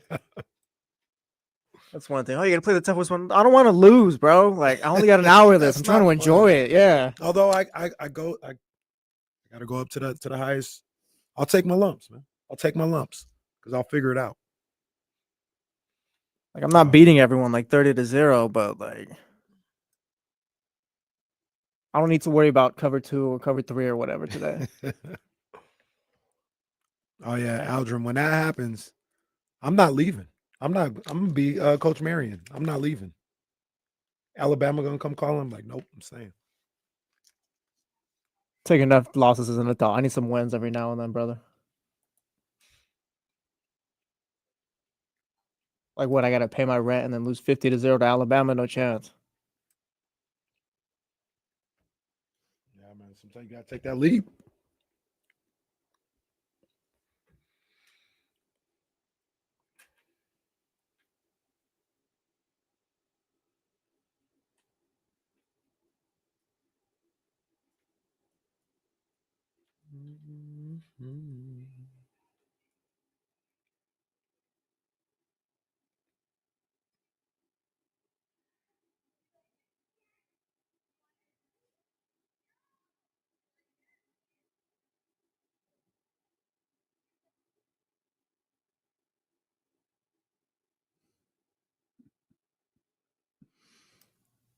Joe Brazil was on the Insiders the other day, I think, when I was on with Kyle, talking about how he beat this one guy like 35-0 on MLB The Show, and the guy stayed the whole game. Like, what did you do that for? Whoever that guy was should have quit a long time ago. No honor in that. Yeah, I would concede. I got a time.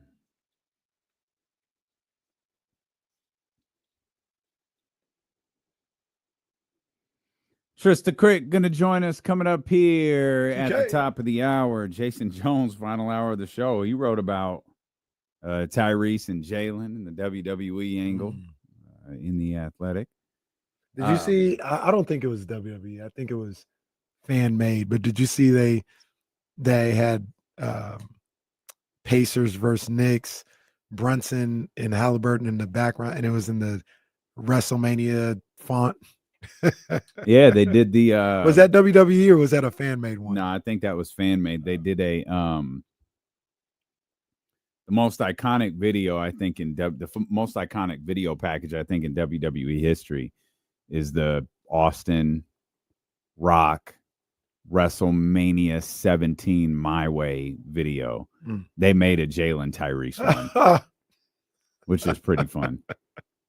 If I was Tyrese Halliburton, I'd be so hyped because I'm like this big wrestling fan. They rock with me. Oh man, I'd be hyped. Mm-hmm. That's dope for him. That's really cool. Yeah, that's pretty awesome. Shaq acts like he's cutting a wrestling promo half the time he opens his mouth.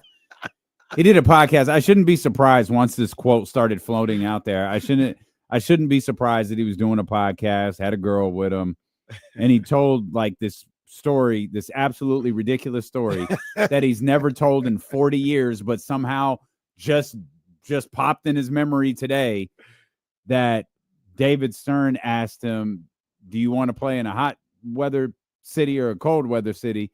He said hot. And then all of a sudden, Orlando won the NBA draft lottery. Yeah, he also kind of added in there after he gave his answer. David Stern kind of gave him a look like, okay, and then walked away. Okay, Shaq. All right, Shaq. Whatever, dude. And of course, David Stern isn't here to say, oh, you're full of crap. That didn't happen. Well, he would have said that anyway. We can assume. He wouldn't have been like, you're right. It did happen. He would have been like, no, that's. Do you think that happened? This is your boy. You and him, you're the big donors over at Sac State now. You're assistant general manager to Shaquille O'Neal, voluntary basis. Come on, man, stop it. This didn't happen. And if it did, he was like, David might have been making conversation. Like, what would you prefer? That's what I thought. Maybe that was the context. So that's what I was going to say about that. I didn't actually see the clip and hear him say it or what the context of the conversation and why that came up. But that they were absolutely talking about the lottery being rigged. Yeah, that's how Shaq. That's how Shaq was telling. That's how Shaq was telling. You seeing Shaq today at your little meet and greet? Tell him he's full of crap. Yeah, Shaq wasn't telling like, oh yeah, he was just asking like for conference. He was telling like, oh yeah, maybe it is rigged. Shaq, this happened. But Shaquille O'Neal, low key, is a bigger liar than LeBron James. He might be. I was gonna say the only story that's like even halfway believable is a Stevie Wonder when he tells. Well, there's multiple people who'd be like, "Nah, Stevie." Because well, I was gonna say I got a tweet I favored two days ago. It says Johnny Gill says Stevie Wonder beat him at air hockey. I saw that. Well, at some point, someone's just gonna say Stevie Wonder drove me to the airport. Johnny Gill says Stevie Wonder beat him, Keith Sweat, and Gerald Levert in air hockey. No, come on, how you gonna win in air hockey, LSG? Bro? How you gonna win in air hockey? It's a feel. That's all it is. Oh man, the jig is up, Stevie. The jig is up. But do I think it happened?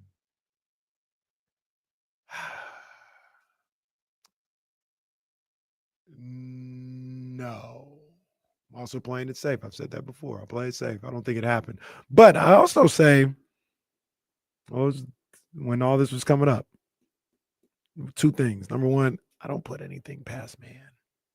Like, I don't put it. I don't think these things happen, but if you told me it did, I wouldn't be surprised. These are human beings. These are men. These are people who are in control of billions of dollars. Like, everybody's just always on the up and up in every situation where people are dealing with billions of dollars. I just don't think you can do things that risk those billions of dollars, and those types of things can risk your billions of dollars. What about was it the Knicks got the frozen envelope or with the cold envelope? Mm-hmm. What about stuff like that? I don't know if I believe it, but I kind of wonder about the theory. Like, the NBA was kind of like, you hear about Magic Bird, like kind of steering its way forward still. Like, what if like where they had their hands and things just like kind of just put it on the right track? Now it's in a place where you don't need that, but like, I don't, like that stuff's the case. I don't think it's rigged, but the people who say like it's impossible or it's a ridiculous notion, I think that's just a little pie in the sky as well. Like, there are some very strange coincidences that have gone on. And I'm just gonna believe one of them happened a week and a half ago. Yeah. There's at least like 10 instances that people can talk to. And it's like, for real, this is just a random occurrence. I choose to believe that everything's on the up and up, but I also can see like LeBron, Chicago, the Knicks, Dallas, Orlando in back-to-back years. Like, some of it is like, it's New Orleans. You get a new owner, all of a sudden you got the.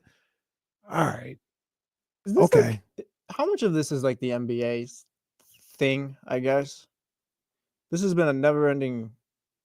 Well, the NBA's like, also talking point, I guess. Well, because they're the only ones who do it this way. Everybody else is just the record, and that's how you're slotted. They're the only ones. The NFL has a different set of problems.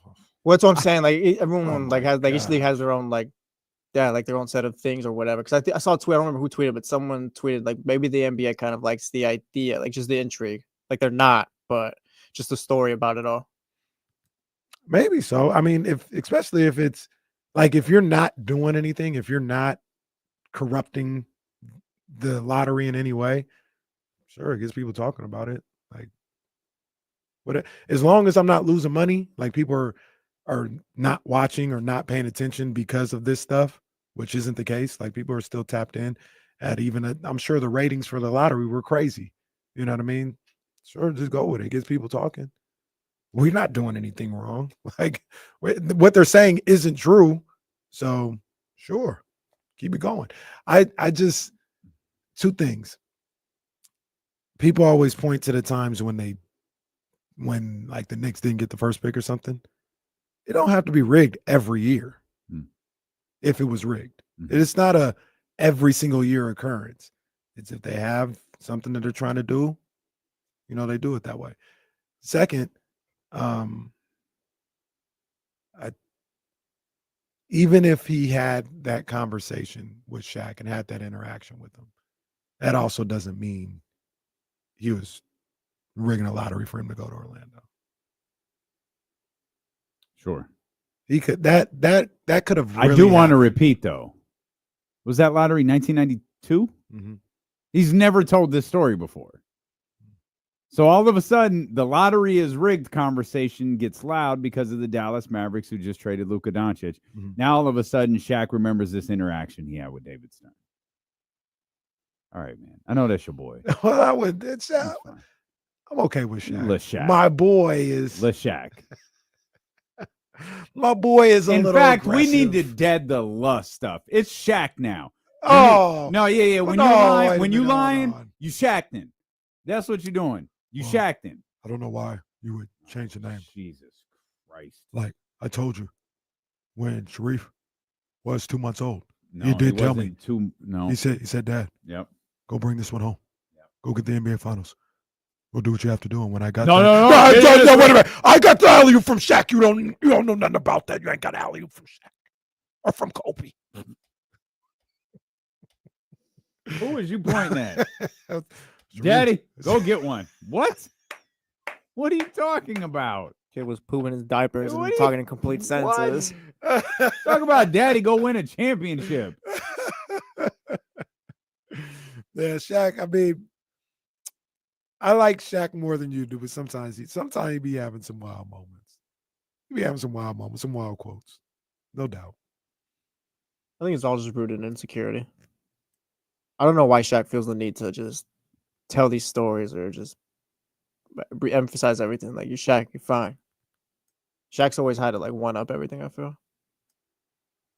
He's a storyteller to a certain degree too. He's like always been. But even like things like even if you like just, oh, I think this center was great. Oh, what about me? Oh yeah, no, that's definitely his insecurity. Yeah, which is crazy because he's one of the greatest You're players Shaq. who's ever lived. He's an entertainer, but He's definitely an entertainer. He pays his respects though. Like we said before, I think there's a certain way that he likes to see these big guys play. And when they're Well, he doesn't. It feels like he doesn't acknowledge the evolution of the game a little bit. Like it's not dump the ball down to the big man, drop step and dunk. Also, you're a very unique big man in this league. Yeah.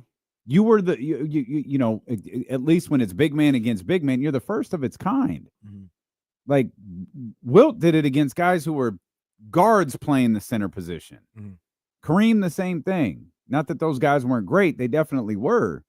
But like the Bill Waltons, even Bill Russell, 6'10". If that, It might not have been 6'10". Yeah, 6'9". like Shaq was a physical marvel. Mhm. Like, bro, there's one of you. Even, I mean, for my money, Dwight was the closest. Mhm. And Joel, if he had been in, Joel was big bodied. Mhm. He just wasn't as athletic and certainly wasn't in as good a shape as those other two were. Yeah. But like, there aren't guys, like, not people can't play like you, Shaq. But just because it is the evolution of the game doesn't mean it's right. Like, I don't want Joel out there shooting 10 threes. You're 7'1". Well, I don't think he is. He takes a lot of jump shots. You're 7'1". DeMarcus was. DeMarcus was too. But I Every would want Kings fan's nightmare. DeMarcus Cousins hit the first three of the game. God damn it! DeMarcus is going to be 1 of 8 by the time this game is over. But I don't necessarily like. I like it now that it's an aspect of a big man's game. But I think they rely on it too much. Like, I don't need you out there on the perimeter. Get on the block. And coaches and analytic people, stop saying like a post up on the block is a bad thing. Get the ball to the guy on the block. Let him operate from there, whether he's scoring or passing out or whatever. Like, I think that aspect of the game completely vanishing is not good. Hmm. Like, there can be some variance to how you play the game and how you run an offense and all this other stuff. But it shouldn't just be gone. Like, the mid-range jump shot is gone. And all of a sudden, you got a guy like Jalen Brunson, SGA, who are bringing it back. Daryl Morey will tell you it's the worst shot in basketball. Yeah, and that's what I'm going to do. I'm going to take Daryl Morey's That's advice. what I'm saying. Are we going to listen to Daryl Morey? No, we're hell no. absolutely not. So Ever. I think On anything. Literally nothing. I think when Shaq sees the big guy shooting too much, because remember what's the very few occasions he was around for Kings games, what would he always say? Was he ever around for? Well, not around here, but like on the telecast. Okay. And Domas would get the ball. And there you go, Domas. See, that's what you want, big man. Get him and get on that block. Put him in the basket right there. That's how you're doing real big man moves right there. You say that's what you want to see. Now, once again, to your point, it don't have to be. You're not going to get it there all the time, Shaq. You got to be able to stretch the defense a little bit now, but got to be balanced. Got to be balanced. But yeah, I don't know. I don't know if Shaq's telling the truth or not. I don't know if he's telling the truth or not on that one. How many do you think Shaq shows up to one game this year? Yeah. I do too. Yeah, I think he's here more or less 7.5 games. 7.5? Yeah. Less. Unless someone told you something. No, nobody told me. You're Mr. anything. Sac State. It is during basketball season. I'm saying less. I thought you were going to go. I'll say less, but I think it's more than 3. I thought you were. If you had gone 2.5, that's the one that would have. Because I feel like he's going to come to at least one football game, and I feel like he's going to come to at least one basketball game. I might throw him in for 2. I would have taken the over on 2.5. I'll put him at. I would have taken the more. Okay, we'll adjust it. We'll put it at 3.5. I'm gonna go more. I think he gets here 5. I'm gonna go less. I'm gonna go 2 basketball games and 1 football game. I think he's gonna get here 5 times this year. Some of it, I mean, it's not like he has to be here, but he's in control of halftime entertainment. If Sexy Red is here and he booked Sexy Red, he might have to be here. Shaquille O'Neal's in charge of halftime entertainment. Yeah, that's part of his duties. Is any of this to watch his son play basketball or no? Maybe that's the other thing. He might want to watch his son play basketball too. That might get him here more than 5 times. But yeah, Shaq, the Diesel. I'm actually with Soren. Shaq probably forgot he's associated with Sac State. Do you think if I stopped Shaq on the street right now and I asked him Sac State's mascot, he'd know what it is? You think he could tell me it's the Hornets? That's a good question. Like Shaq, What's the name of the Hornet? Oh, I don't know. Stinger? No, it has a name. Oh, no one knows? No. I think I do know, but I'm not sure if I know. Is it Herky? That's it. Yeah, that's it. I'll be damned. Shout out Sac State. School spirit. They got to explain to me why his name is Herky. Yeah. We might need to change that. Just call him Stinger. Well, I've always been in favor of changing. Not be able to. That could be trademarked. I've always been in favor of changing the pinky from being the Stinger thing too. Why? Pinky's not intimidating. Like, well, what? Hey, I've thrown it out there. What do you want to do? I don't know. I just realized you had. Did we send links today? Yeah, I just sent it to Trysta a few minutes ago. Okay. Well, you can't say we got to get rid of it and not have a better solution. You got to have a solution. Yeah, how about the index finger? Maybe a middle finger. Well, then we do this. Number 1. Yeah, number 1. Stinger's up because you're number 1. That's perfect right there. I like the pinky. Nah, I like the pinky too. Overruled. All right, I was just throwing it out there. Why? Hey, I went to the school. I can make a suggestion. You can. Who's a bigger Sac State fan, me or Jesse? Oh, you like? Yeah, you went to the school. I love Sac. Shout out to the State Hornet. I got love for the State Hornet. Shout out to the State Hornet. Are you a Sac State supporter? Yeah. No, I'm a Sac. Well, yeah, I'm a Sac State fan. Okay. Now the question of all the scenarios: Sac State plays Michigan in the national championship. Hey, that's insane that you don't know the answer to that. It'd be Sac State, easy. Would it? Easy. No question. If Sacramento State is playing a national championship game against the University of Michigan, which you have no association with, all my Michigan gear. Yeah, out. but you don't have a single association with Michigan, like at all. Just memories, just childhood memories. Guy loves Tom Brady. Memories of scandals and cheating. No, false allegations. You've had 2 coaches suspended. How are these allegations false? First of all, wait a minute. Aren't these self-imposed? Yes, self-imposed. So how could they be allegations when both of your coaches essentially went, okay, you got me. Allegations. Your love for Michigan is shout out. Go Blue. Gross. I mean, go Blue. We're about to do our thing again this year. We're back. Again? Yeah, we're back. What do you mean again? Who won the national title last year? Ohio State won that week one. That wasn't even a real one, bro. The real championship about to start. So the one where they won multiple games to get to the championship. Yeah, that didn't count. That seeding. They had to win a tournament. They had to, for the first time in history. The seeding thing was. They crazy, had to man. win a tournament, and that wasn't enough. They didn't fix that. They got to fix that. So that's what happened there. When you have to deal with them computers, oh no, that's the real issue. What, you want to go back to the BCS era? KC trying to bring back the BCS championship.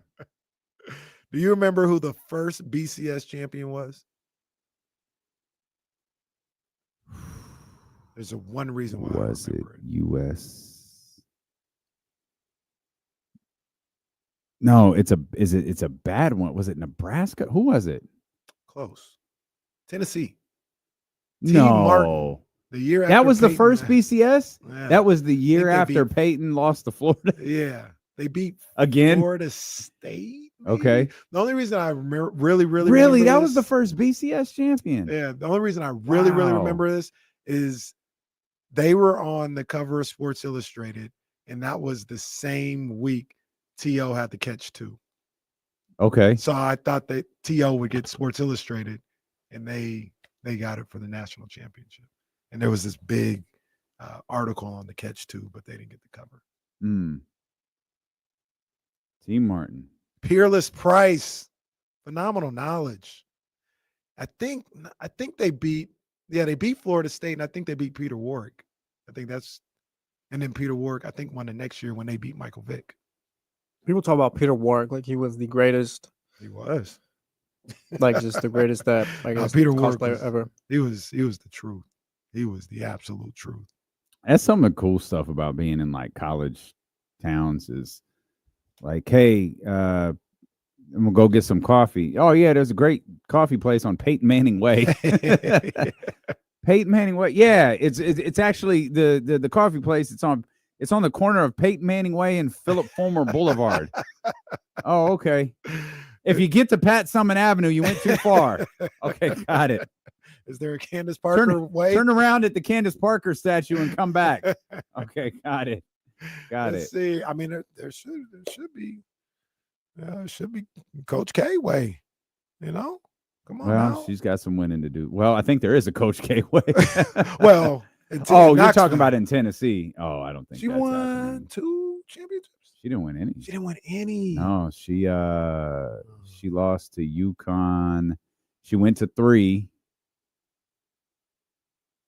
Lost Lost she got one. to UConn twice, if I remember correctly. I don't know her as well as you do, but if I know anything I about hope her, not. if I know anything about her makeup, she's not over that. No, you'd be surprised. You think- Like, yeah. she is. No, she is. There's definitely things she doesn't get over. There are things that she'll hold on to for a long time, but I don't think those eat at her. Like we've talked about those before. that's good. Like, I mean, I remember one USA basketball thing where wine was involved and Gino was drinking, and we were talking to Diana and her wife Penny, and Gino comes over with we're having some conversation about whatever, and it's about nothing, and Gino goes, yeah, but you never beat us. Jackass. and elbows Diana, huh? And Diana, I swear to you, looks him dead in the face and says, will you get the F out of here? Like, no one wants to hear you right now. And Gino just saunters off and leaves. So, You know who he kind of reminds me of potentially? This is the tribal chief. I think a little bit more serious than the tribal chief. But yeah, if you get but enough once drinks you in get, him, once you get him in an atmosphere of being like loose and relaxed, like, yeah, he's that. I'll say this about Gino, as many jokes as you get off. When Pat got sick, his demeanor changed a lot. He, I think he saw like this is a weird way of phrasing it. Like, he saw his mortality all of a sudden, and I felt like my interaction, like everything with him kind of like changed. And I remember Pat's last Final Four. She wasn't in it. She was there. It was days before she announced her retirement. And I think it was before a practice. Everyone knew Pat was there. So there were just people everywhere. Because she had already announced she was sick, but hadn't announced that she was retiring. And UConn was in the Final Four. So everyone was hoping for the meeting. And sure enough, Gino emerges from the tunnel, and you get a murmur and silence at the same time. And those two met. Just picture video, people running to get like the thing, and they just have their little exchange. It was private. There was enough distance. It was a private exchange, and I'm sure UConn went on to win that Final Four. But Pat had told Gino in that quick conversation that this was probably it. I like Gino. I can understand, like, if you don't interact with him and have to like be on his competitive side, like how you wouldn't like him. But when I hear him speak about the state of basketball, the state of working with young people and trying to teach them the game and teach them life lessons, I'm sure I know he's not perfect, but it all makes sense to me. Like, you're right, like you're 100% right. Just the way you prepare a young athlete to be the best. Like, when I hear him speak, I like what he has to say.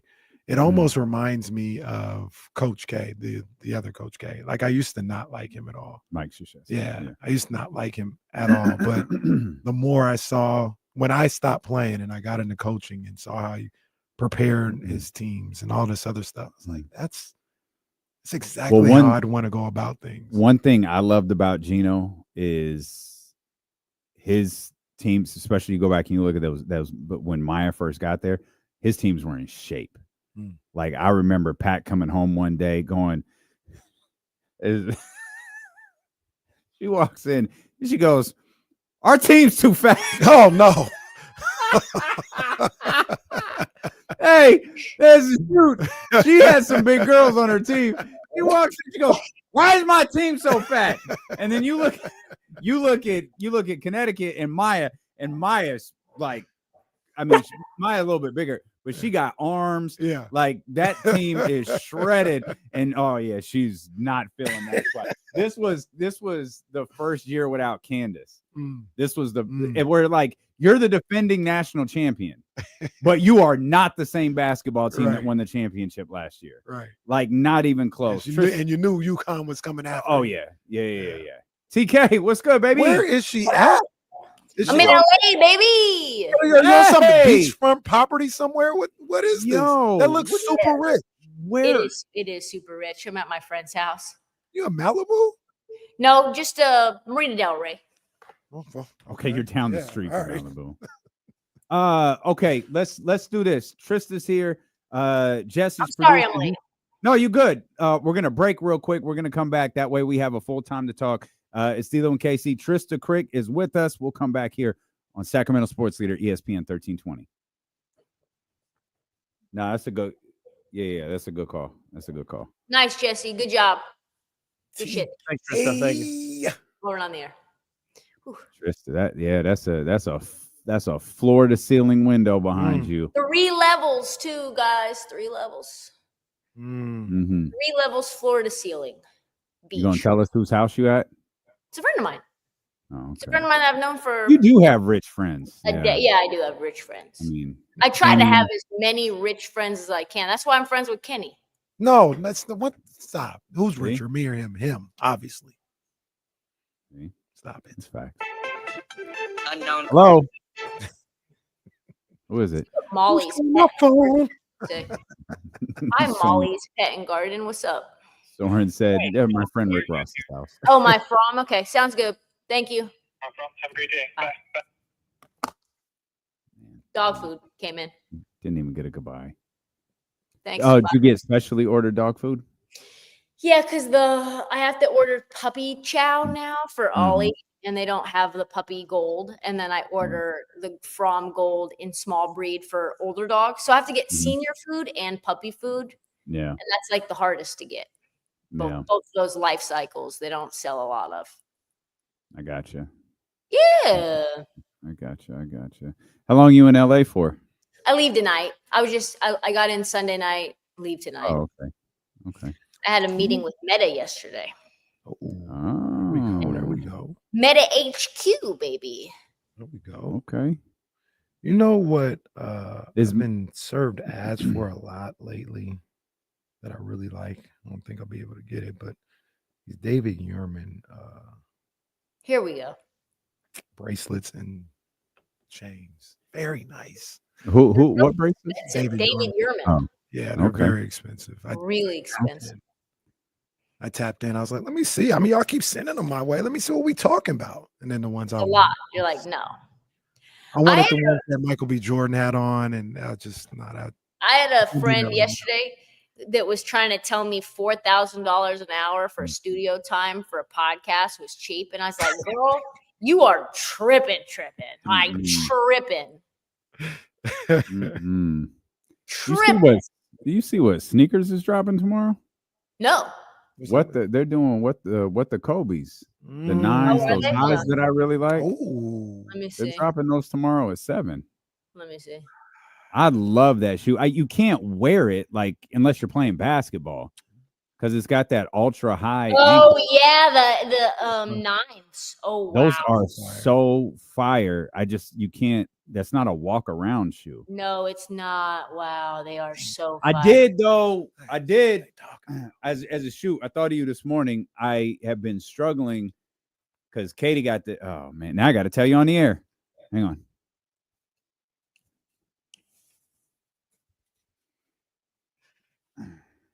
All right, we're back here. TK with us. We're going to dive into the conversations because there's a lot to talk about. But I had to tell KC this because if I don't tell him now, I'm gonna forget. I had been struggling with what to wear to the first night in Vegas. Got a Vegas trip coming up. When are you going to Vegas? A week from this Friday. No effing way. Oh, it's you lit. out there? It's lit. Stop playing. Bro. Yes, it's lit. bro. It's up, bro. It's up. Stop playing. Are you really it's out there? Up, bro. It's up. I'm out there the 30th, 31st, and the 1st. It's up. We out here. Yes. It's lit. Oh, that's what's up. What are you going out there for? Meta's flying me there, and me and Angel McCautry, former #1 overall pick. Oh, I know Angel. So for the listeners, and to this UFC Apex event, which is this private UFC, 700 people in the octagon area. Every seat's like a front row seat, and they want us to kind of like document what it's like using the Ray-Ban Meta glasses, using all the stuff, and like showcasing meeting the fighters. It's 2 women headlining the fight. I don't know which women it is. And so they're sending me and her there, VIP. They're having cameras follow us. That's the reason that the friend told me it was $4,000 to do an hour is because Angel's going to come on, let her shoot. And had dinner actually with Angel last night. God, she's the best. We were fast. She's hilarious. She's hilarious, bro. Hilarious. The queen of the side eye. Just like, she can like, she'll look at you like, did you just see what they just said? We had this waiter who was like kind of trying to mansplain, like gay mansplain LA, like the Italian menu for her. And she was not feeling it. And she was like, this dude over here, I think he's out. And I was like, no, we're going to turn him. And eventually he was like, because he was super proper, with every bit of it. And eventually he was like, don't get it twisted. We got to help our girl Angel out here with some extra water. So he really came out of his shell. I was calling him E at the end instead of Eric. So anyway, we're going out there and we're going to be literally in Vegas that night. So we're going to go to Catch. We got to link up. Like we got to. Oh, bet. Yeah.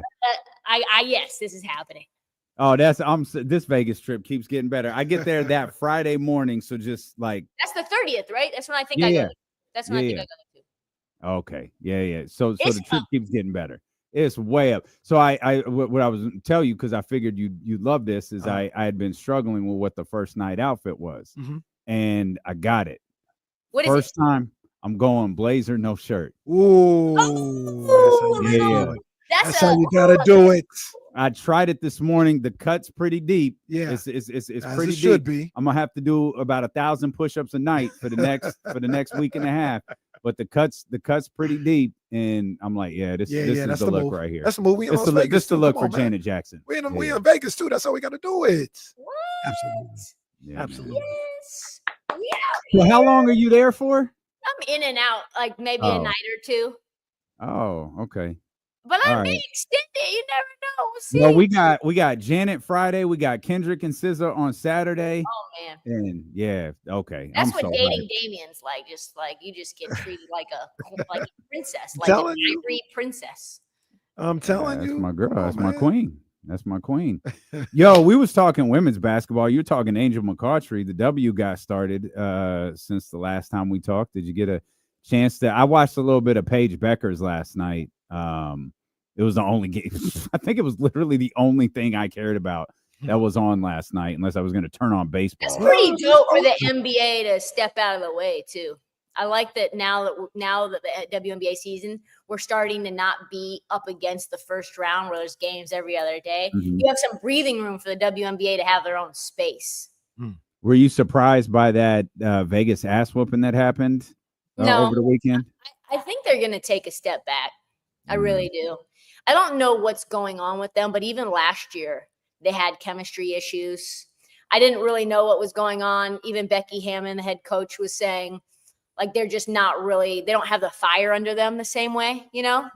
And it felt like because they had won the title and they had been so dominant multiple years in a row that they didn't have that same cohesiveness, that same work ethic. You have players also getting older and dealing with injuries. Chelsea Gray is getting older.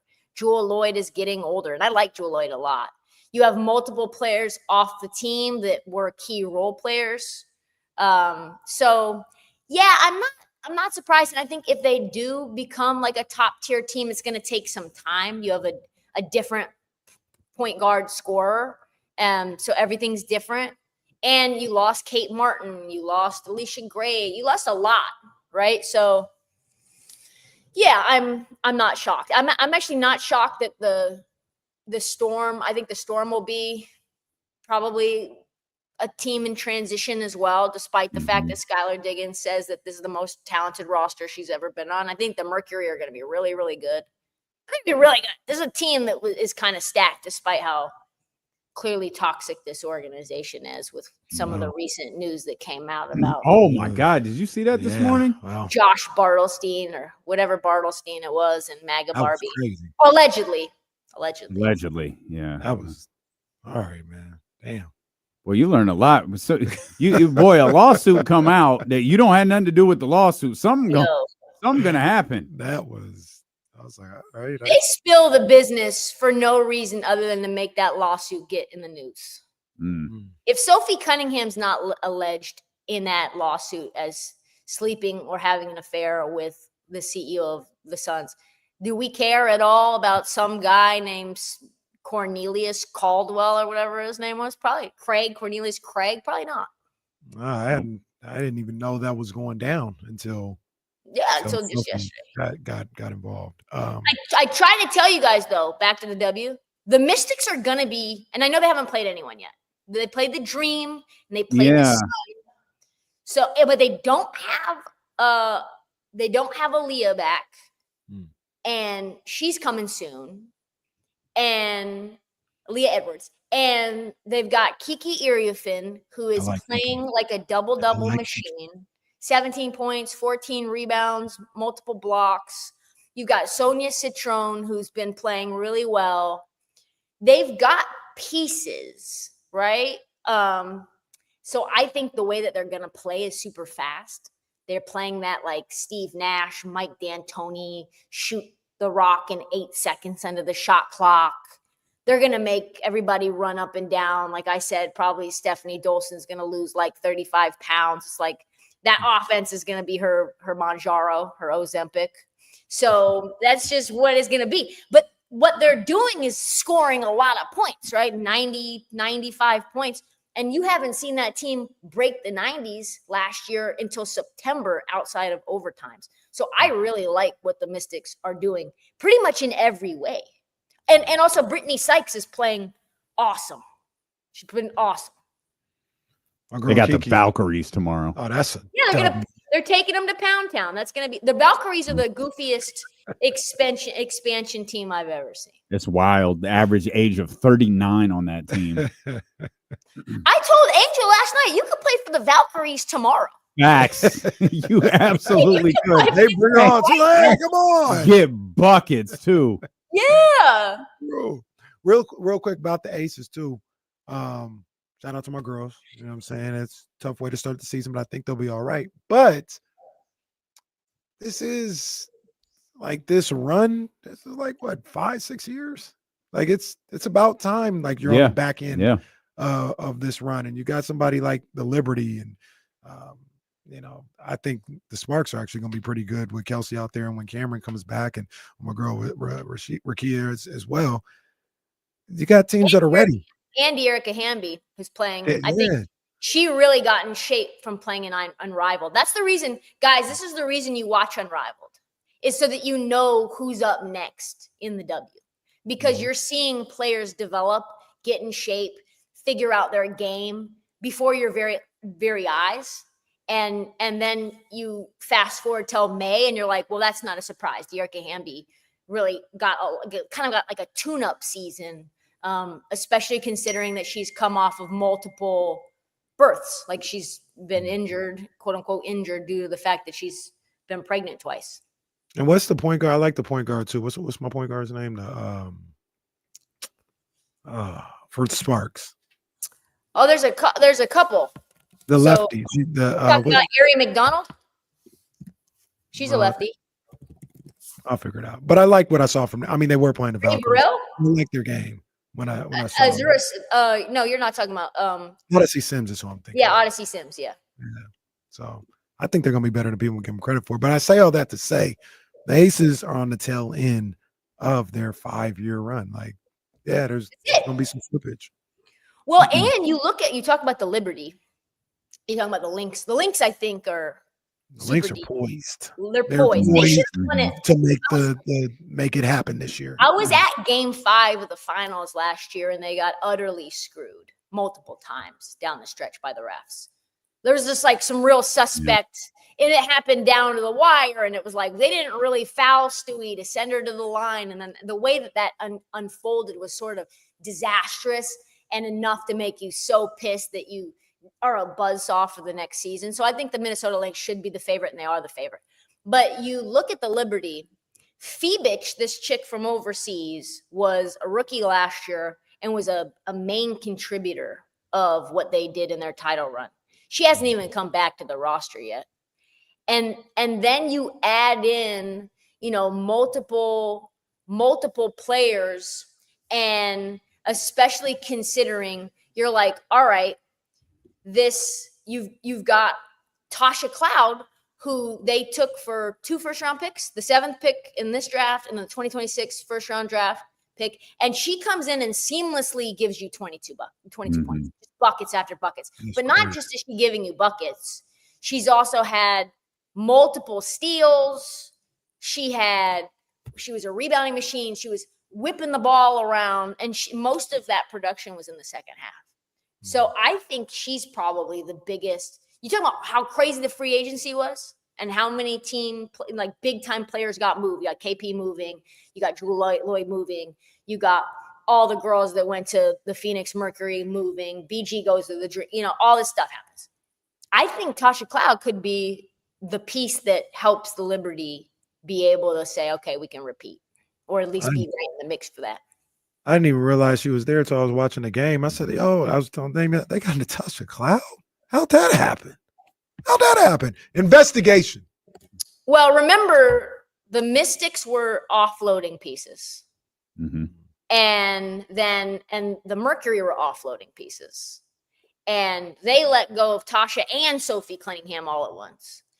And then the Sun were offloading pieces because Tasha goes from Phoenix to Connecticut, and you knew Tasha wasn't going to stay in Connecticut. That team effing sucks. They're terrible. They're just like a nightmare zone. There's no wonder they're selling that team. No one wants to play for them. Marina Mabry's in Siberia. A horrible place to be. Siberia, too. Like, she just wants out. They won't trade her. No one knows what's going on. That's terrible.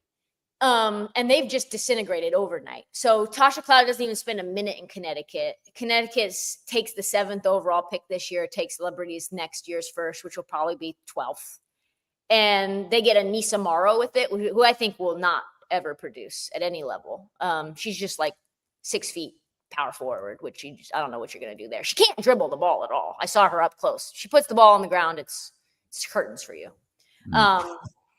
So yeah, name her Buddy. I really was like, this girl is Buddy Hield, just like what Jimmy Butler was saying. I bet you Flaugier is like, yo, do not put the ball on the ground. Right. Do not on the floor. If you're in the paint, go up. Do not dribble and do anything with the ball. She's a mess, but she's a beast, but she's the best. So yeah, they found a way to steal her, basically. The WNBA season is getting underway. The NBA season is winding down. The conference finals get underway tonight. Is there a particular NBA finals you would like to see more than the other?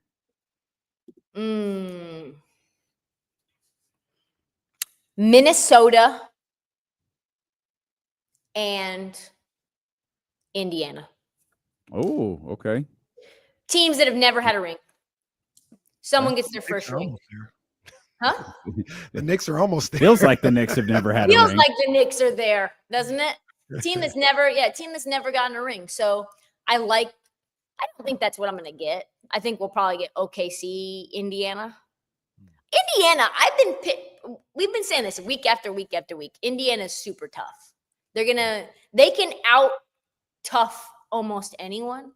And I think that even includes the Knicks. Knicks obviously have been super clutch down the stretch with Jalen Brunson. But man, I don't know if you can say how far Tyrese Halliburton has been behind Jalen Brunson in the playoffs in terms of getting last-second buckets. Talking about. He's been considerably behind him, but he's had some clutch moments. He's been considerably behind him. He hasn't had the volume of points, but he's had the moments. He's had some yes, for sure. He hasn't had the volume of points, but also, let's be honest, there's no real shot creator on the Knicks besides Jalen Brunson. Nah. I mean, depending on how you feel about Cat, but it's really Jalen Brunson. That's so you have to go to him. Yeah. Indiana's got Pascal Siakam. He can be the shot creator. That's what makes them so dangerous, is you don't know when those moments. Andrew Nembhard is a great shot creator. Mm-hmm. He would go to the Knicks right now and be much better than, I think, Deuce McBride. So yeah, I think if Tyrese Halliburton needed to do what Jalen Brunson did, I don't know if he would, but I don't know that he would be like 3 notches behind. He's had those, oh my God, the intentional missed free throw off the front rim to the rebound to the jab step back 3 for the win. That was a moment. That was a moment that I might never forget that. That was a playoff, historic playoff moment right there. Shout out Tyrese, man. He's playing well. I think the Knicks are going to win the championship. I think we look at and Trysta, you tapped in, like you look at it beyond the surface stuff. So I think you probably saw some chinks in the armor. But ever since they beat the hell out of the Mavs last year, it was, Boston just gonna do this again. They loaded, they ready to go. Even when Cleveland was winning the number 1 seed and having the best record, Boston gets to the playoffs, they're gonna handle business. And we all looked at them as the best team in basketball, even outside of OKC and all this other stuff. And the Knicks just beat them. I know Tatum was gone, to close that series out, and that may have pushed things over the edge. But they were basically up 3-1 already. They just beat the Celtics, the best team in basketball, I believe. They're playing the best, maybe them in Indiana playing the best basketball right now in the NBA. Yeah, and I think New York got everything you need, man. I think they've got the primary scorer. They've got the secondary guy in Cat. They've got switchable pieces all around the perimeter. They're tough. We're now here in the final 2 series. You don't need a 9-man rotation. You need about 7, maybe 8 guys that you can trust. And we're going to ride this thing to the championship. I think they're going to win it. What's interesting is when you were talking about that just now, Kenny, is I looked at the preseason odds. And I was like, I wonder what the preseason odds were for the Knicks to win the whole thing. And they had the second worst odds. Really? I thought it was higher. It was Boston plus 300, Knicks plus 725. Nuggets plus 750. You guys are going to trip out. Minnesota plus 850. Oklahoma City Thunder plus 900. That's pretty damn good. What was Indiana? Indiana was, 50-1. 50-1. The team that just went to the Eastern Conference Finals. Yeah. They said, we don't believe. We don't believe. I believed in Indiana this year. I didn't believe in that run last year. And now, like last year, I didn't think there was any chance they beat Boston. Obviously, they're not playing Boston now. They're playing New York. But this is a significantly, in my mind, TK, this is a significantly better version of the Indiana Pacers than played last year. Yeah, the versions that we're getting from them are better, right? I think you've got just a significant uptick in development from role players. You've got Ben Mathurin, who you can't really delegitimize. He wasn't playing in the last year's playoffs because of injury. That helps you a lot. That one guy that can be your microwave helps a lot. But if as a bettor, you say, okay, there's a team that just went to the Eastern Conference Finals. I think probably you say the same thing, like Ben Mathurin will be back as long as, injury luck continues to be in their favor. And you say, okay, well, 50-1, even if they just get back to the Eastern Conference Finals, I can hedge and take the other team. And now you're getting some of the money back to lock in profit. So that's kind of like how smart bettors, not me, because I'm not that smart of a bettor, but that's how smart bettors would have played it, right? Is they would take the Knicks now. They would put a bunch of money on the Knicks to win the championship. If they lose and the Pacers go to the finals, then you double back and take the Thunder and try to lock in. Say you put $1,000 on the Pacers to win it all. You can lock in $10,000 to $15,000 with the profit if they're in the Eastern Conference Finals, which is, they kind of cruised to this point. Cruised. Go New York, go New York, go. Is Shea ever getting the MVP, or did they just decide, nah, not this year? They just sat down with the They're looking for a marquee moment for Shea, and he, despite scoring 34 on average per game, he has the quietest scoring I've ever seen. I thought he had taken a downtick in production, and I was checking in on his production now, and I was like, oh, he's actually 4 points per game better than he was in the regular season. But it doesn't felt like that. And thank God for Jalen Williams. He had that game because he was people were ready to trade him. You'd be like, okay, he can't be our secondary scorer. This guy went 2 for 17 from 3. We got to get this guy up out of there. See, I thought J-Dub, I still don't think he's going to eventually, when you're the best version of the Thunder, I don't think he's going to be the second guy. I think it's no. Did you see Stephen A. Smith? I love pointing these things out. It was probably a Freudian slip, but he was like, I've got the Thunder because I think Jamal Williams is going to have a big game. I said, sir, that man played for the Detroit Lions, for the New Orleans Saints. Yes, I get emotional about this. I'm about to cry, ain't it? It happens. It happens. It does. Do you think he knows his name? Yes. I think he knows. Okay. I called Les Miles yesterday Les Snead. Les Snead. I was like, who is? I was like, this is him of the Rams. I called Nickeil Alexander Walker. I called him Nickeil Harry. Said, man, Timberwolves gonna be crazy with Nickeil Harry hooping out there. My bad. I told you the story about Nickeil Harry, right? No. So he gets drafted by the Patriots, right? I heard this from the horse's, not the horse's mouth, but like the horse's right-hand man's mouth. So Nickeil Harry gets drafted to the Patriots. And Tom Brady says, all right, let's go out and throw the ball around. Meet me at this park. He brings like his guy, like his like main executive assistant or whatever it is, this dude. And Nickeil is running routes or whatever. They toss the ball around for like 15 minutes. It was supposed to be like an hour-long workout just to kind of gel, have that quarterback wide receiver connection start to be built in the offseason. Tom like looks at his phone. He's like, I'm out. Hey, I gotta go. Something came up. Sorry about that. Nothing came up. Nothing came up. That's how bad N'Keal Harry was. He's hopped in the car, talked to his friend, the guy that was working for him. He goes, I will never throw that guy the ball.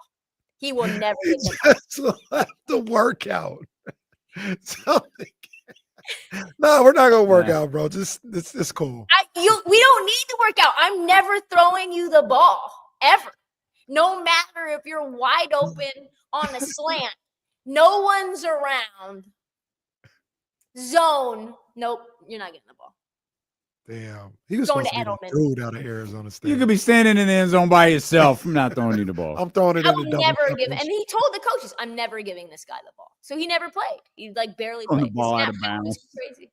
Yes, Take a sack. that's how your career gets destroyed by Tom Brady hating your guts. Oh, that's tough.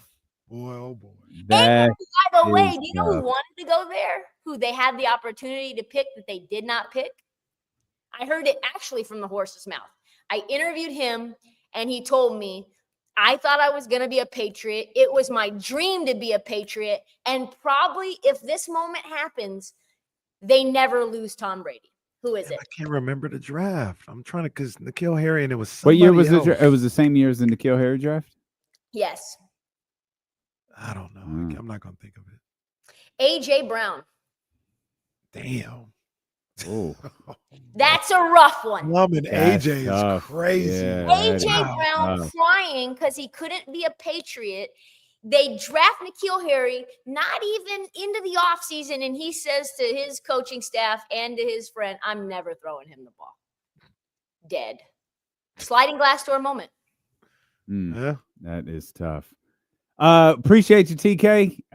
We're You in locked in. Vegas? You got to help me. I need a fit. I need to be UFC ready. Oh, you don't need no help from me. I saw you. I don't know what you were wearing yesterday, but it was like a royal blue color. That was fire. Was it fire? I got that from the Oh, that like a was little Nike employee absolutely- store get, like a little sneaky. They had some sneaky like dress clothes in there. Oh, I was gonna say that didn't look like no Nike stuff. Yeah, it was like. Oh, that was sneaky heat. Nike. Thanks. Yeah, you Yeah, did yeah. that.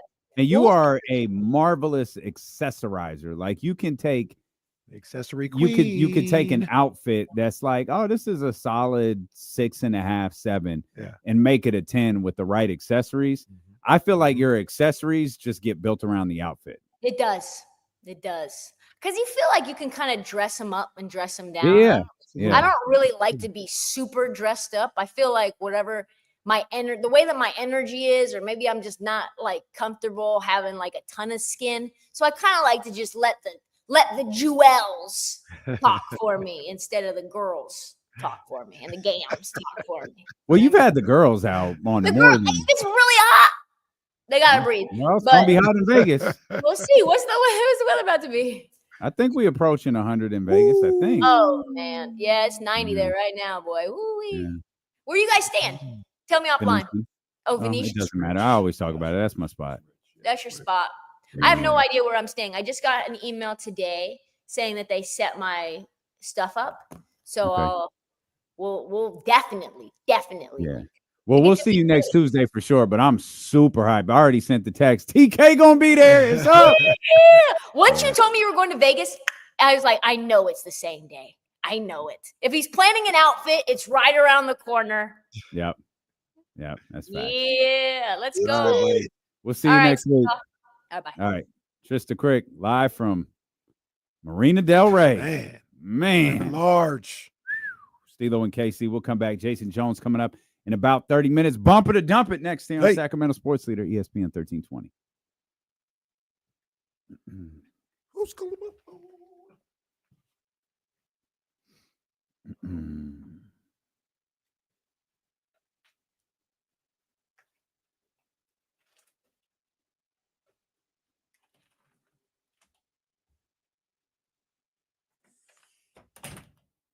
Oh yeah, it's 100 the day before we get there.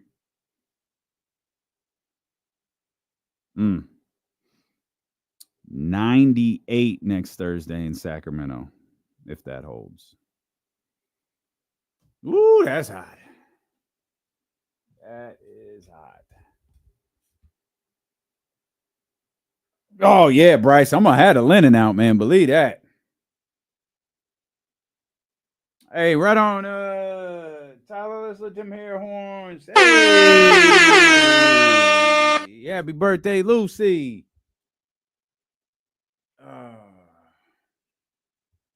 Nah, no pool bar, bro. No pool bar.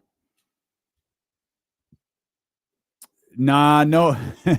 Wheezy, maybe during the day.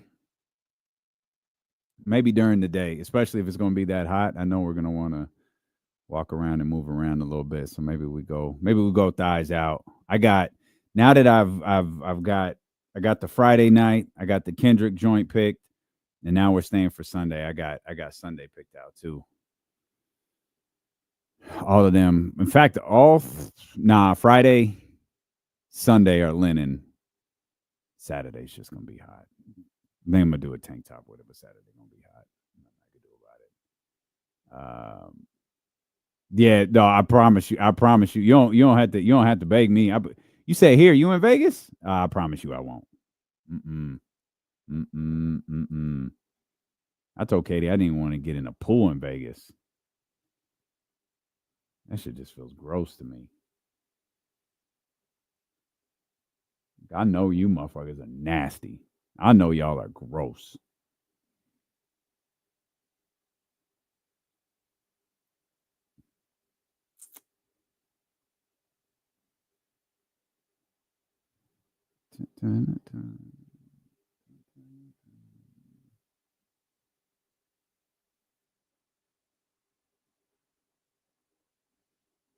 Oh, okay. Right on 1440p.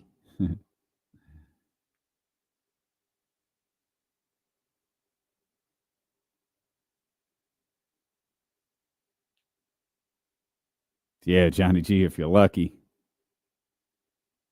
If you're lucky.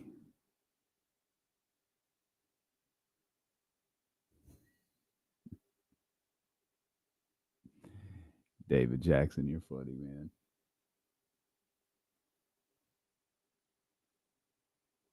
Cat's the most awkward looking basketball player in the league.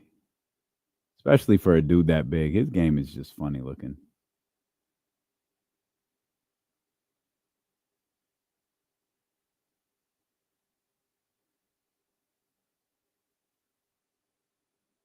Oh, let's go, Will. SF, let's go, baby. I love a quick little overnight stay in San Francisco, man. That's always nice. Always nice.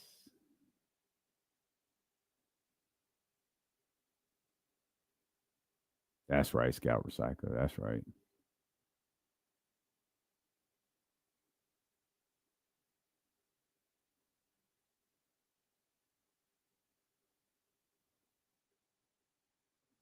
Nah, Norm, we didn't talk about that one. I don't think I've gotten completely caught up on what's going on with Ryan Clark and RG3. Like I know like who's having a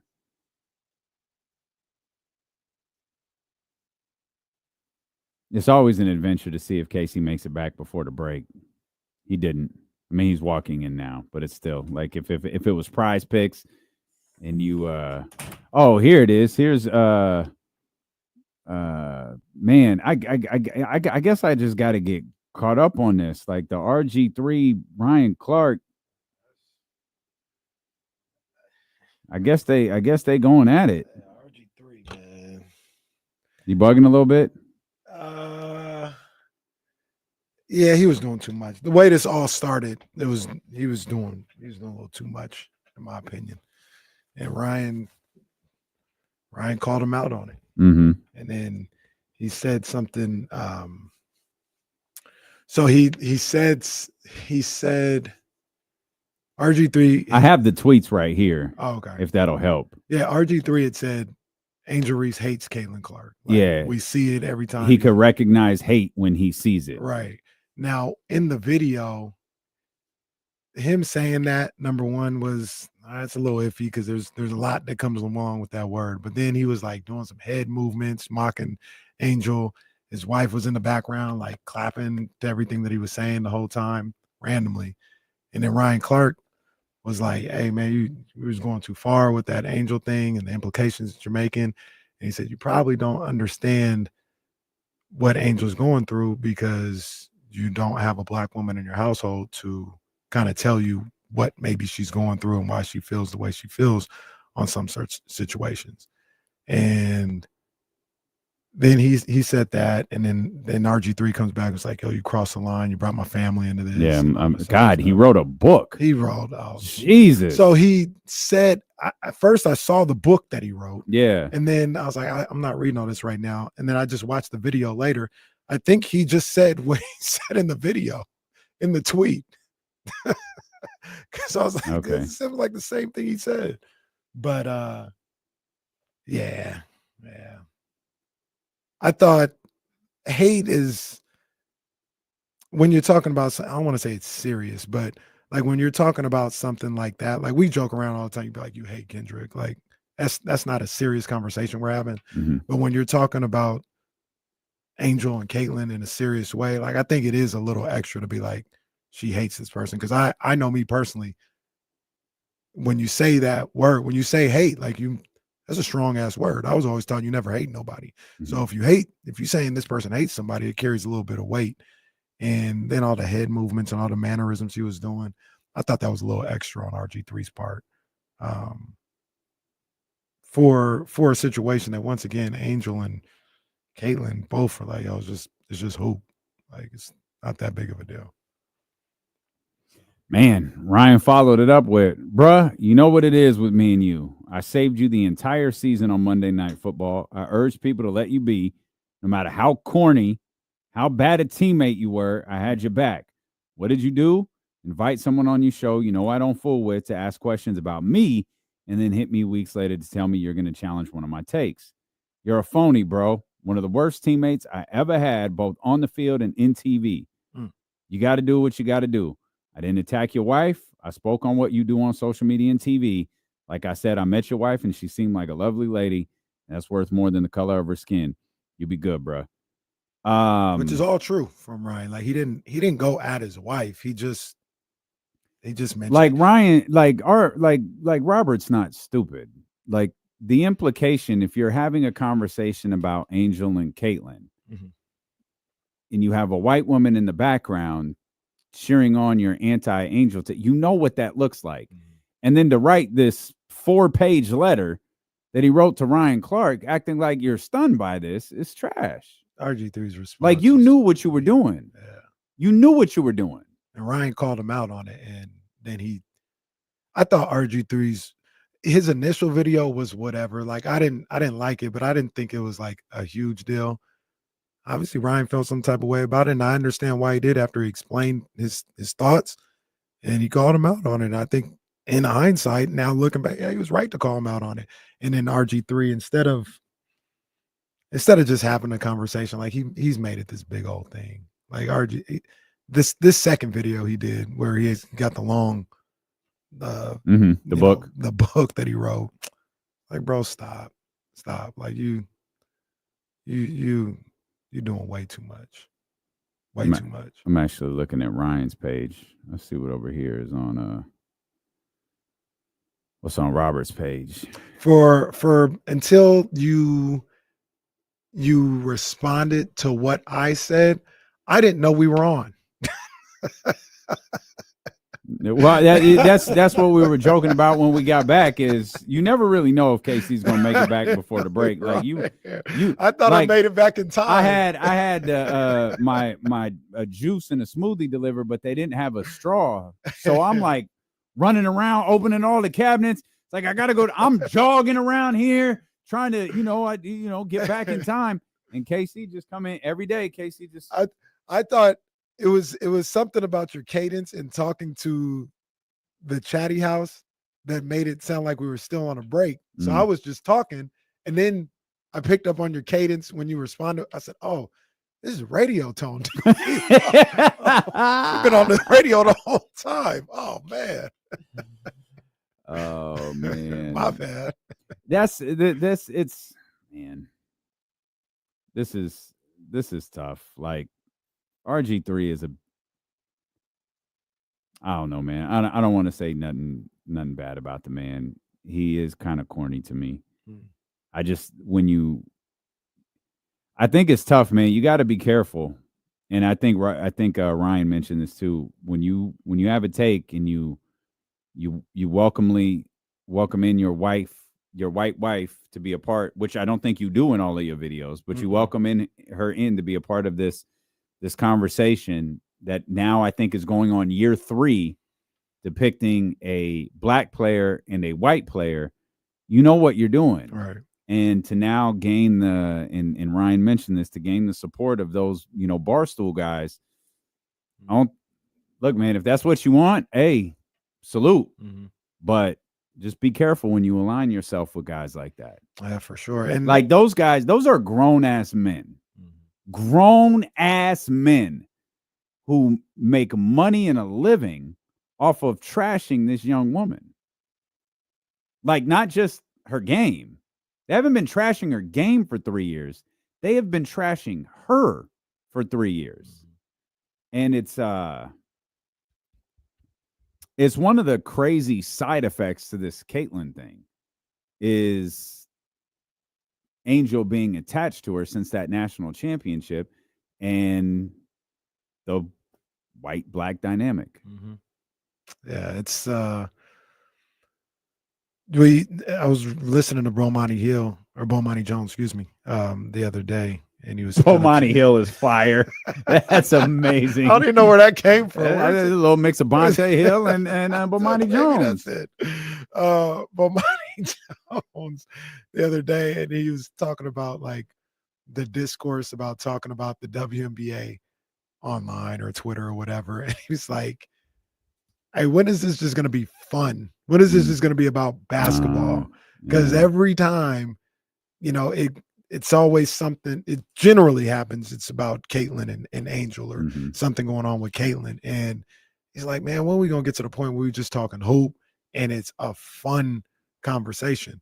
And I don't know. I don't know when that's going to happen with these two. And that's unfortunate because I really feel like both of them are tired of it and ready to move on and don't want to. I definitely got that impression this weekend. Yeah, they're like, bro, definitely got that impression. They tired of it. And when talking about them, I try to keep it on the game and all this other stuff. And like I said, yesterday, I love the dynamic of they have a rivalry or they have history. I think that's good for viewing and just for the league, but try to keep it where, hey, they're playing the game of basketball, not it's an indictment and it's this big storyline on society. You know what I mean? Because Angel plays for Chicago and plays a certain way, and Caitlyn plays in Indiana plays a certain way. I think people get too silly with it. And to circle all back, that's what RG3 did. He got too silly with it. Like even the aspect of Angel not liking Caitlyn. All right, so what? It happens all the time in sports. Kate Cunningham and Jalen Green don't like each other. Who cares? Like who cares? Like literally, who cares? But RG, you got to put a video out there. And, it's clear she hates it and all that. I'm like, man, you're making it something bigger than it really needs to be. And that's how we got here with those two at least. Like that wasn't video worthy. That wasn't this super breakdown think piece worthy. It's just people be doing extra with these two. Man, I feel like this Shedeur lawsuit ties into this story, but we can't do bump it or dump it with Jason. So no, let's go Shedeur. We keep cooking. So I think a very savvy fan is suing the NFL for collusion and saying that that's what led to Shedeur's drop in the NFL draft. Now, the reason I say this fan is savvy is because the second I saw lawsuit, collusion, NFL, I immediately went to Florio. Florio's a lawyer. And Florio was like, this is kind of like there's no basis of damage. Like, there's nothing you can get out of this. However, whoever the person is who filed this lawsuit is familiar with the law, and they're asking for discovery. And discovery is like when it's essentially when you look back at the Kaepernick, Eric Reed lawsuit, essentially the collusion lawsuit. Mhm. The NFL settled, and the main speculatory point was, no, it wasn't that the NFL felt that they were guilty. It was the NFL was afraid what would be discovered, whether it was related to collusion or something much worse that they didn't want public. So they settled. And there has been nothing but speculation about what that settlement has been worth. And I guarantee whatever number you hear, it's almost certainly wrong because of the non-disclosure agreements that were signed. And if there was a number that was right, it could almost certainly be traced back to somebody. So the idea that, oh, he settled for less than $5 million. Okay. I wouldn't believe that if I were you, but do your thing. There was a 61-page arbitration report that shows the NFL colluded against black quarterbacks. And I saw that in the Shedeur lawsuit and was like, okay, well, that's not cap. I can't remember this. So I searched it. I can't find it anywhere. I don't know if it was discovered during this lawsuit, this filing. I don't know if there was an article out there that I couldn't find. I don't know where this arbitration report came from, but the NFL has never commented on it. The NFL Players Association has never commented on it, but it's out there. A 61-page arbitration report that says the NFL has colluded against black quarterbacks. So, real quick, explain that a little bit more in depth. Like, is that like it was discovered while something else was? So an arbitration report report or anything like is a neutral party, right? You'll see this all of the time where the NFL and so are in a lawsuit. The NFL almost always fights for it to go to arbitration. All right. This is a neutral party. Stuff isn't public when this happens. Discovery, all of that stuff we were just talking about with the Shedeur lawsuit, it isn't public. So whatever it is, it gets settled essentially behind the scenes. You hear this with baseball all the time, right? To work out contracts, they have arbitration. That's where I learned. Right. It's a neutral party who helps both sides settle. I don't know where it came from. I feel like an idiot. I can't find it. I'd never heard of it, but it exists. And so if you search the NFL colluded against black quarterbacks, if you search arbitration, NFL colluded against black quarterback, if you search that, you'll find two things. This Shedeur lawsuit that was brought out by a fan and Cap and Eric Reed. That's what you'll find. You won't find, and if you do, I'm begging you to tag me in it. Send it to me. You won't find anything about this 61-page arbitration settlement or 61-page arbitration report. And I sat there and read this breakdown of the Shedeur thing over and over and over again. Like, why don't I remember this? Why can't I find this? And maybe more specifically, what the F does it mean? Yeah. And then I started thinking Lamar Jackson and what he went through. And then I started thinking about like different black quarterbacks. Like there's black quarterbacks all over the league.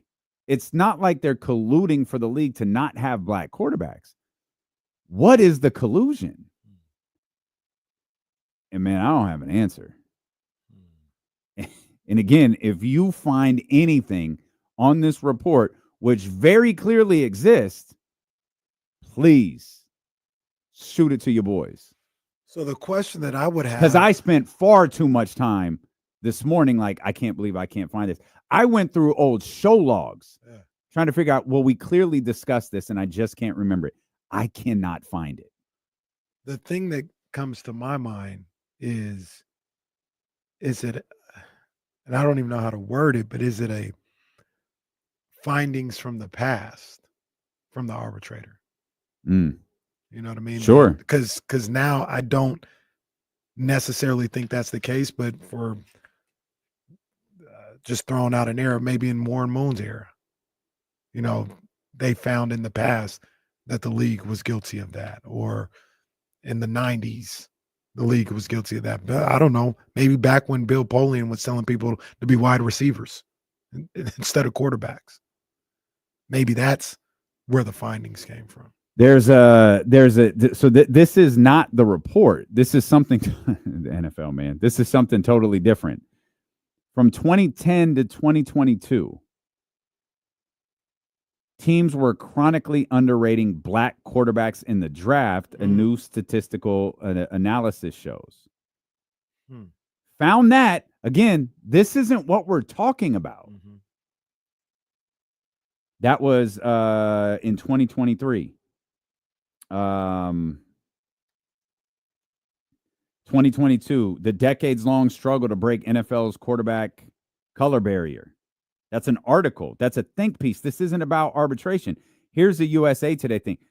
Fan exposing truth of NFL draft calls for a fight against racial discrimination. I want to find out exactly what they wrote. The filing is requesting specific documents. They want internal communications. That's what downed your boy Gruden.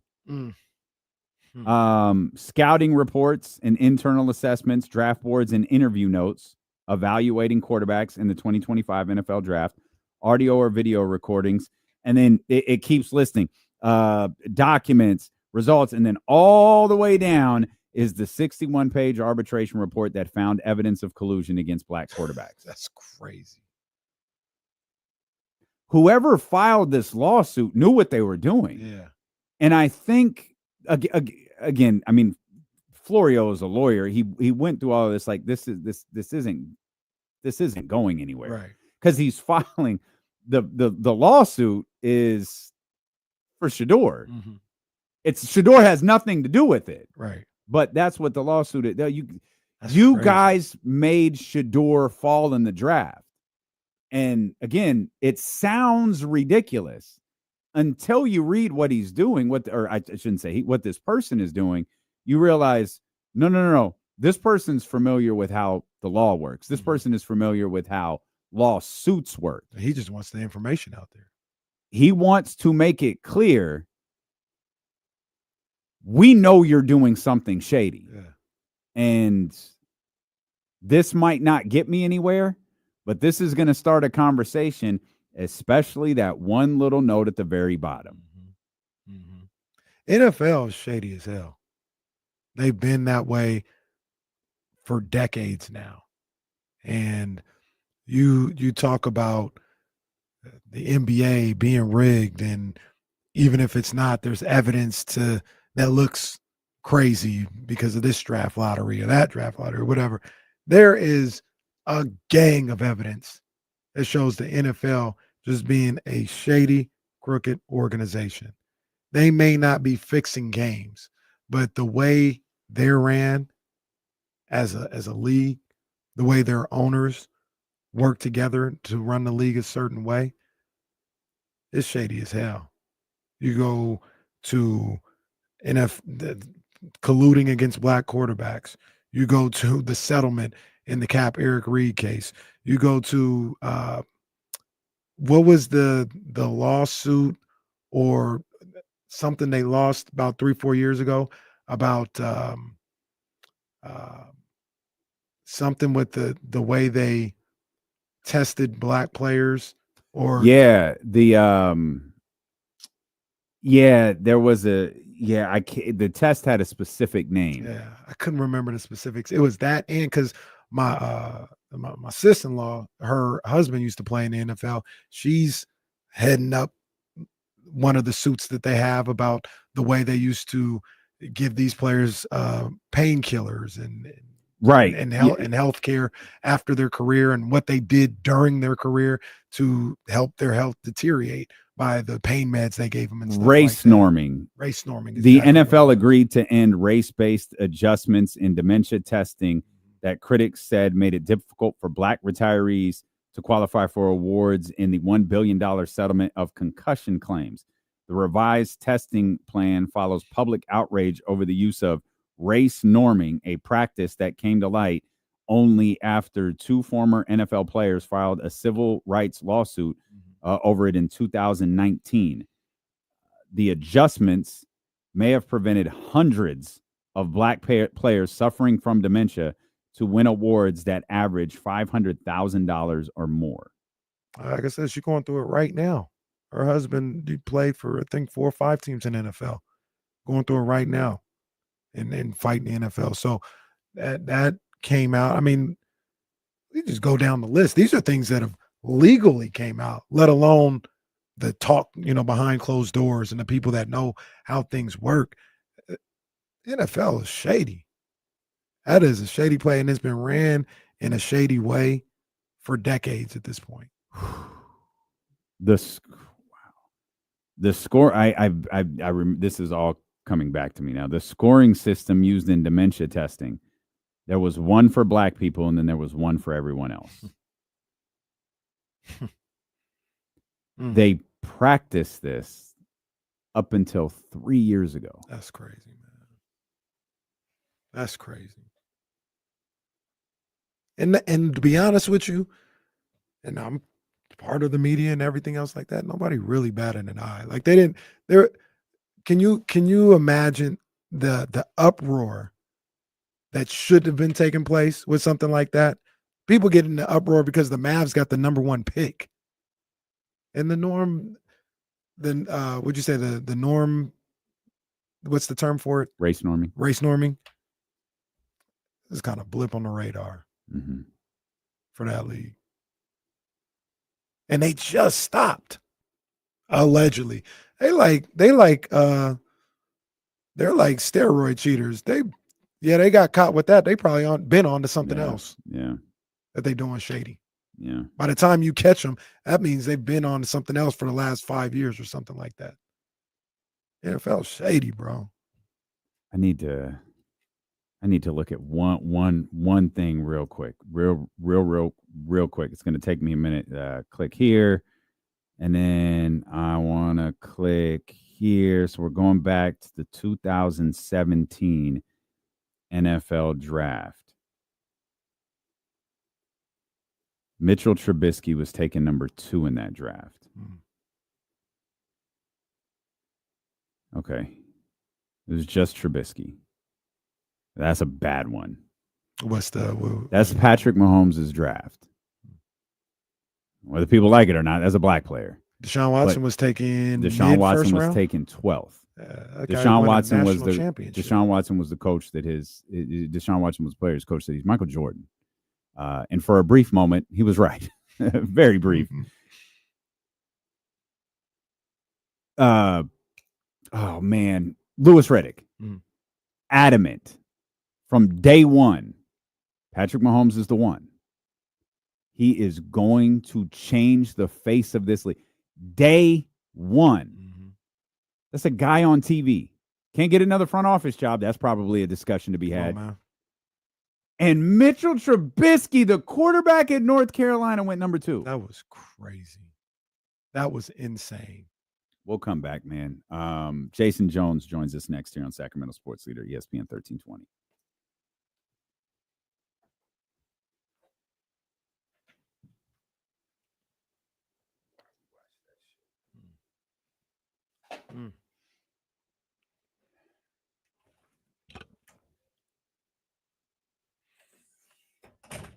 Brian, I remember I wanted Deshaun Watson. That's what I wanted the Niners to get. I remember looking at the quarterbacks that were available in that draft, and I liked Patrick Mahomes, but I wasn't like, oh, go get him. I was like, he's good. Like, I think he can play, but he playing the Big 12, man. They don't play no defense over there. I don't want to get roped into, somebody that played in the conference that they didn't play no defense. So I didn't like go crazy about having to get Patrick Mahomes, but I remember I did like his physical traits. I was like, man, this dude got a cannon. He looked like he can play, but I ain't gonna make it like I definitely thought he was gonna be the one. One of my knocks was him playing in the Big 12. I was like, he played in the air raid offense with Texas Tech. I was like, man, I don't know if that's gonna work the same way in the NFL, but should have went with my gut.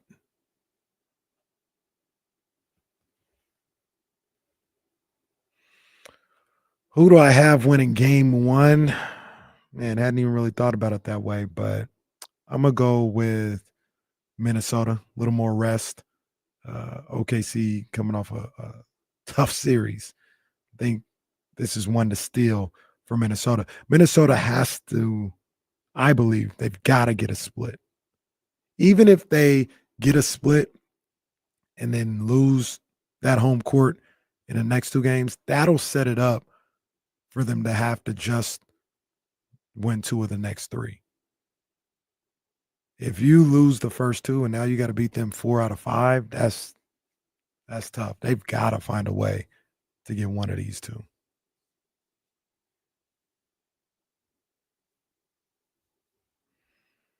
Russ Dog, I don't know, man. I'm going to have to think about that. Maybe not. Maybe not. Oh, my bad, Leezy. I meant to respond. I saw that yesterday. I like those. I like what they're doing with the Wale rollout as well. I like them.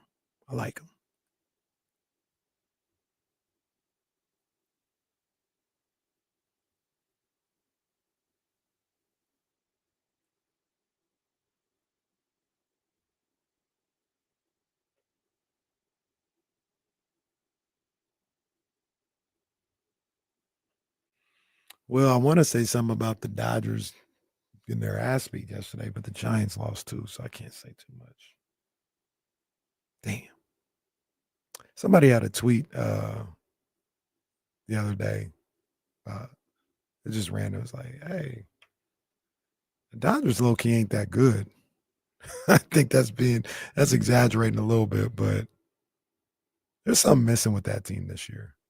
They're still good. They're in first place and all this other stuff, but I don't know. Maybe people just expected them to run through the whole league, and they're not doing that at least yet. But something missing with that team. I think once again, I doubled down, looking on some other stuff. We get enamored with Ohtani, and he's fantastic. Aaron Judge is the best player in baseball.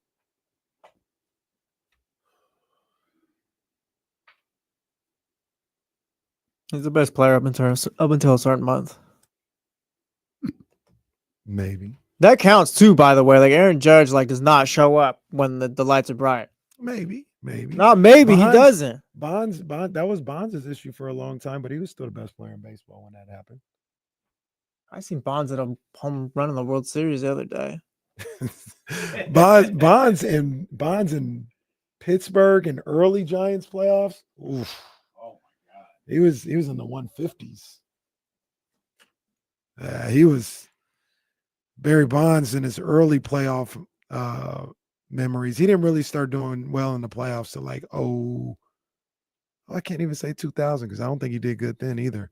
It was really just 02 was when he finally got over the hump and he was doing well in the playoffs. But Pittsburgh, Barry Bonds, early Giants, Barry Bonds, he was in 180 in the playoffs. It was a thing. But it doesn't matter. An Aaron Judge conversation is going to lead to Jesse making a joke about his failure to perform in the postseason. Doesn't matter what the discussion. Why do you call it a joke? Well, okay, you're right. You're going to make a remark about I'm going to state a fact. This all about came James about, Harden. I mean Aaron Judge. This all came about because during the break, I just revisited. Yeah, I said Aaron Judge best player in baseball, and we get I don't want to say blinded because that would mean like it's not real. Like Ohtani's really, really special. Mm-hmm. But the numbers actually aren't even close to Aaron Judge. Like outside of like stolen bases, I guess is where he got him. Aaron Judge in the regular season is putting up like numbers we haven't seen or we've only seen like 5 times in the last 100 years.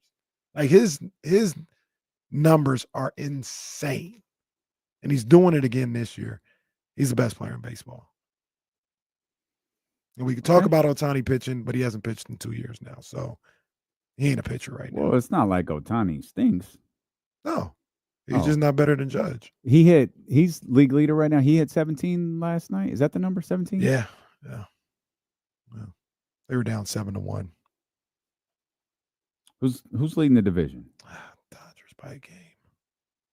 Is this Giants? I'm not trying to be funny. It was Dodgers. Is it still Dodgers, Padres, Giants, or the Giants? I don't know what the Padres did last night. The Padres and the Dodgers, the Padres and the Giants were both a game back of the Dodgers heading into yesterday.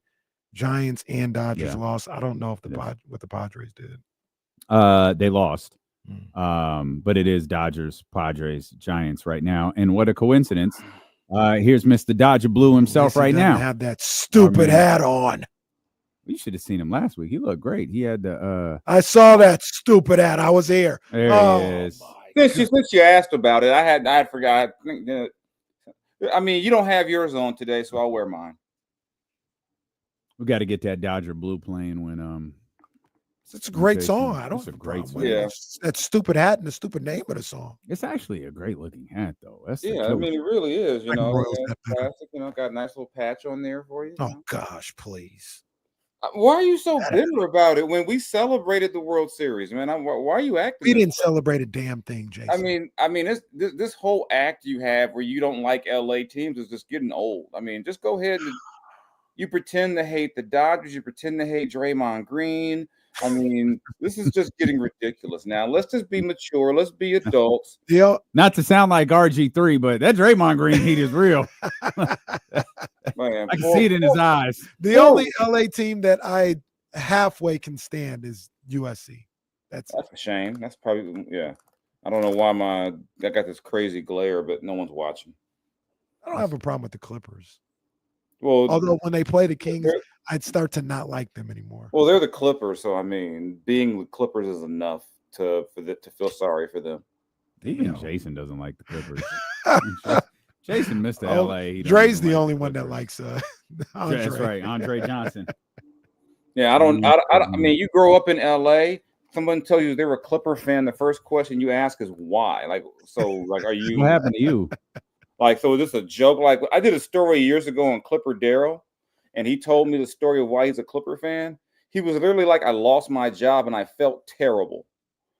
And I was watching TV and they were just saying how the Clippers were the worst team like ever. He was like, I feel bad. They're a bad team. We should like be together, basically. Damn, that sounds like that Kendrick Lamar song. I mean, and that's the story he'll tell you. He's like, basically, I had lost my job and I was in the dumps. Then I see this team that's in the dumps, and like it was like a trauma bond. It's like Kenya Barris. Kenya Barris is the one who's he is the Clippers fan. That's why it's written into everything he writes. Yeah, watch that Fat Joe show he's going to be working on. I don't know that I'm going to do that. I'm just not a big fan of Fat Joe. That is just not my. Okay, Jay. The last time. So, hey, what are we doing? Is this weekend? We flying down? I don't know. I've this whole fatherhood thing kind of complicates it.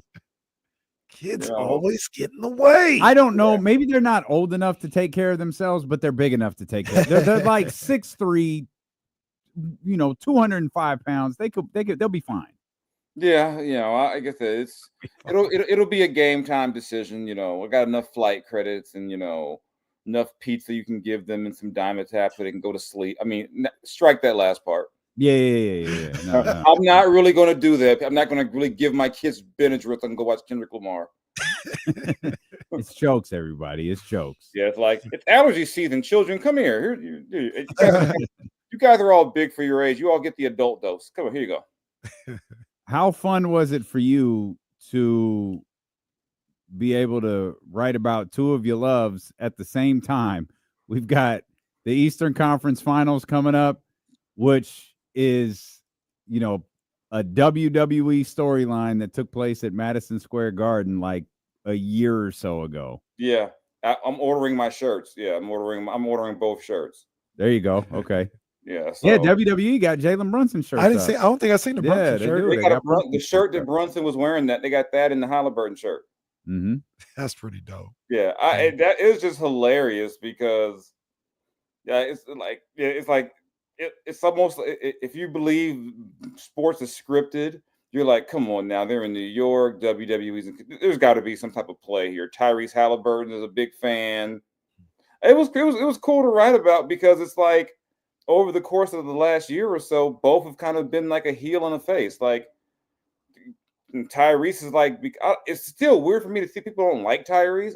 It's the weird, like he's like one of the nicest guys I've ever been around in terms of the NBA and guys you cover. It's just weird people don't like him. Mm-hmm. I'm like, what did he ever do? I mean, is it, because even the whole with the whole he was overrated. I was like, it was 14 people. Yeah, I hate those 14 lists. people. Those lists are so dumb. Yeah, it was 14 people out of, I'm like, he is not the most overrated player in basketball. It's 14 people. I said on top of that, I long stopped caring about player opinions and polls and all that when they let the players vote for the All-Star game and guys like Papagiannis were getting votes and like somebody didn't vote for like KD and LeBron for the All-Star team one year. I'm like, they kind of lost the right to ever complain about how anyone votes when you can objectively say, I'm not going to vote for LeBron James. Well, it was a fun story to write, quick little, let's tie in sports and wrestling and this is your bag. Right up, special. Yeah, it was definitely a fun little thing. Beats some just a regular old game story or a regular just series preview. Like, what's the matchup between Pascal Siakam and Miles? Who cares? Miles Turner against Karl Anthony Towns. How would Triple H book the conference finals? He's going to definitely have Halliburton win. He's going to have a heel win at some point. So Halliburton's the heel. Oh yeah, and this definitely. Okay. I mean, he's definitely the heel. I mean, Jalen is like Mr. Clutch. He's like he's got the whole company behind him because he's in New York, so he's got the company push. They put, the rocket on his back. He's got the number 5 jersey in the league. He's got the great story of, they didn't want him in Dallas. They let him leave for nothing, he's clearly the face in this. And, Halliburton, his dad's can be the heel manager, he just, Tyrese kind of dresses like Seth Rollins sometimes. You ask him about being ever overrated. He goes, I don't care what anyone says about me. To me, yeah. And then you've got the heel lineage going to New York. Reggie Miller can come out the stands and trip Karl Anthony Towns or something crazy. He would definitely have Indiana winning, I think.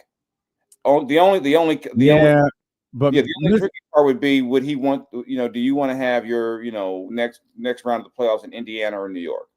Mr. Halliburton would do a run-in, though, somewhere. Oh, he's got to. He's got to, He's got to, at some point, Karl Anthony Towns is, driving to the basket. He does some weird thing, and Karl does one of his weird, awkward body, throws his hands up, and the ball flies in the air. He goes boo, and Karl jumps or something weird. I hope they let him back.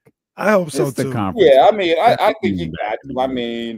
I mean, of all the crazy things that have happened with parents in the league, it's not like he was gonna fight. I mean, Ja Morant's dad got into it with Shannon Sharp.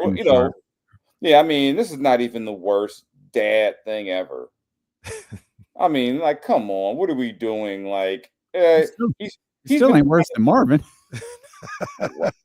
See, why you guys doing that, man? See, still ain't worse. I wasn't even going there. See, I'm still more afraid of Jokic's brothers than I am John Halliburton. Thugs. I saw one of the dudes at the All-Star. I said, "Oh my!" I was like, "God, that looks like." Yeah, when you make Jokic look like the little brother, yeah, some big boys. Some big boys. I'm looking at the Brunson shirt right now. I like that shirt. That shirt is fire. I might get that one. I like that shirt. He's in the ring. He's got the 3 up and everything. I like that. The thing on his hand from the injury from the playoffs. Yeah. That's elite capitalizing on the moment by WWE. Yeah. Do you you're a basketball fan, so you'll watch either way, but story-wise, you're a writer. What's the best story left in these NBA playoffs with like the NBA Finals matchup or this player going up against here or whatever? I've got an idea. We kind of talked through it a little bit earlier, but before I say that, what do you think the best story is? I think the best story would be a Knicks Timberwolves final because of the trade. I think that's the best story because what better way to decide who won the trade by who wins the finals?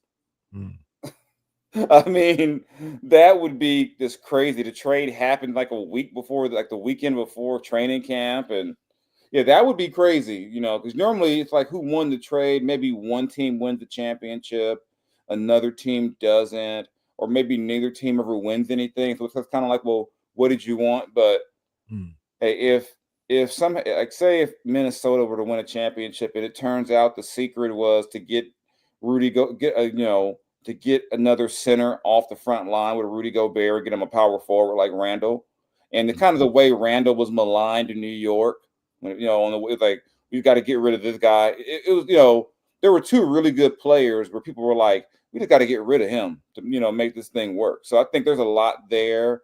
You've got the Tibbs connection with Minnesota. He coached there. I forgot about that. I mean, there's just a lot you can, there's a lot there, and then just on a personal thing for me, Elston Turner's on that staff with Minnesota, Corliss Williamson, 2 guys I know, 2 of my frat brothers. I would not be mad to see them win a championship at all. Corliss has one as a player, but I wouldn't be mad to. Is Micah I forgot where Micah is. I think there might be another Kings connection Micah's in Denver, I think. I forget at this point. So many former Kings guys go all over the place. So many former Kings guys being successful who I can't keep track. I'm sorry. I didn't mean to trigger you, but for me at this point, we got Bobby back. It's all right. We got Bobby back. For me, with the the Lakers done, I root for the guys I know, and of all the teams left, Minnesota has more people that I know. So I'm like, yeah, go. Plus, I think Anthony Edwards as an NBA champion, would be like the most. Oh my God, just like crazy. Like, do you think he talks a lot now? You couldn't tell him anything. And I think, to me, that would be like the most memeable thing. Like Rudy Gobert with the trophy would like drive. I think that might drive Draymond over the edge. If Rudy gets to hold the trophy, the only thing that would be funnier would be Karl Anthony Towns. I think Chris Bosh would be erased from history if Karl Anthony Towns has to celebrate a championship. I think Chris Bosh would no longer have the most uncomfortable celebration in championship history. I think Cat's going to top that. But with all that being said, we'll probably get Indiana OKC. Well, you're going to take the trophy straight to Rucker Park. You know what I mean? To Rucker Park. Washington Heights. If you thought Tatum copying random people was funny last year, Carl's going to be at the bodega. He's going to go to he's going to do it. He would do everything. I just can't. He's absolutely wearing Timberlands in camp mode to game 1. Yeah. Like he walked out of the Wu-Tang Clan video in 1990. He's wearing like a yellow puff jacket to game 2. Oh, yeah. Even though it's May, he's wearing a beanie and yeah. I just think of all of the 4 left, probably the most boring. I don't know what Indiana would do. I mean OKC. I think Tyrese would be great. You know, but I don't know what Indiana. I'd be like, I mean OKC. I'd be like, okay, they won. You know, maybe I'm not going to say that. That would be mean for me. Never mind. I almost made a reference to soul food with OKC winning. He's Yeah, back. like people like check and go to the cookout with a chip. Chad will be bringing his what was the girl's name in Napoleon Dynamite? Was it LaWanda? LaFonda. It's LaWanda. Chad be a tiger. That would be like Chet will absolutely be a tiger. Yeah, that would be like the most unlit parade ever. Like, I mean, it's not like I mean, I can't imagine like what Shea would do that would be over. Like, I could see Tyrese like going Pat Bev, throw his jersey in the crowd, run around. He'd have a WWE belt in the back already. What would OKC do? Like, dude.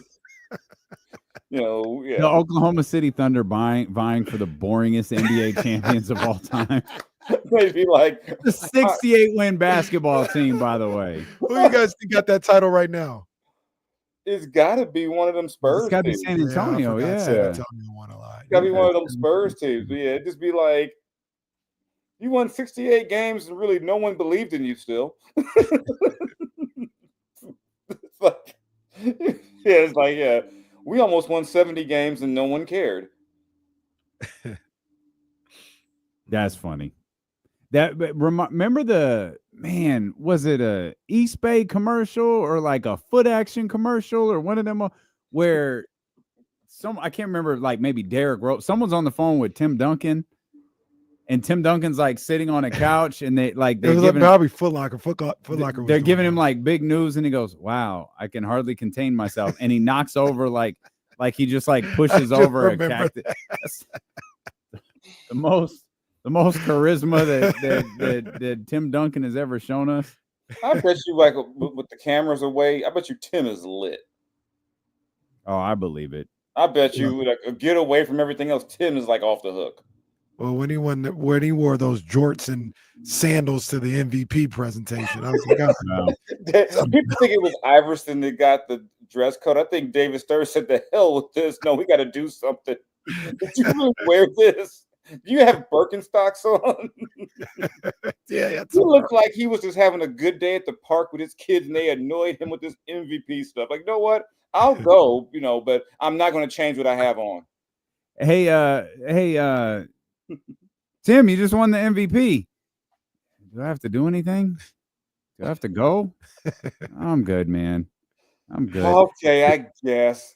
But people forget low-key how bothered Tim Duncan was by the dress code, which I don't think is even a thing anymore. I haven't heard anything about that. I don't think so. Yeah. Tim Duncan and Steve Nash were low-key pissed about the dress code.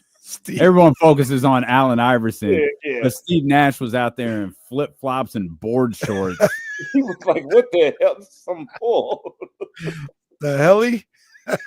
Yeah, I mean, yeah, everyone just like looked at, I wonder, they all looked at all the black players like, look, they're mad. Steve Nash is like, "This is some bull." Yeah, right. What's wrong with my shorts? Dirk was cool with it though, Mrs. Nowitzki made sure he was cool. Oh, well, yeah, well, but Dirk still has the coolest walk up ever, the plate with the foil on it. Oh, yeah. Player I don't care about league fits. You will never top Dirk being sent to work. He literally had to cook his out wife was like, "Babe, I know you're going to be hungry. You have to eat that food there. I got some leftover turkey wings, and and looking like Trey and Boys in the Hood." His wife asking, "How come Michael Finley won't come over and play cards with them no more?" Oh, good for us. Does Ant-Man have you brought up Anthony Edwards and like what a moment it would be for him to win the title from a superstar perspective and I think these conference finals have like young stars everywhere. Does Ant-Man have the most to gain if he does wind up winning an NBA championship? That's a good one. I think so, in the sense that I think that he's already kind of on the cusp of that like mainstream superstardom. Mm-hmm. I think, I don't know if winning a title does that for anyone else but him. I mean, I think he's been on that trajectory, even though he says he doesn't want to be, off the court stuff. Even his off the court stuff isn't criminal. He's just being a young dude who needs to do some things differently, But I think even that moment from the documentary with Obama, the stuff like that, he's hard not to like, just as a personality. And I just think that, I mean, he's a guy, even when he saw it in LA, even when he beats your team, you can't be mad at him. So I think, he as much as he doesn't like it, he wins the championship. He goes to the top of that face of the league stuff. I mean, it's almost like he may fight it, but it's inevitable. He wins a championship. He's so charismatic. He's so fun to watch, and he's the type of guy who's left who would have one of those Jordan Gatorade commercial type play moments. Like he'll dunk on he'll do something where you go, "Oh my God, I've never seen that," or "I haven't seen that since," And then if all the guys left, maybe besides Shea, he's the only guy I watch and say, I see Jordan or I see Kobe. I think Shea has more of Kobe's, number 24 game, but I think Ant has number 8 and number 23. Because he can, but he also can shoot the three. It's almost like he just gets bored and says, you know what, I'm gonna start making threes now. I'll just lead the league in 3-pointers made. And and then he can he can almost do so much. You almost like, we don't know what to expect from him. But I think he wins the championship. You're looking at like, Mr. on the cover of video games, all that stuff. Yeah. That shoe he has will, be even more, I don't know if it'll be the number 1 shoe in basketball, but it'll be up there. He's the one they'll have the ads ready for, like after the buzzer goes off and they go to the first commercial break. Oh yeah. They'll have the ads ready. They'll have the latest iced tea commercial ready to go. And when he says the most unintentionally funny stuff, like he dedicated a game to his daughter, and everyone's like, "Oh, really, Ant? You're gonna do that right now?" And it's like anyone else said that, "Oh, it's so sweet." We're like, "Come on, Ant, don't do that, Ant. Like, let's not start these conversations right now, Anthony." But yeah, he's probably of all the players in the league. I mean, he's one of my top 3, one of my favorite players to watch, just in general. Like, I would go to League Pass and just watch the Timberwolves if he's playing, no matter who they're playing against, because he's so much fun to watch. Yeah, you mentioned it, whether he likes it or not, whether he wants it or not. He checks all the boxes to be, at the very least, a top 5 star in this league. You mentioned earlier, Steph and LeBron are still here, so it's kind of hard to get them out of the paint as long as they're still here. But Ant's got everything. He's got the charisma. He's got the gameplay that's spectacular. It's not just kind of quiet like SGA and all this other stuff, quiet but effective. No, it's loud and effective. He's got the off-court stuff with the shoes. He's got it all. He's got it all. And if you get a situation, it doesn't matter how he does it if he, wins a championship. But, man, if you got him going up against the Knicks in the Garden in the NBA Finals and he was able to win that, he's going to the moon. He's going to the charisma is crazy, and he's almost like the perfect star for the social media era, just because he's so easily clippable, and some of it's not even intentional, but he's so great just in little like sound bites, and then overall, and even like the idea that he likes to eat like Cheetos and he's just relatable on so many different levels. And then the only thing that would be kind of crazy is that he wins the championship. They're all going to wonder when they're going to get him out of Minnesota, give him to New York or LA. Like, okay, you're so good, we can't let you be in Minnesota. Like, Well, the good news for Minnesota, they trade him to LA. They'll win the lottery the next year. Oh yeah, they'll win it right away. Yeah. Yeah, it's like move for everybody. Long as there's a generational talent in the next draft. Like, hey, Adam, I need one of them. I need one of them Lucas specials. LeBron's going to retire, and Adam's going to make the call. He's going to be like, Mr. Rodriguez, you got to buy the team with your business partner. We need a favor. You're sending Anthony to the Lakers. Why? Shut up. He's going to the Lakers. Oh, no. No, that's not the call Adam's placing. Adam's like, oh, LeBron's retiring? Okay, let's get Vegas up and running. LeBron, who do you want? Ant-Man? Hey, guess what, Minnesota? Ant-Man's going to Las Vegas. Now that I say that out loud, that sounds dangerous. No. Anthony Edwards in Las Vegas Come sounds on, yeah. terrifying. Let's keep him in Minnesota. How about that? Oh my! Keep him there. Maybe it's best for all of us. He says he stays in Minnesota. We are not going to ask. Nick Cannon would have be in warm weather or a cold weather. We're not going to ask. Yeah, he'd give Nick Cannon a run of it for his money in Vegas. Well, rumor says he's already knocking on the door. Even with that, he still could be the face of the league. It's like, okay, yeah, Meanwhile, the Thunder win the title, and it's just like, all right, so what do we do now? Let's go smoke hookah. Maybe Jalen. We're in Oklahoma City. Let's go to the movies. Yeah. Have you been to the arena out there? Like that little area right by the arena with like a movie theater and like it used to be KD's. I think it was Toby Keith's or something now, or like they're like, let's walk over here and go to like I think that's the Dodgers AAA affiliate. I think. Hey, we won. Let's go to a baseball game, a minor league baseball game. Thunder celebrating with apple cider. Celebrating with no champagne, guys. Having a nice prayer in the locker room, and then. Well, that's always. I always thought about that. If like the Jazz ever won, no alcohol after 10, right? No alcohol. If they won on Sunday, that'd be crazy. No alcohol on Sundays. My first time I went to like an Applebee's in Utah, I was so confused because I had just watched the Kings game. I'm like, I need a drink. And I said, I don't want to get whatever. And she looks at me and she goes, and I'm like, and what? Like, give me my drink. Like, I might have been with Tony. He's like, yeah, hey, bro, you're in Utah. You got to order food with a drink. I'm like, why? I'm not hungry. I want a drink. but out there, they like, you have to order food.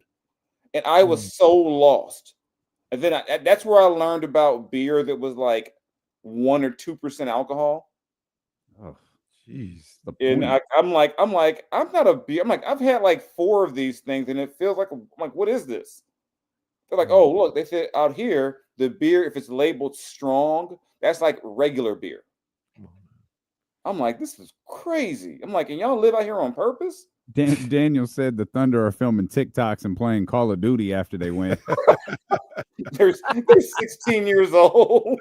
What are you guys gonna do now? Call of Duty. Let go. No, watch out! There he is. I hate to be this way. Utah would be the worst place for an NBA championship. Yeah, that'd be awful. That would be great if they won a championship. That's why they won't let them win the lottery. And Silver's like, no, there's no way you can let them have. No, we can't have that. He's like, you got too close in the late 90s. Imagine the video of like the fans leaving the arena, just walking out calmly, single file line, just leaving like they're leaving recess, winning the title. See out in the Celtics Center as the Jazz just won the championship. I thought this was February. It would be part of shock. Applause, just off beat and everything. That'd be the worst champions. They can't. That would, yeah. I mean, I think Indiana would be kind of crazy. Indiana low key, yeah, it'd go up. Yeah, I think Indiana will go up. Yeah. It'd be crazy out there. I think the crowd that skywalk like ain't never seen before. I think of the 4 teams left, the one that scares me the most would be New York, because you see how they act when they win a series. Oh yeah, my God. New York. I was like, New York sports fans can't say anything to any other city ever again about being real sports fans when they damn near riot after winning a series. Yeah, I don't know how they go. If the Knicks won a championship, I don't know. I don't even know how they could prepare. It for would that go on for days. That would be crazier than when the Cubs won the World Series or when the Red Sox won it, because at least I mean, I'm like, you see that video of the guy wearing the Tyrese jersey, and they're all like surrounding him. Come on, man. I'm like, come on, man. Y'all didn't even play them. The man just walking down the street with with his Halliburton jersey. You're like, yeah. This is if they win. Oh God, that's going to be like they're going to have to call in the National Guard to call them. It's going to be like day 5 of the celebration. School is canceled. Because we have a whole generation of people, like maybe a couple, more than one, that have no idea what the Knicks winning a champion. I'm 46. I have no idea. I've never. I have no idea what a 52 years. Was it? It was 70 something, right? I think. Okay. Yeah, it was 73. Yeah, because they beat the Lakers in 71 and 73. And then, ever since it's been, maybe they'll let Charles Oakley hang out again if they win. Phil got both of those, right? He got both of those. Yeah, Phil on both of those. Yeah, but maybe when they don't let in there. They got to let Oakley hang out, Sprewell, Patrick Ewing, maybe John Starks will be forever forgiven. John Starks stay at the Garden, like he there every day. They all there. But I mean, in terms of they'll let go of 2 of 17. They'll be like, okay, maybe they'll never let that go. Maybe they'll let Charles Smith hang out. Yeah, no, now Charles doesn't come back. Charles Smith, he's not at the games. I be seeing all them other people. I don't be seeing Charles Smith. Chris Dudley out there turning up with him. Jerome James comes out the woodwork. Stephon Marbury, he's also low-key hilarious at these games. It's like, on the court. And then they'll have their celebs going crazy. Fat Joe will be hugging 50 Cent, and Joe Budden will lose. Joe Budden will be looking for someone to hug, but no one will hug him. Oh, come on, man! Tracy Morgan they'll make sure Tracy Morgan has a Yeah, bag. we need to make sure Tracy's okay. If Tracy coming out for a game, we need to make sure my man's okay. Yes. Look, there's Shay. Not what I hoped for a game 1. He looked good though. He looked good, but not what I was hoping for game 1. He went heavy on the jewelry. Before, so he's probably trying to figure it out. Okay. Yeah. All right. Duncan though, she wins league fits every time she on TV. Yeah. All right, great stuff, Jay. We appreciate you as always, my man. No problem. Before you go, you want to get a Darvin Ham joke off before you go? Or I have nothing to say about it.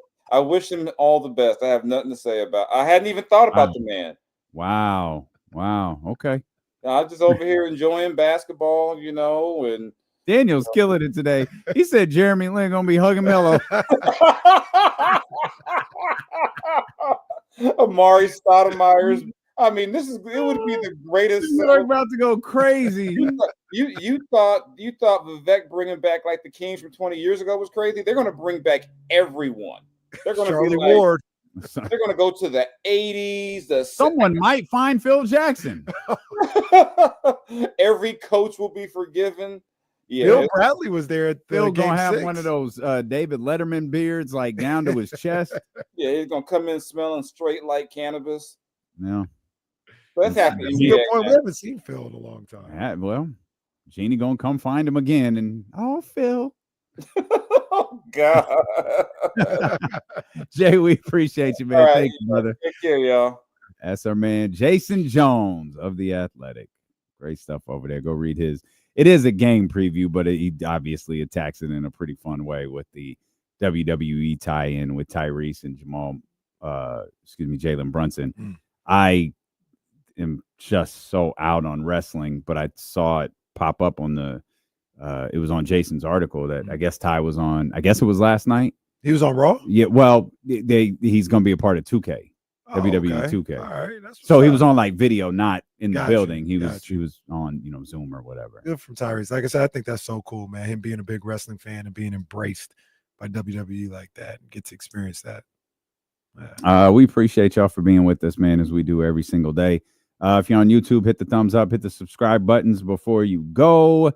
We're gonna head over to 102.5, play some music over there, give some tickets away if you want to join us. If not, we'll see you tomorrow beginning at 10 a.m. with the Insiders on Sacramento Sports Leader, ESPN 1320. Vamos Rucker Park. Oh, there you go, Soren. Soren's going to see Centers tonight. Good stuff. Good stuff. Johnny G says, "Run your game." Wow, desperate Johnny, desperate Johnny G, desperate. Oh man.